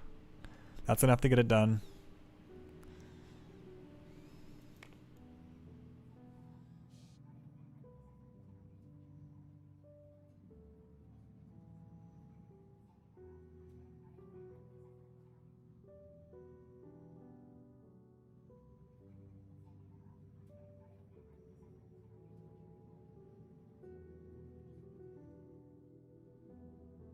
Wow, they're ripping through it now.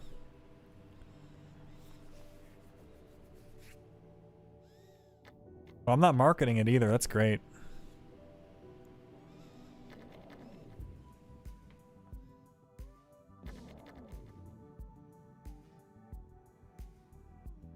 Get out of here, you little troublemaker. You horny noodle.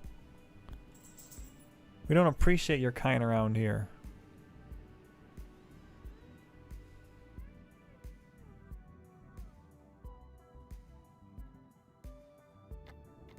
So these hit a maximum of 238 and 137. We could release these now.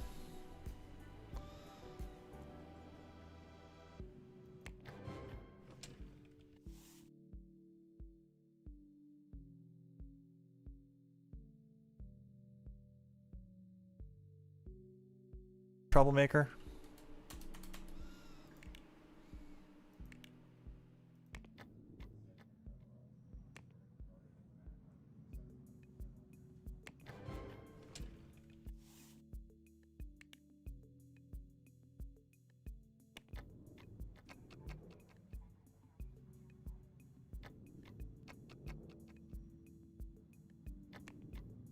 Make sure both of them are up to date. They are.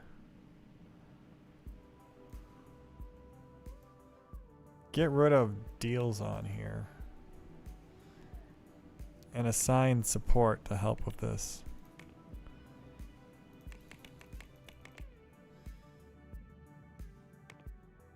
We're only at sparse right now. So these are like the similar product every which way except for the marketing.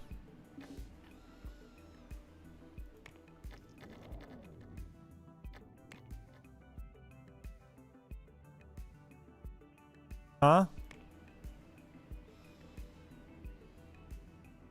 Something sold a lot of copies?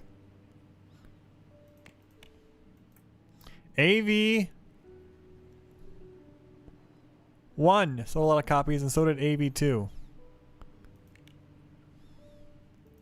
And they're the same, but we're going to keep marketing them differently.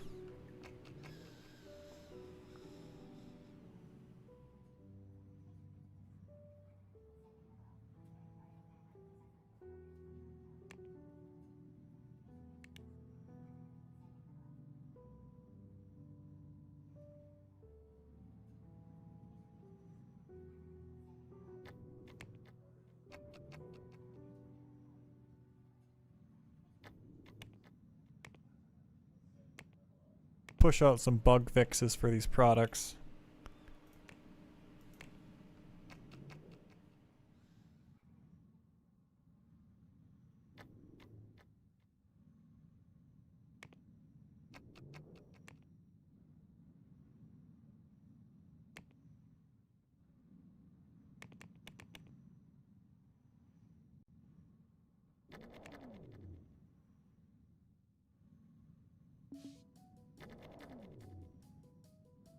And now we got unavoidable marketing here, so I'm gonna set this down to 50,000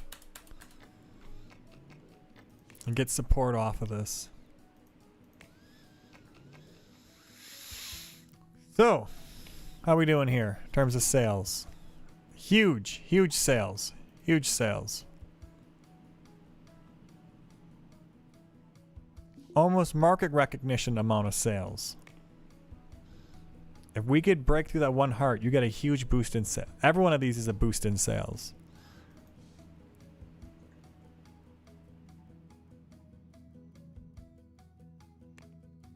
Let's do a review.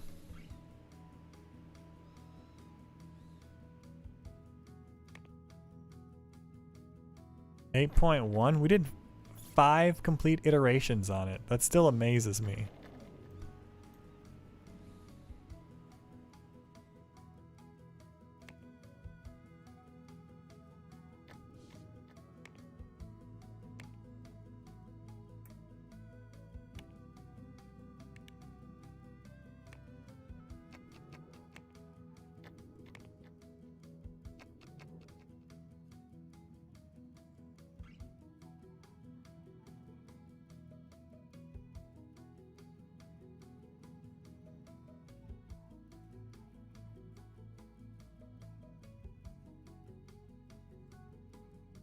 Do another review at the end of the day.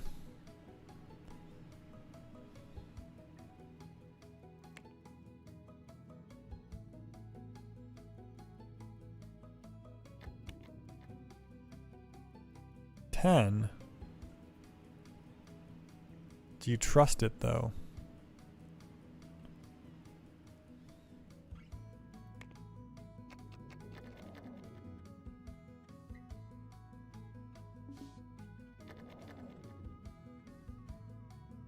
Can we just make it a little bit better though?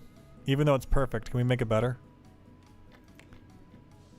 It didn't drop it at all. They didn't have to rewrite anything because it was already perfect. That's amazing.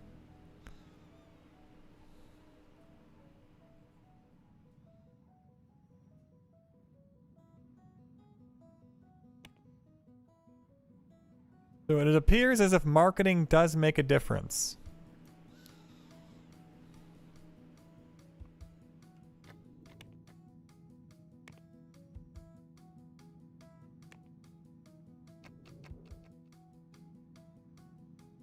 Can I help you, kitty? You want to come on my lap? Here you go. We have to release this in December. I'm going to start working on my last round of antivirus cycles.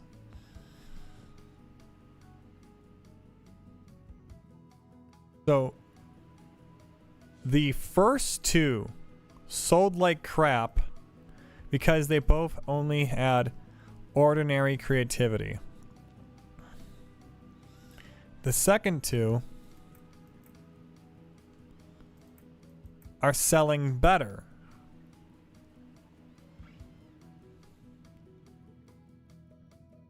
If you marketed hard. The one we marketed hard down here lost money. The one we marketed up here made money. That's the difference between inspiring and ordinary creativity.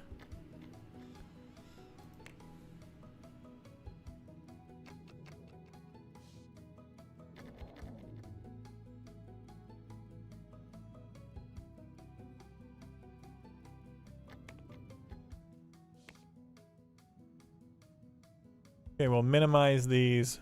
Minimize these. Photoshop 2, minimize that one.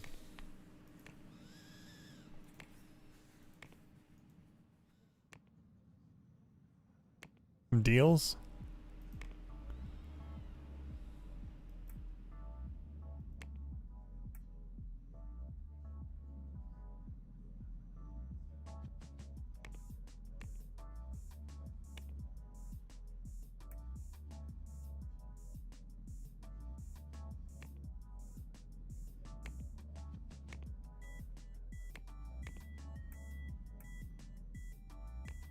I'm going to select the top 2 most popular operating systems and start working on this.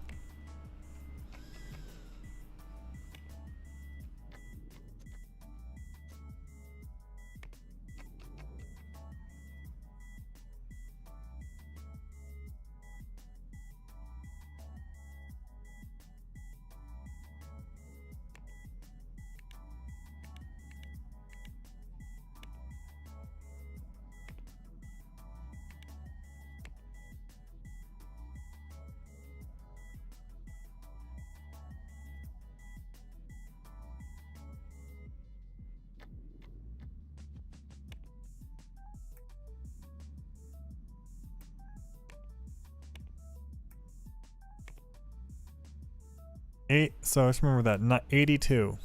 Tech level 82.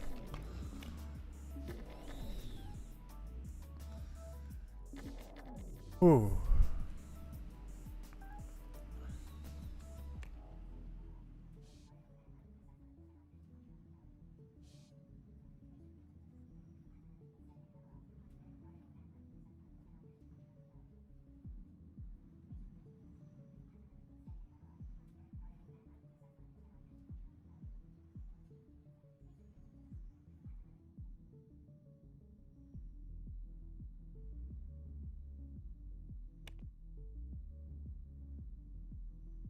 I think it might be 2 or 3 months.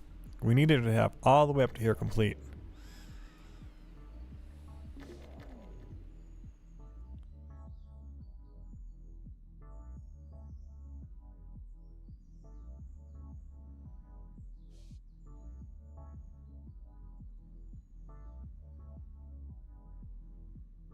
But it doesn't fill up at work?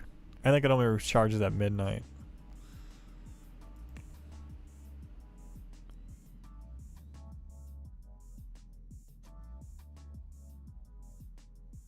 What is your vacation? That's weird.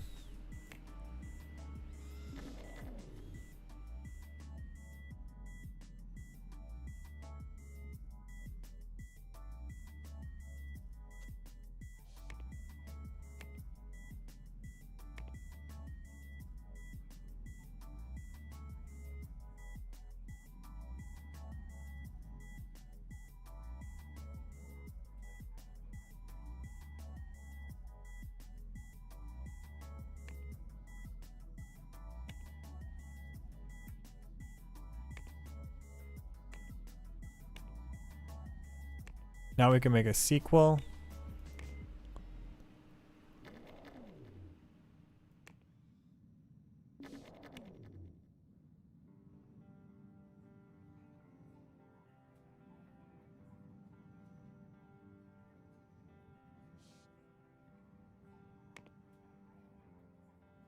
Wow, look at that money. Is that all of our money? Yeah, that's a $250,000 a month.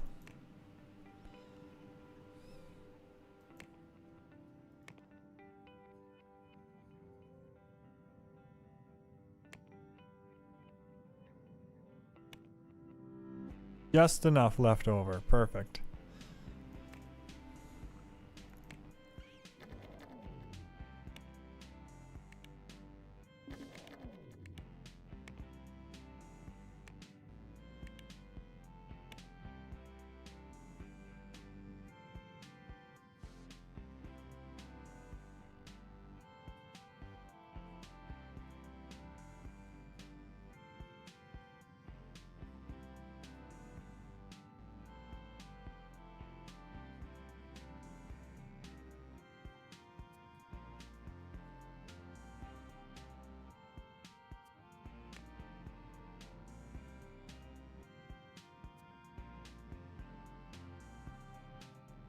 It's ready to start the third marketing experiment. In this case, we will use Virus Killer as our premier software we want to promote right.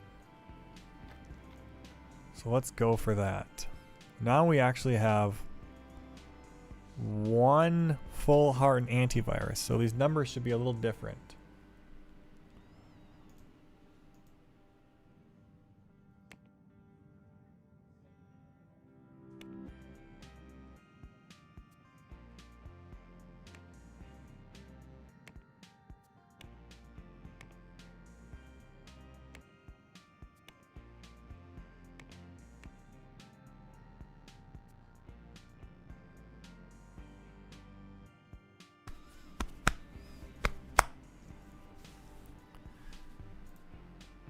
Okay, third round. Here we go. 1 year.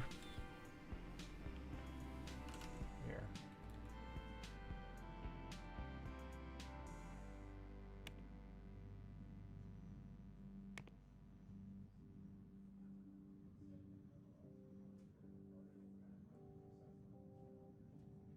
Pause it. What? Why is the game moving? 38 and 21. 95. All right, go.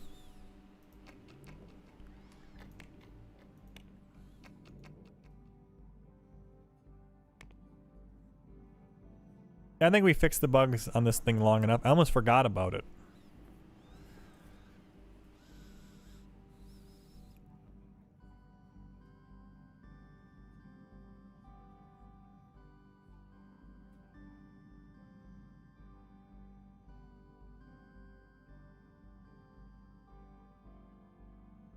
For my last bit of tutorial, we'll use project managements. Project managements? What the hell? We will use project management to run the software. I've shown you the importance of marketing, how it can have an impact on your post sales. I don't know if pre-marketing has an impact at all. Pre-marketing is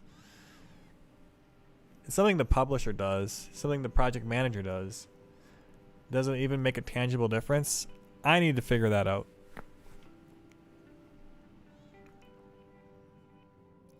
Actually, I know it does make a difference. If you do enough pre-marketing, you can be at... Oh, we gotta release it this month.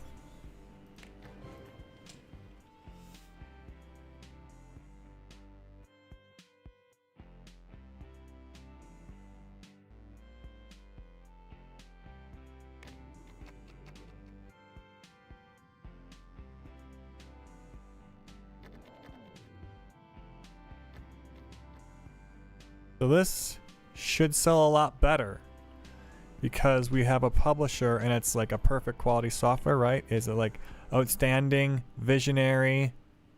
Why is the marketing only sparse? Unavoidable marketing. And there's some good unit sales, finally. If only we'd updated it to a higher tech level first.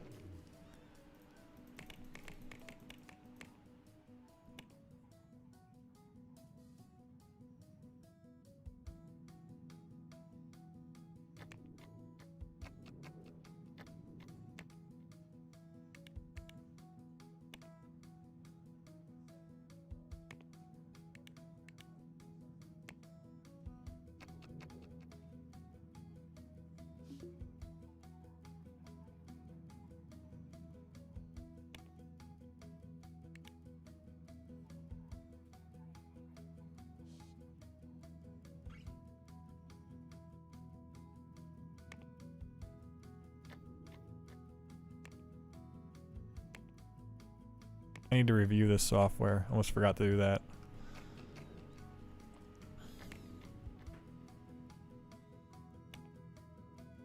Iterate it. Iterate it.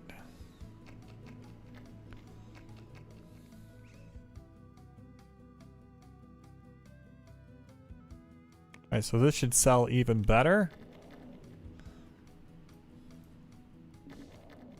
Same amount of sales. That's weird. It must be because my footprint is so low in this market.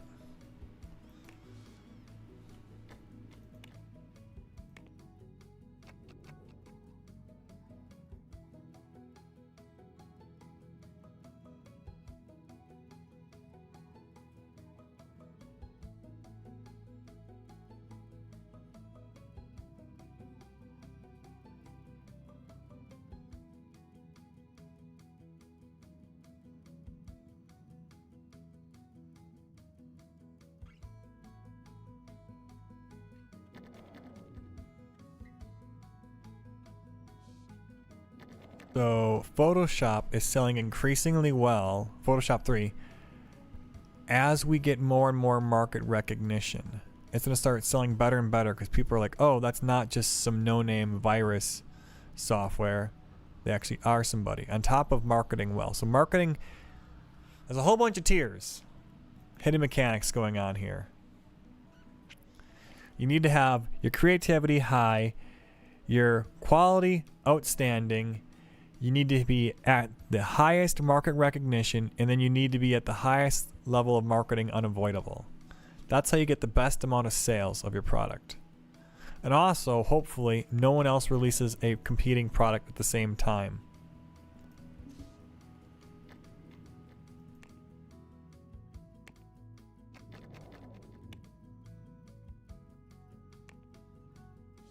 Like I said, this will keep on going up and up and up because this is perfect software, perfect creativity, good marketing. The only thing it needs is the only thing it's missing is market recognition. And as we sell more copies, this will go up. So you'll see the amount of copies we sell go up and up and up. That's why it's just...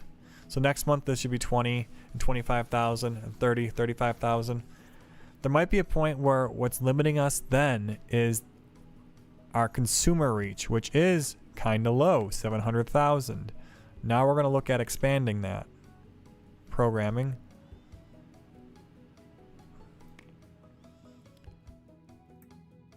$2 million users. So this is kind of important to get this one.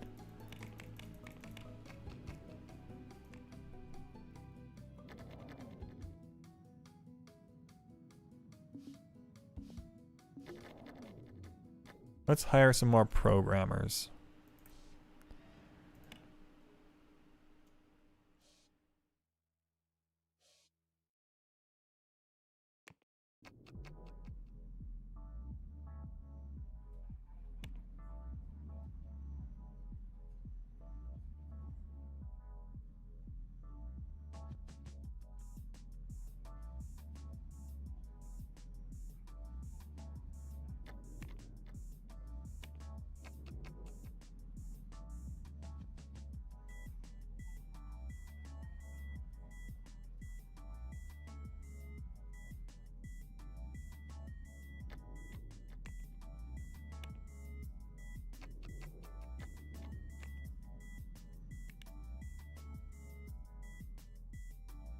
I'm going to order more copies now. I'm going to say give me 150,000 copies.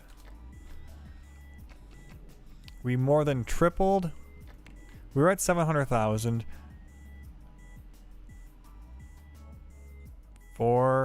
Yeah, we like tripled, quadrupled the size of our potential buyers. We've been growing in market recognition. What the hell? What happened? Competition?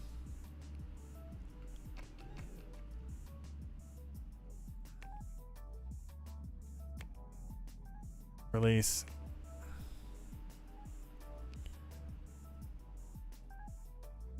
No. I don't know.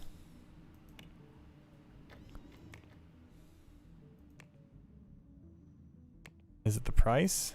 That's weird why the sales just kind of fell off like that. That's weird. Whatever.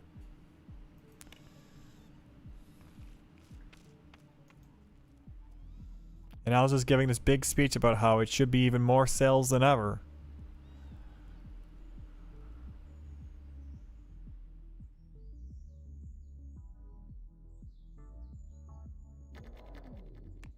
We look at our profits and our taxes. We have $1 million to pay in taxes, and now we're optimizing away 100,000, which is, when you have 5 million, this isn't that much money. You have to wait till you get up to like 70% tax. That's when this starts to matter.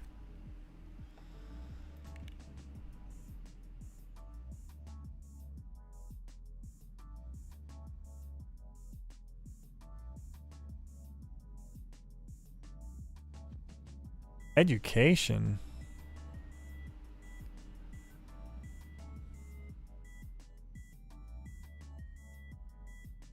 Sales.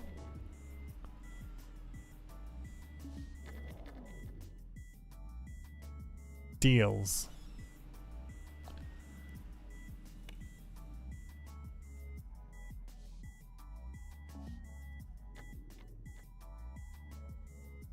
Deals? What's wrong with my deals?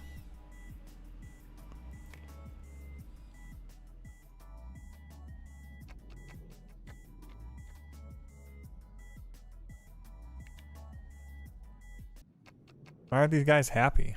I'm confused about that. Hosting deal. That's fun. Let's accept it.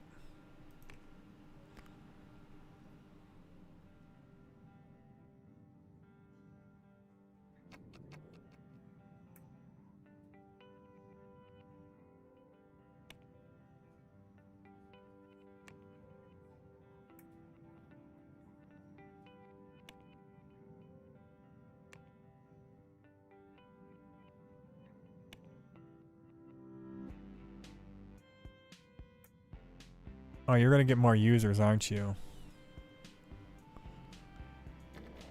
I think we'll be fine.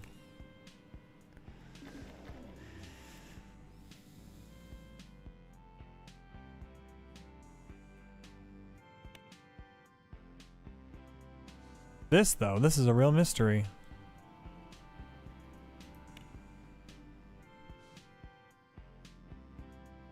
Why did my sales die?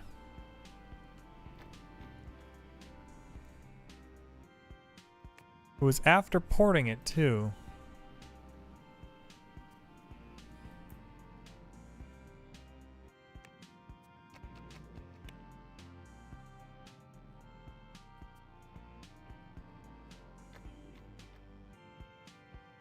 Do the next round of marketing.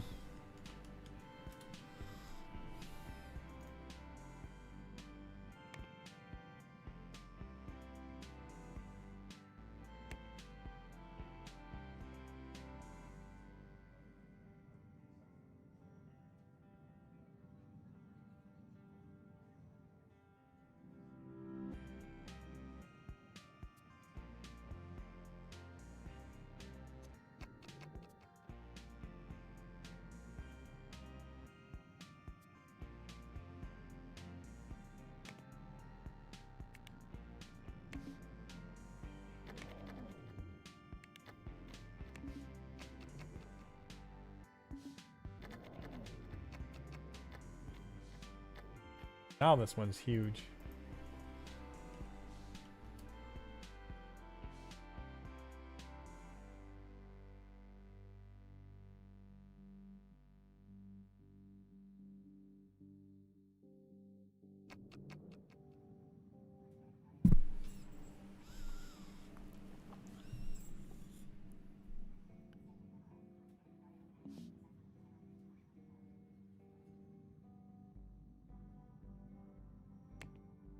Oh, is that what's caused our sales to fucking fall off a cliff?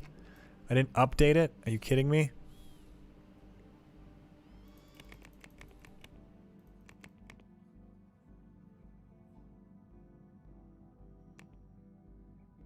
This better not cause the sales to shoot up again. Oh my god, if it was because it was outdated, How funny would that be?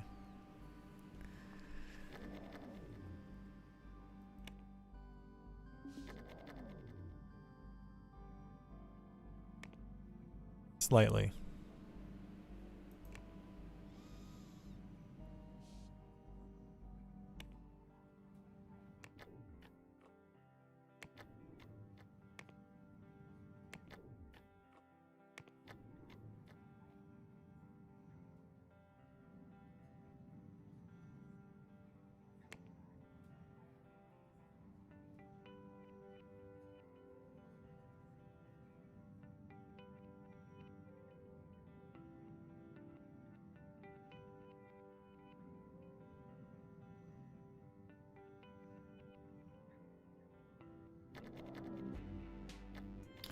Why? It's also right here. It's called the room labels button.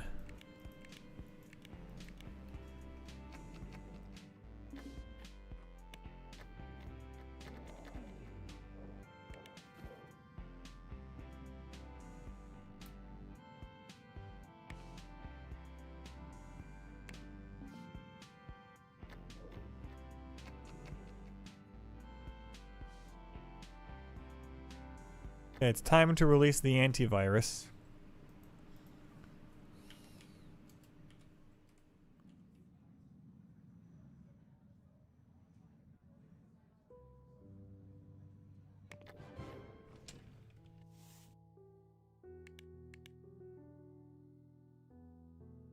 This one gets the marketing campaign.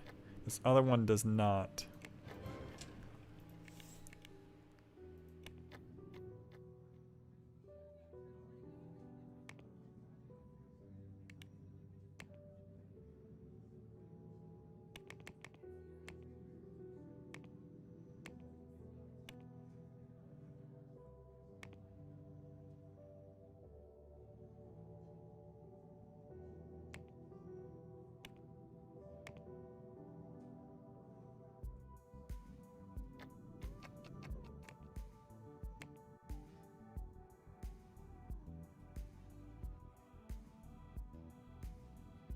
$100,000 marketing. It's pretty good. 120,000 is better.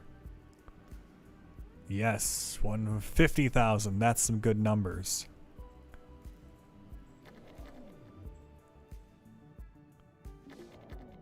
Unavoidable. First day of marketing. Fantastic.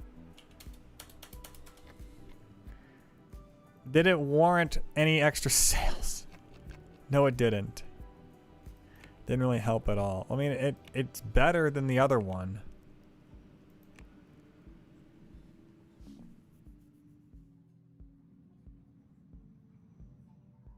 We might have to port both these. This could be a porting issue.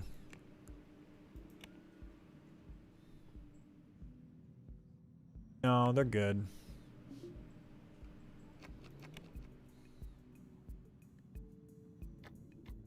And now we get to work on project management. Ooh, mysterious project management.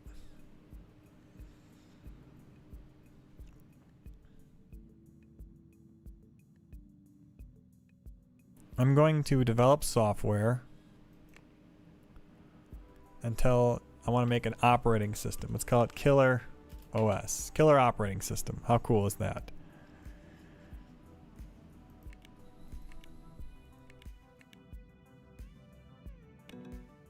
Oops, didn't want to do that yet.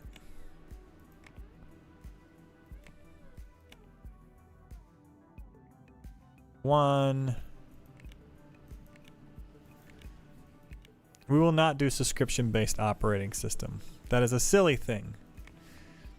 Let's set up project management. We'll call it OS.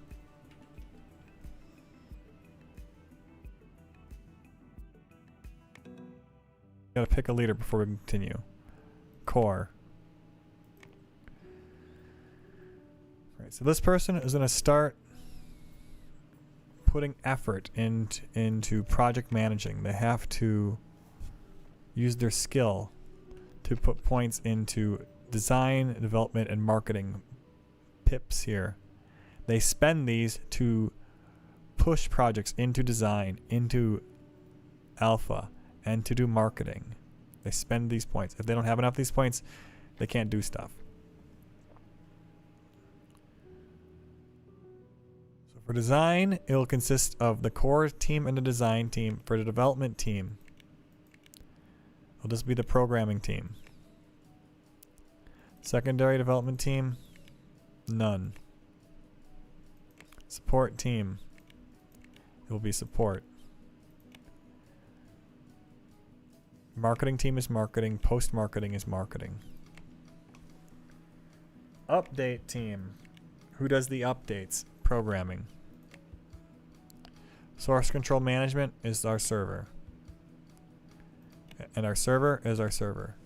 Then they'll ask you, how many development cycles do you want to do?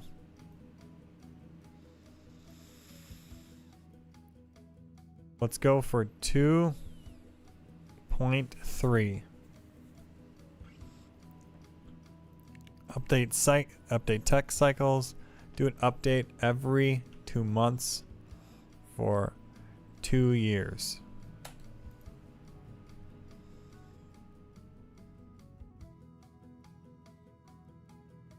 For 1 year.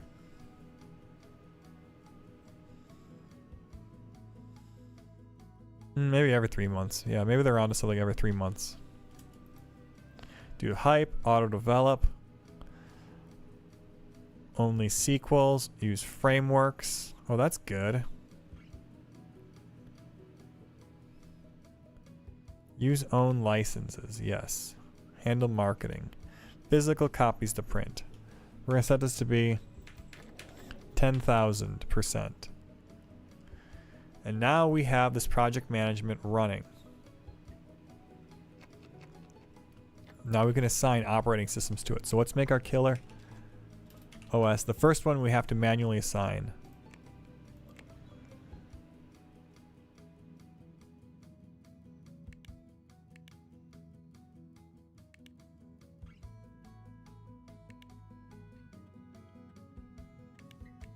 What does the market want?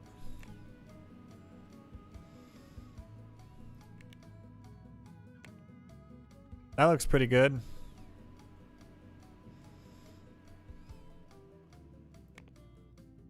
And then we project manage this to OS.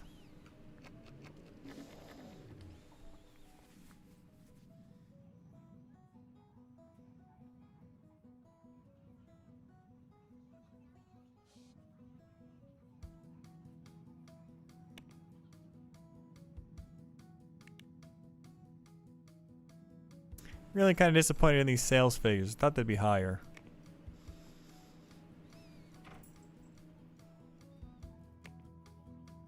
And Photoshop here too.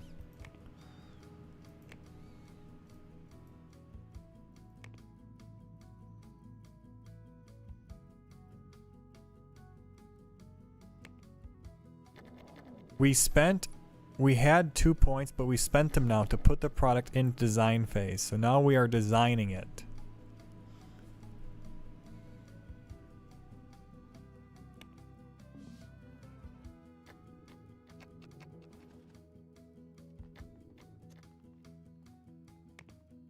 Let's do ourselves a favor and just hire a few more designers.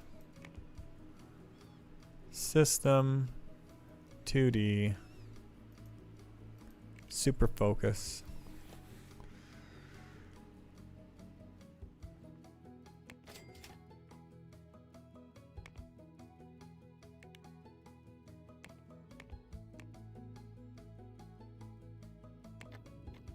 One, two, three. There should be more spots.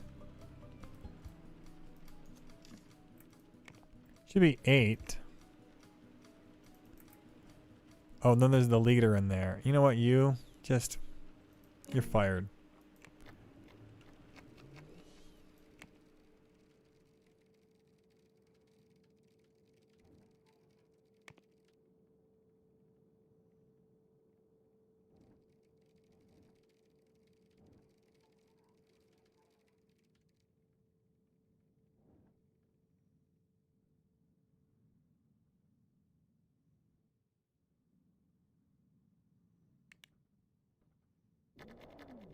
So inside of this black box of project project management.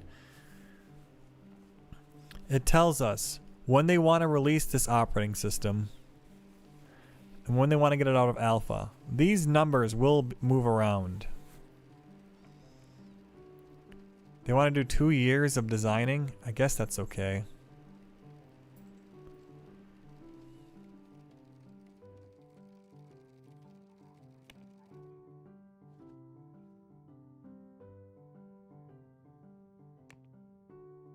Yes, the tax fraud department. That is where those are my accountants, where they commit tax fraud. I suppose we could get into that. How much profit have we made this year? $3 million? $500,000?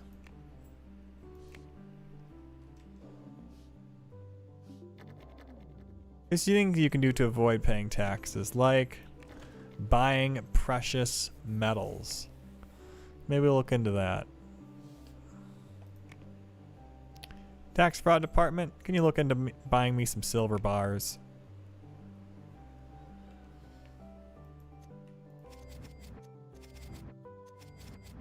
Oops.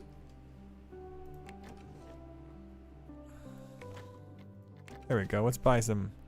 Put some silver bars. Hold on. Let's put those somewhere secure and safe. I don't want somebody looking at it. Here we go.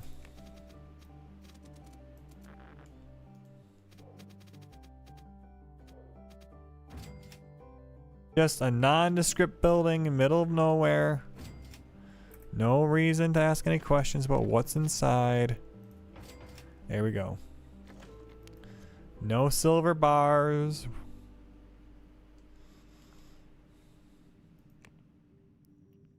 So we spent $1 million on silver. Now we don't have to pay any taxes.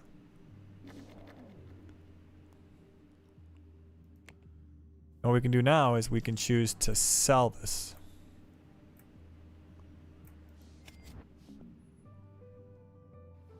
Now that money is in my slush fund, which I can choose to funnel back into the company tax-free, or start doing some devious stuff. Black market, pay off an employee, corporate espionage.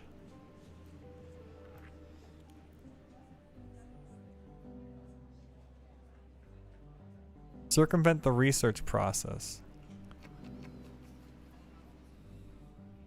DDoS.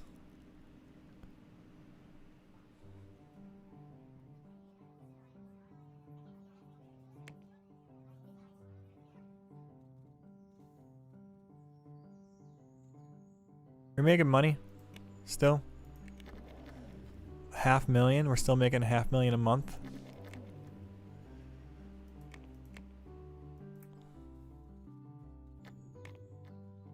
This thing is just selling incredible.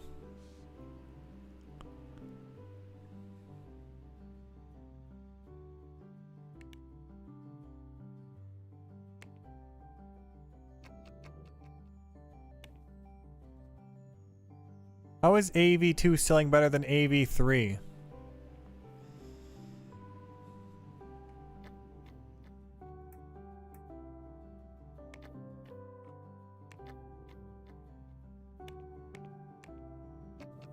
I do not like antivirus, man.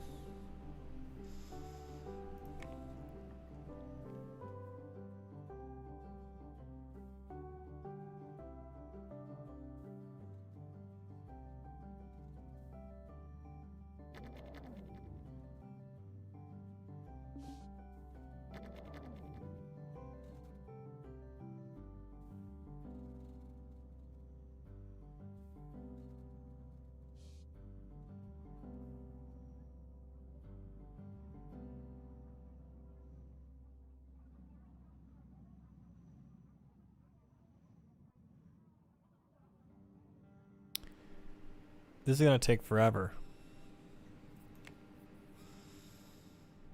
I almost want to take it over.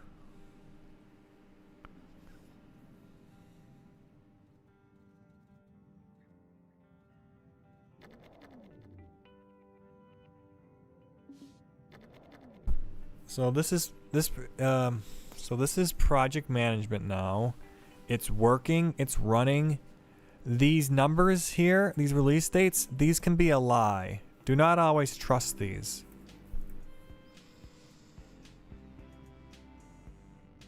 You have assigned groups to the rooms. I don't understand that. Is that a mod I have?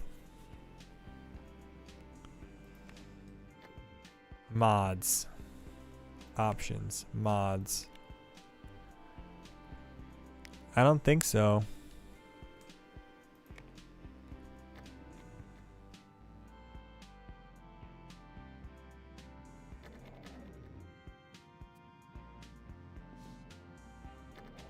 How is Virus Killer doing so bad? Meanwhile, Antivirus 3 is doing so good. In fact, Antivirus 2, I almost want to give it an update.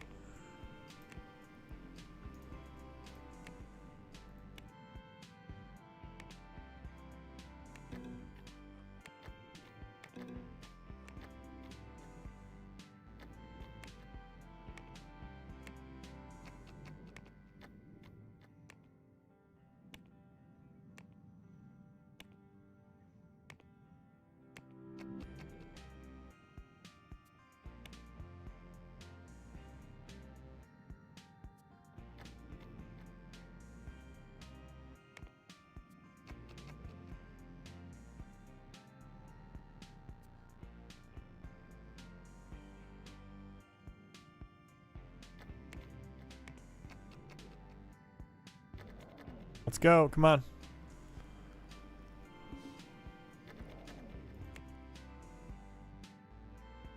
Made profit last month. That's why.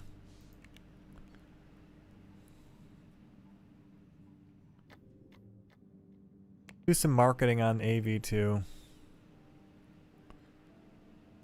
This product's gonna sell well, then we might as well market it well too.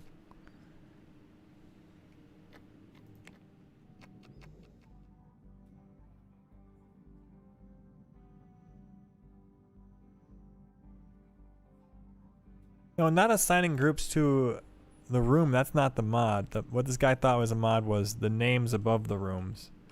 That's, I don't know, I thought that's native in the room labels.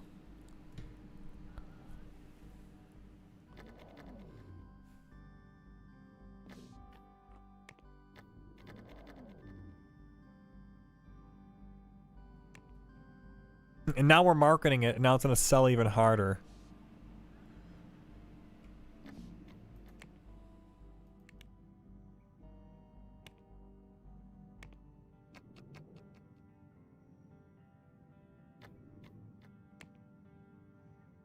Huh. So, it looks like they got done with the design phase faster than they were telling us. Before it was saying it was going to get done in 89 or 91. Well, look, we're already in the design phase now. It says alpha. So this is going much faster than they told us it was going to take.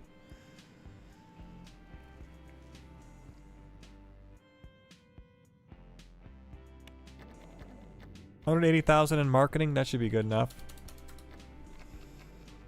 to hit unavoidable. Yeah.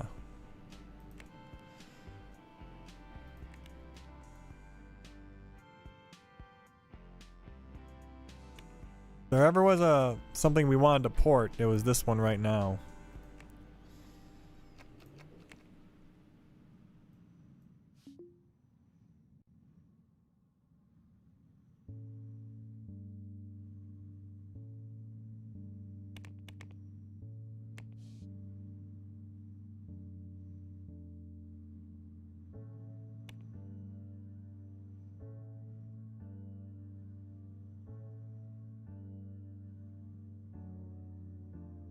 So at this point, I'm not doing any more antivirus really experiments. I'm just trying to sell it.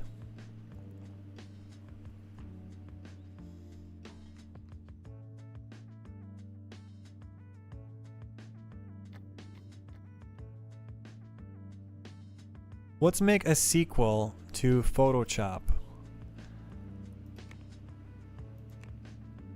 We'll do is we'll go to our releases, Photoshop, make a sequel.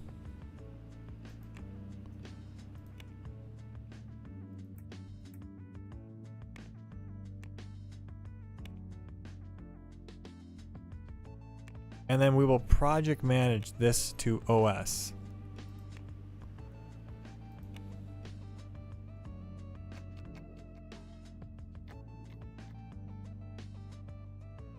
This might be a little mistake.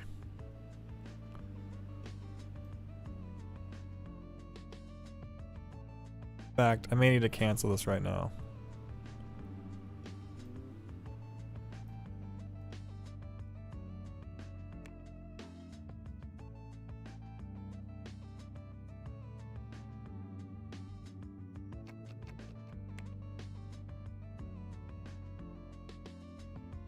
Because what happened, what I was worried about happening was them starting to design Photoshop, it getting done, and then Photoshop and Killer OS being released, being both in the alpha at the same time.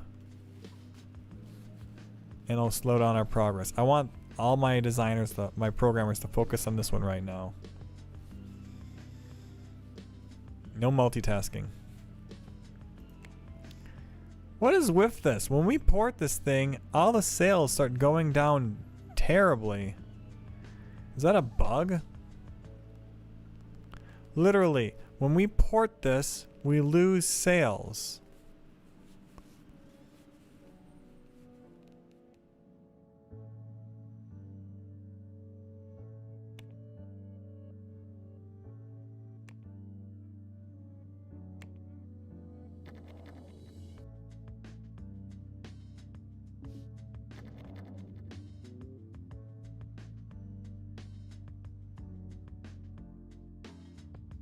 As soon as we get done programming it in alpha, you'll see the release date get updated to not 4 years from now. That's inaccurate.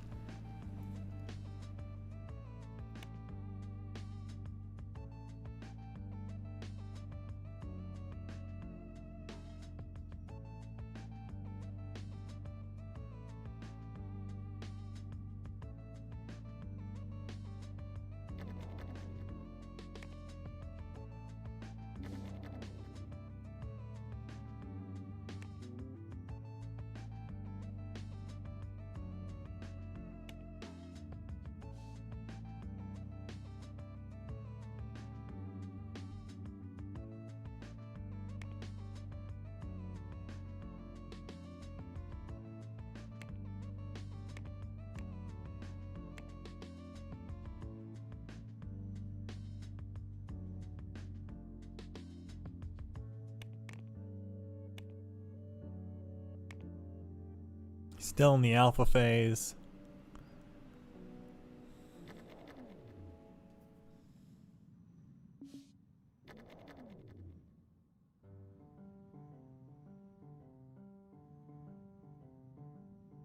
As we get near the end of the alpha phase, you should see less and less people programming.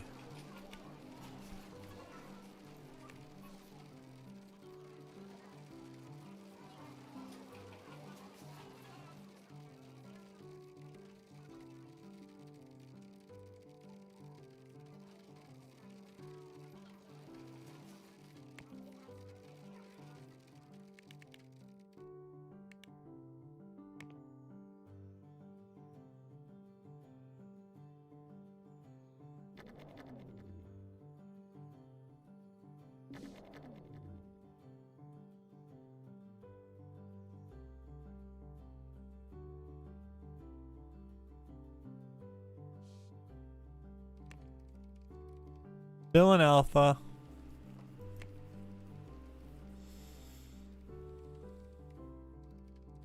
I'm surprised they finished the design phase early. I didn't know they actually did that stuff. I thought they'd keep on designing past it.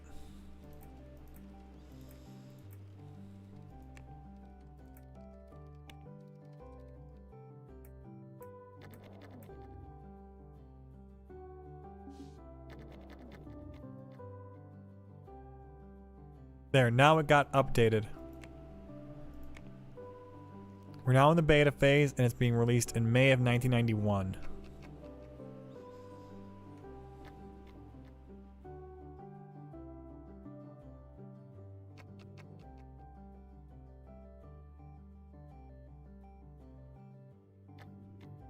Why is my marketing team not doing anything?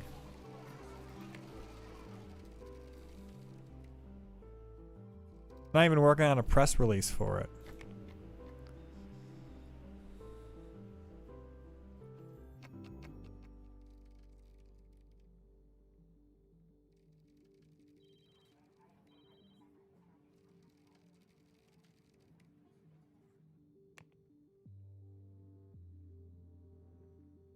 Yo, yo, yo, SimCity, what's up?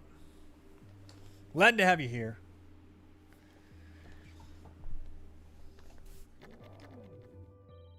I think I'm finishing up my tutorial right now with project management. We've covered all the ways to make money by contract work, deals. Oh, we didn't invest in any other companies yet. Oh, we missed some good opportunities, it seems.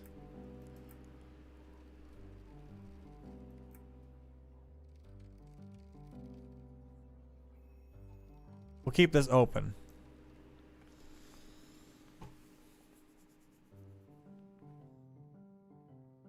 And we started releasing our own software. We discussed the importance of pre-marketing versus post-marketing. The difference, what a difference creativity has on sales. And we saw the effects of market recognition as it grows. It's not stages, it's actually more linear going across this.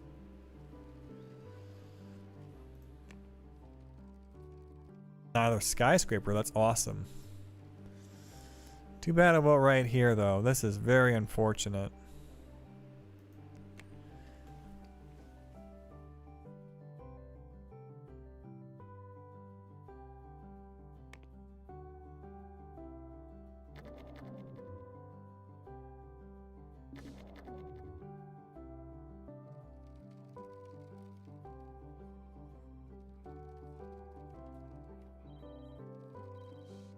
Right now we have 69 followers. This is going to go up to probably more once they do the press build. Unless this was the press build. I doubt this was the press build.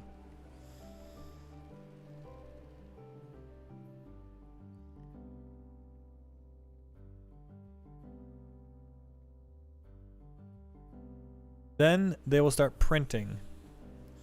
That's how we know we're getting really close.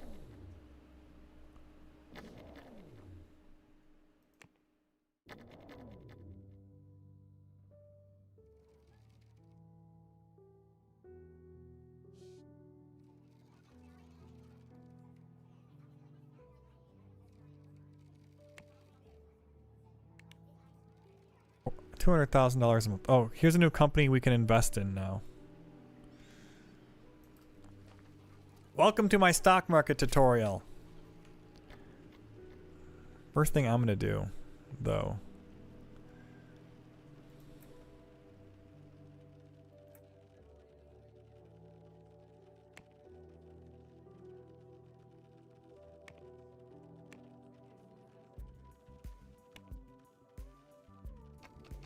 So what I like to do is sort by date founded and look for new companies, especially if they're worth less than $1 million. On the first day they're founded, it'll say 0 shares listed. But on the next day, they usually always list something. They list $1,000 worth, 0.4%. Buy it. This company right here is going to make so much money in the future. Look at the lead designer of the company, 95% creativity. Their software is going to sell gangbusters. I don't even know what that means. I just know it's going to sell really well.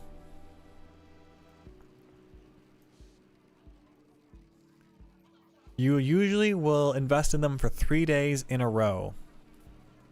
The first day, second day, third day. And by the fourth day, it's no longer a good investment anymore. So remember, we put $1,000 in, and we're going to start making money back in dividends. Not yet, though. We spent $1,000. We're going to spend another $1,300. Now this person is finally starting to release their product, or they should be releasing their product soon. Or is it next month?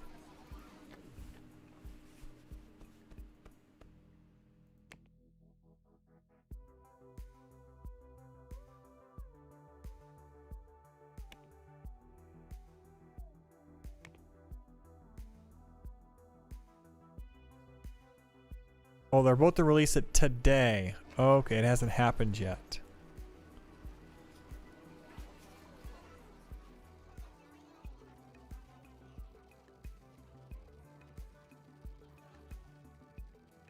So again, their company's worth $300,000. They're even kind of losing money.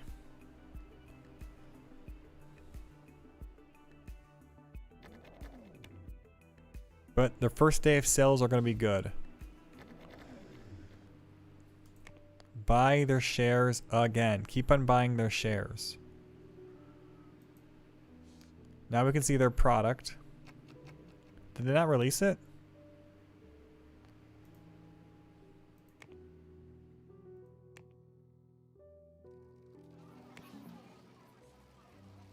Looks like they chose not to release it. That's unusual.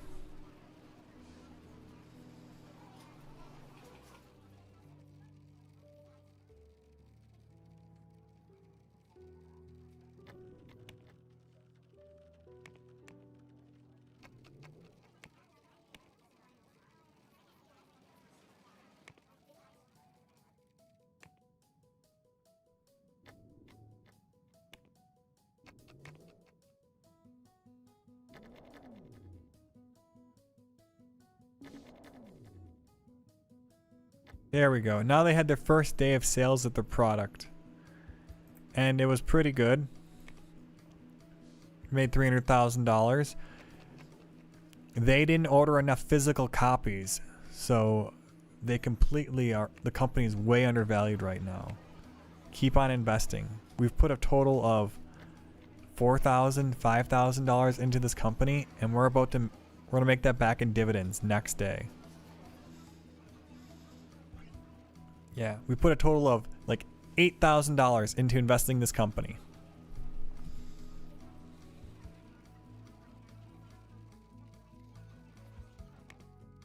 I'm aware this is about to be released.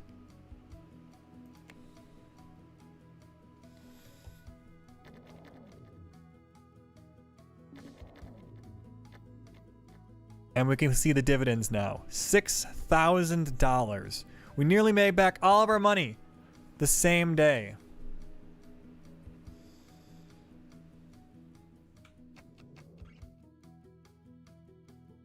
What you could do now is also just buy a little bit more shares of the company.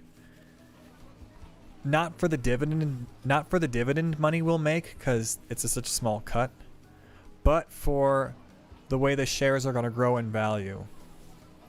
This company is going to keep making a lot of money, and your shares are going to keep growing up in value, and you could sell them for $1 million in the future if you want to.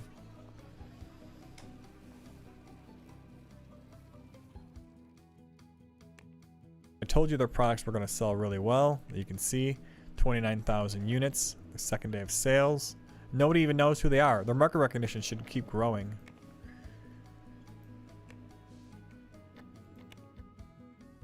All right, so we sold our product.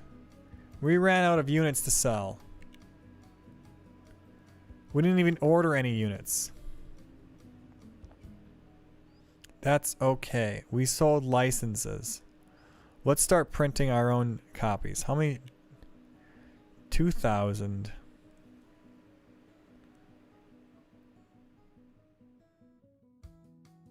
We're looking at like 50,000 copies a month right now. Let's order that.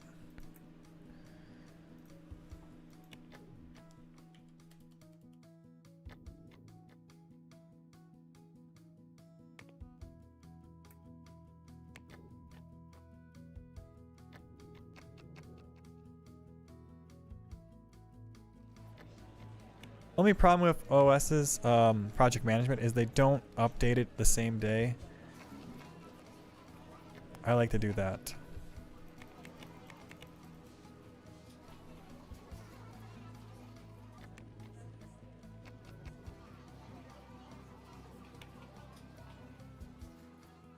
Reputation, a lot of fans gained. Any refunds?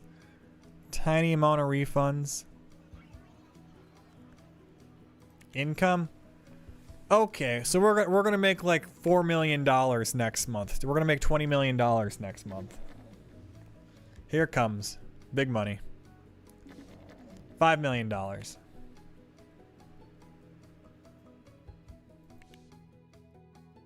Now we have a lot of taxes to pay.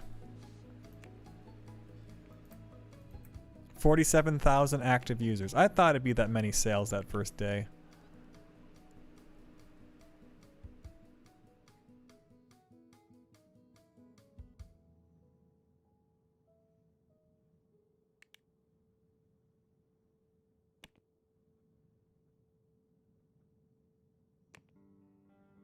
And now you don't have to worry about updates or anything else. These people will automatically make software going forward. You can go to bed now, walk away from the computer.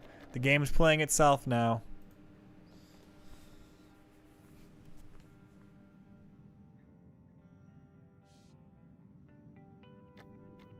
What the hell is going on here? Why is he the only one designing it?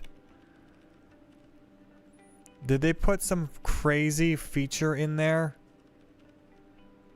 that's only audio 3-star people can work on? That's what I think is happening right now. Some audio 2-star feature? Yeah.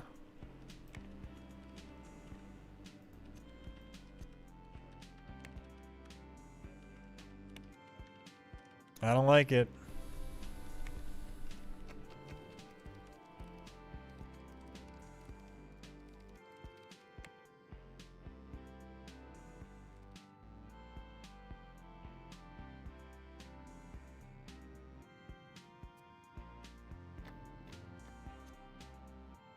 What the hell feature did they put in here? Networking? Oh no. They put networking in there?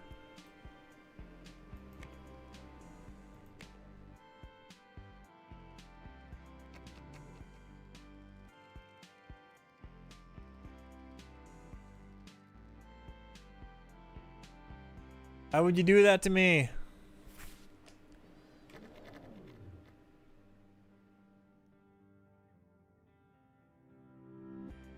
Okay. Manage team.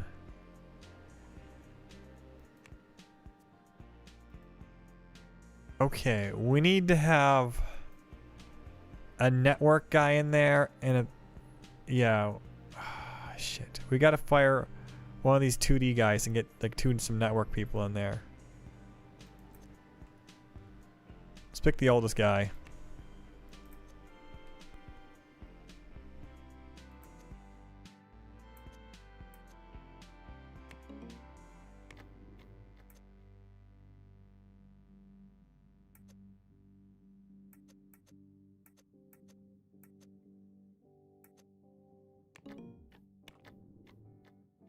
Look what they're making me do. Network. I can't believe they put a network feature in there. Design. Problem solved.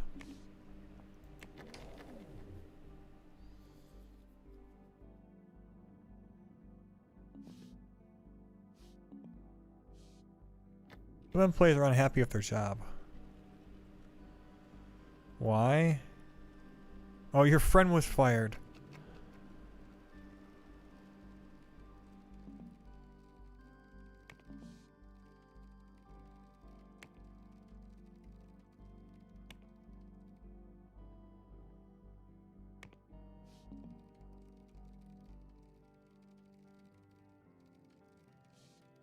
Beautiful.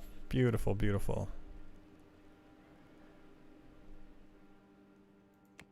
Some employees can just whatever. Handle complaints. Oh, they want money.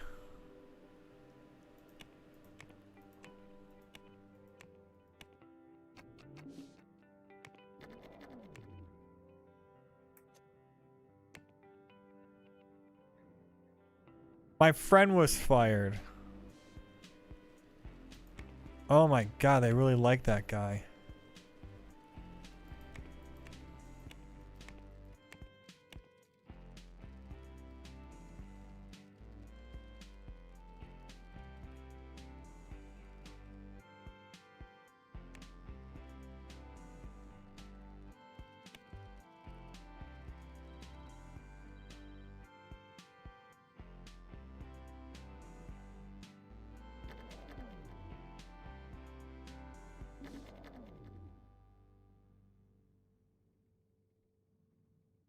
Oh, I think I need to give these people some benefits.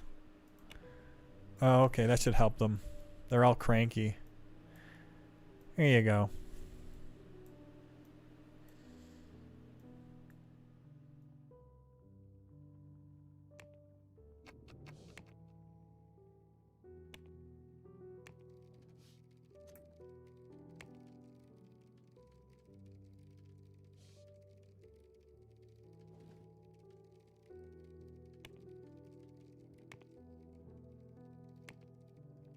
Still designing this? Yes.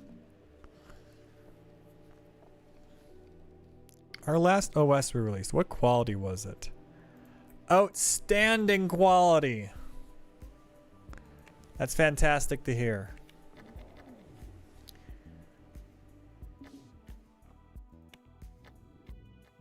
We're selling 50,000 copies a month.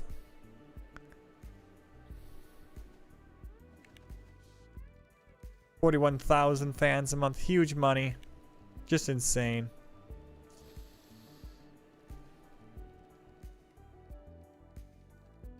I'm curious to know what features they added to this thing.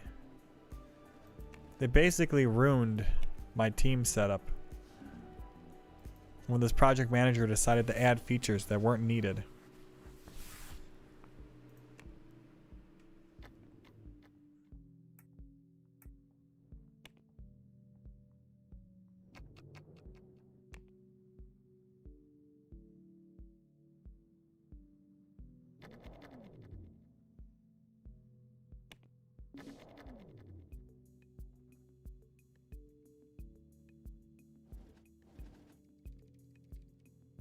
Six years from now, really?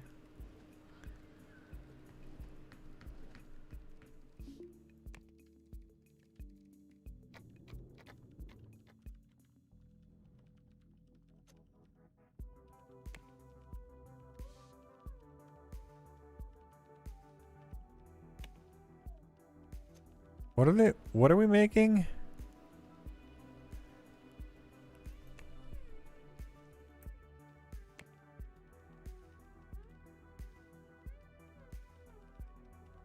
How come nobody can fucking work on this thing? What did you guys do to this OS?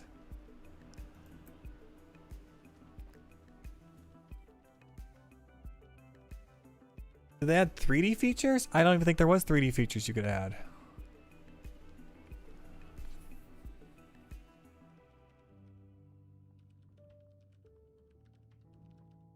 Do not fucking tell me.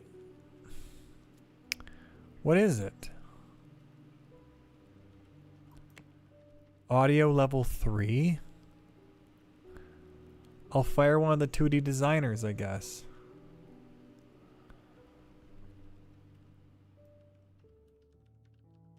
Really? Audio level 3?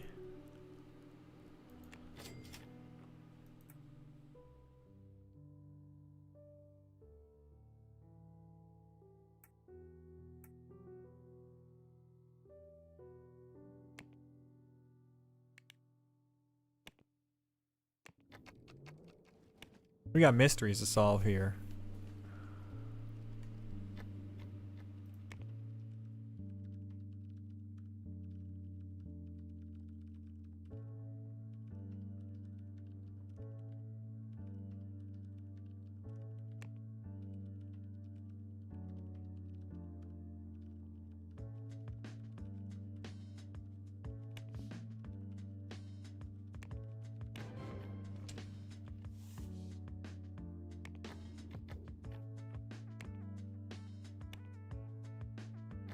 Oh shit. I should have just looked at it while I was doing that. If I'm gonna take it over, I might as well just friggin' look at what's going on inside there.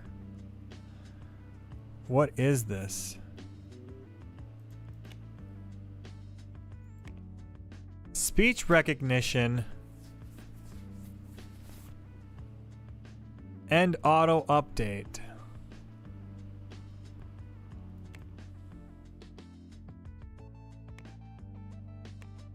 So your project manager is going to add stuff. It's not needed to your project.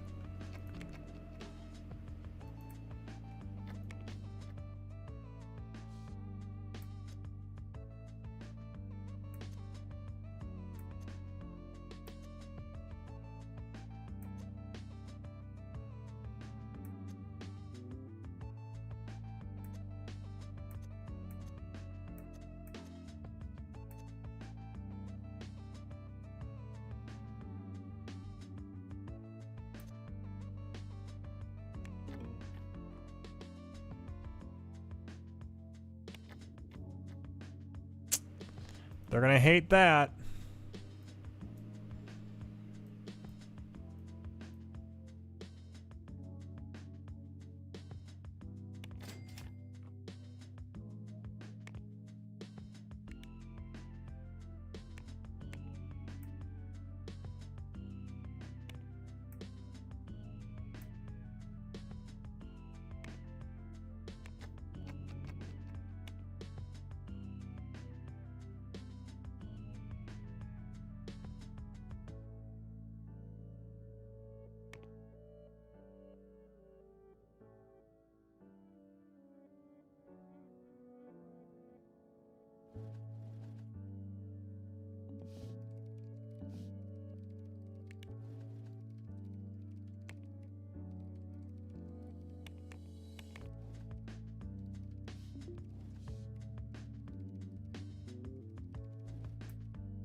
Soon we'll be done designing it. Maybe this month or next month. I think.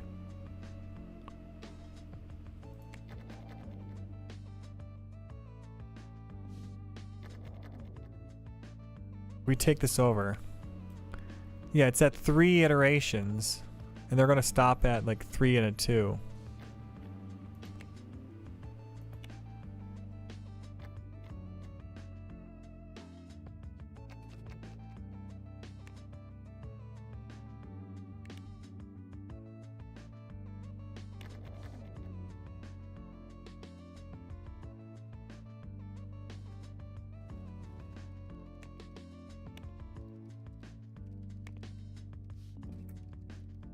This should get done today.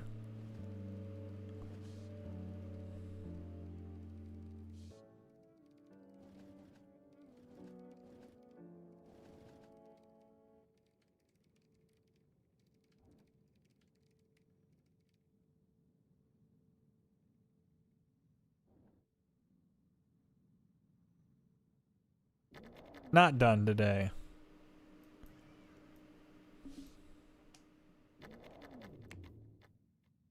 Three and a half iterations. Well, what's the lowest of any one of these?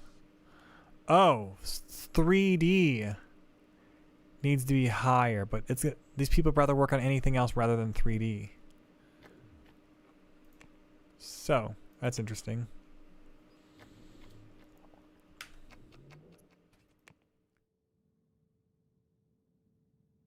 Which means this month or next month's basically. We're not getting to 4.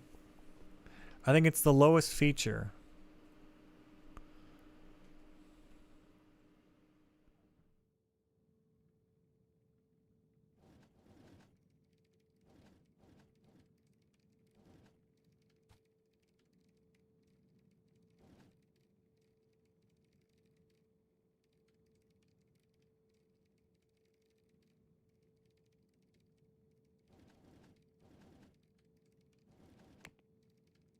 How is this thing selling?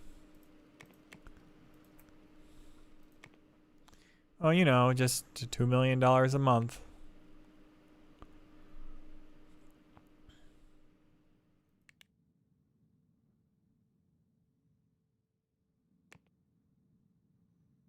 That's pretty successful, 300,000 users.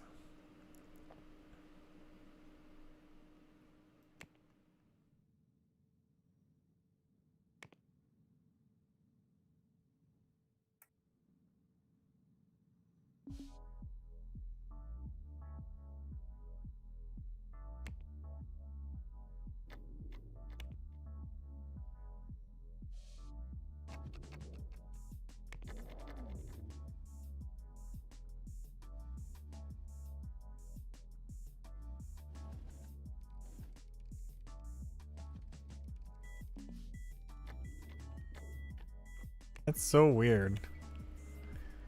It's going for like 4 design iterations. That's like something I would do. No wonder why this is such good quality. 230%. Jeez.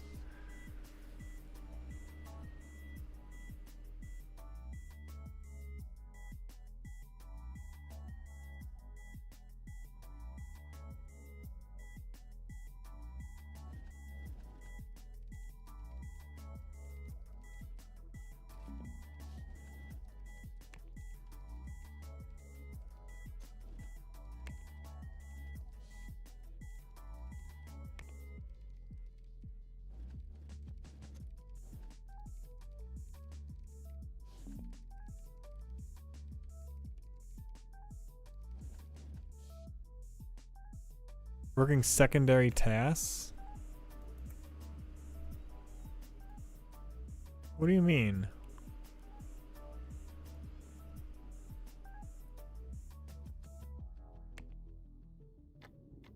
Okay, let's try buying a lot of gold. I think we have money for that now.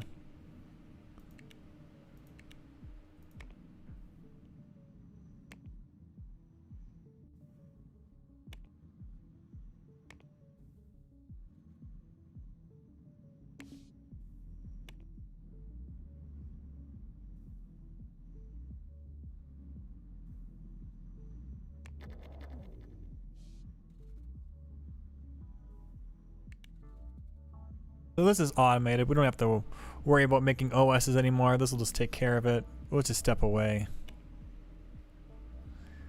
I'm just really worried about the fact that they, oh wow. We're gonna get 2 of these done the same day?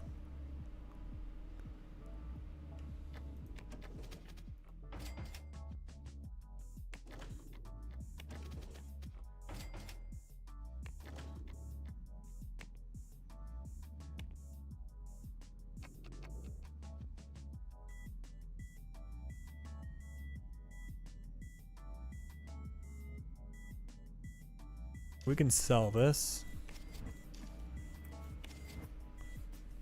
Now we got 3 million in our bank account.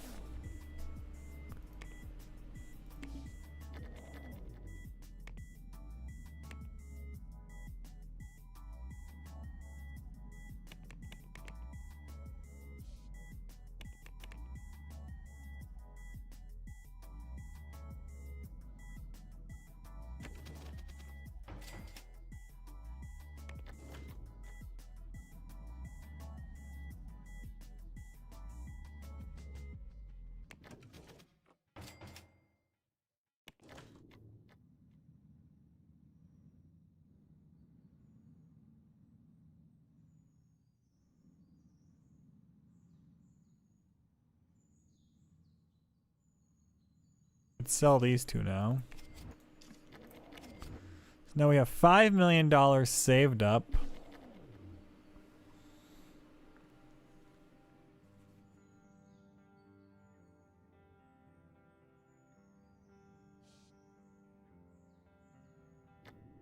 Oh, this failed? Okay, we'll do another one.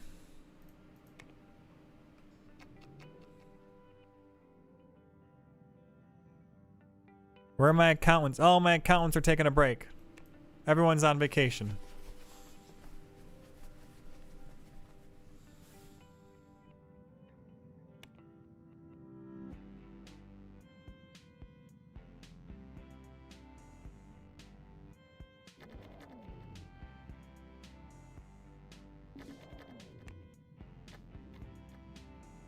Holy crap.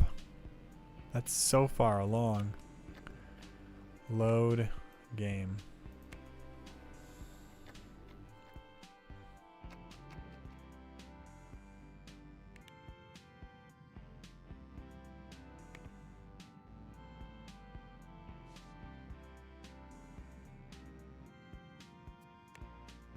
We'll lower that quality a little bit. We don't need 230%. The 210% could work.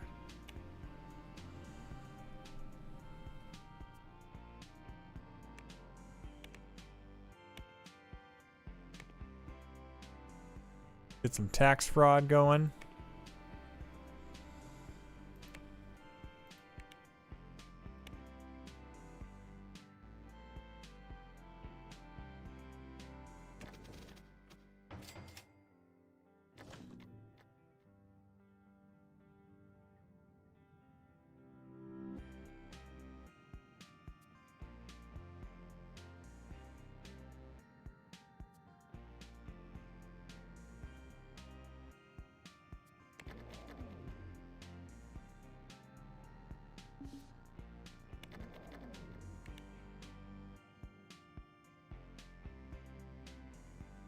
I'm still making money even when I buy $1 million a month. They appear under bills. Totally legit.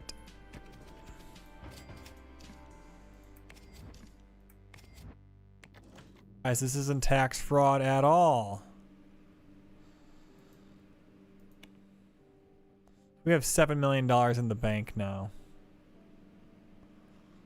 We could do a DDoS. No online products available to DDoS. Oh, okay. I guess we can just sit on our money.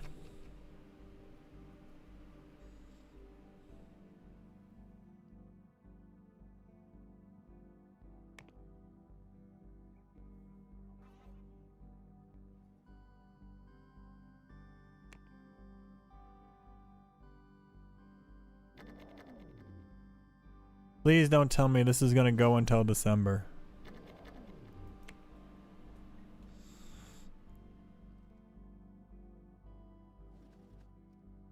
And this is of all the speed boosts too.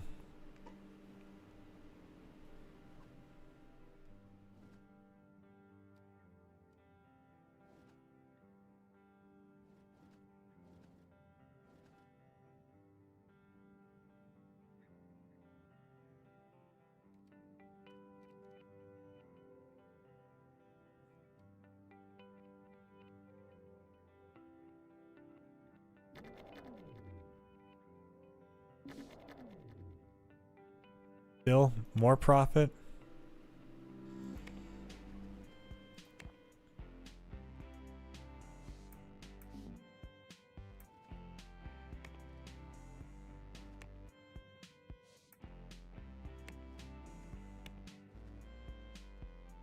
Wow, we've been just from day one, we've been a serious contender.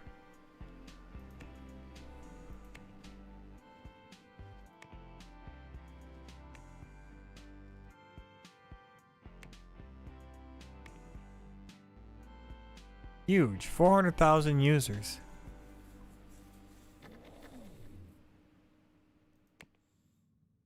But I still can't get this one to get out of friggin' design phase.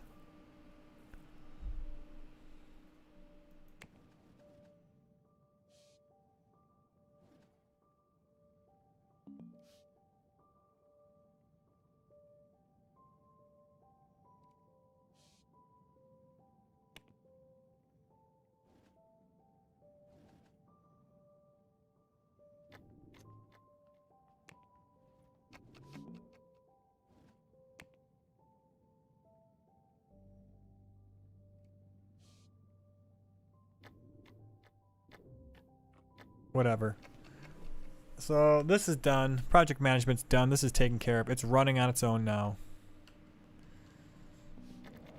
And we are making money. How is my investment doing? My dividends.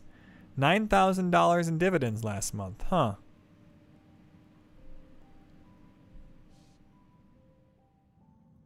Let's go look at that one company I invested in.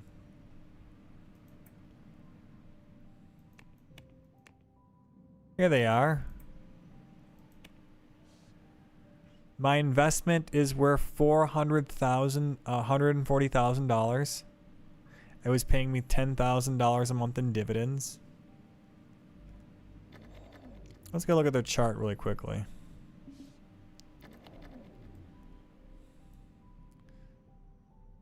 Okay. These months it wasn't paying me a lot, but recently it started making some more money. They had another software release. Good sales.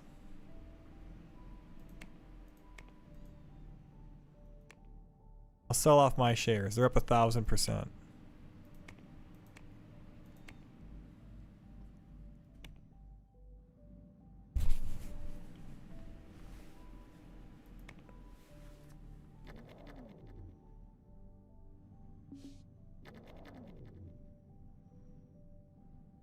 Oh, we're not going to have enough.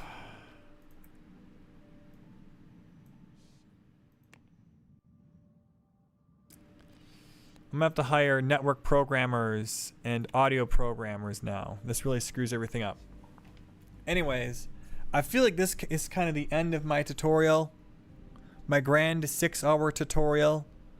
I've shown you pretty much every aspect of the game other than manufacturing and patenting and research. I have 2 separate videos explaining that. Go check out those. Link is in the description. Alright guys. Any other questions? I feel like this last half was kind of me experimenting with pre-marketing, post-marketing to find out that you don't have really a lot of control over your sales, especially when it comes to antiviruses. Let's look at my overall software profit. This thing didn't make a lot of money for some reason. It should have. Outstanding quality.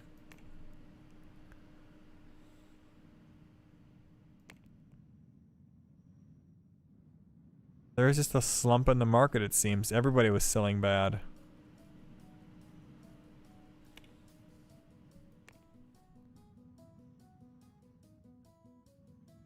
Alright, I'm going to call the end of this video right now. If you guys like this type of content, leave a like down below, subscribe, share with your friends. Moon Ninja out of here.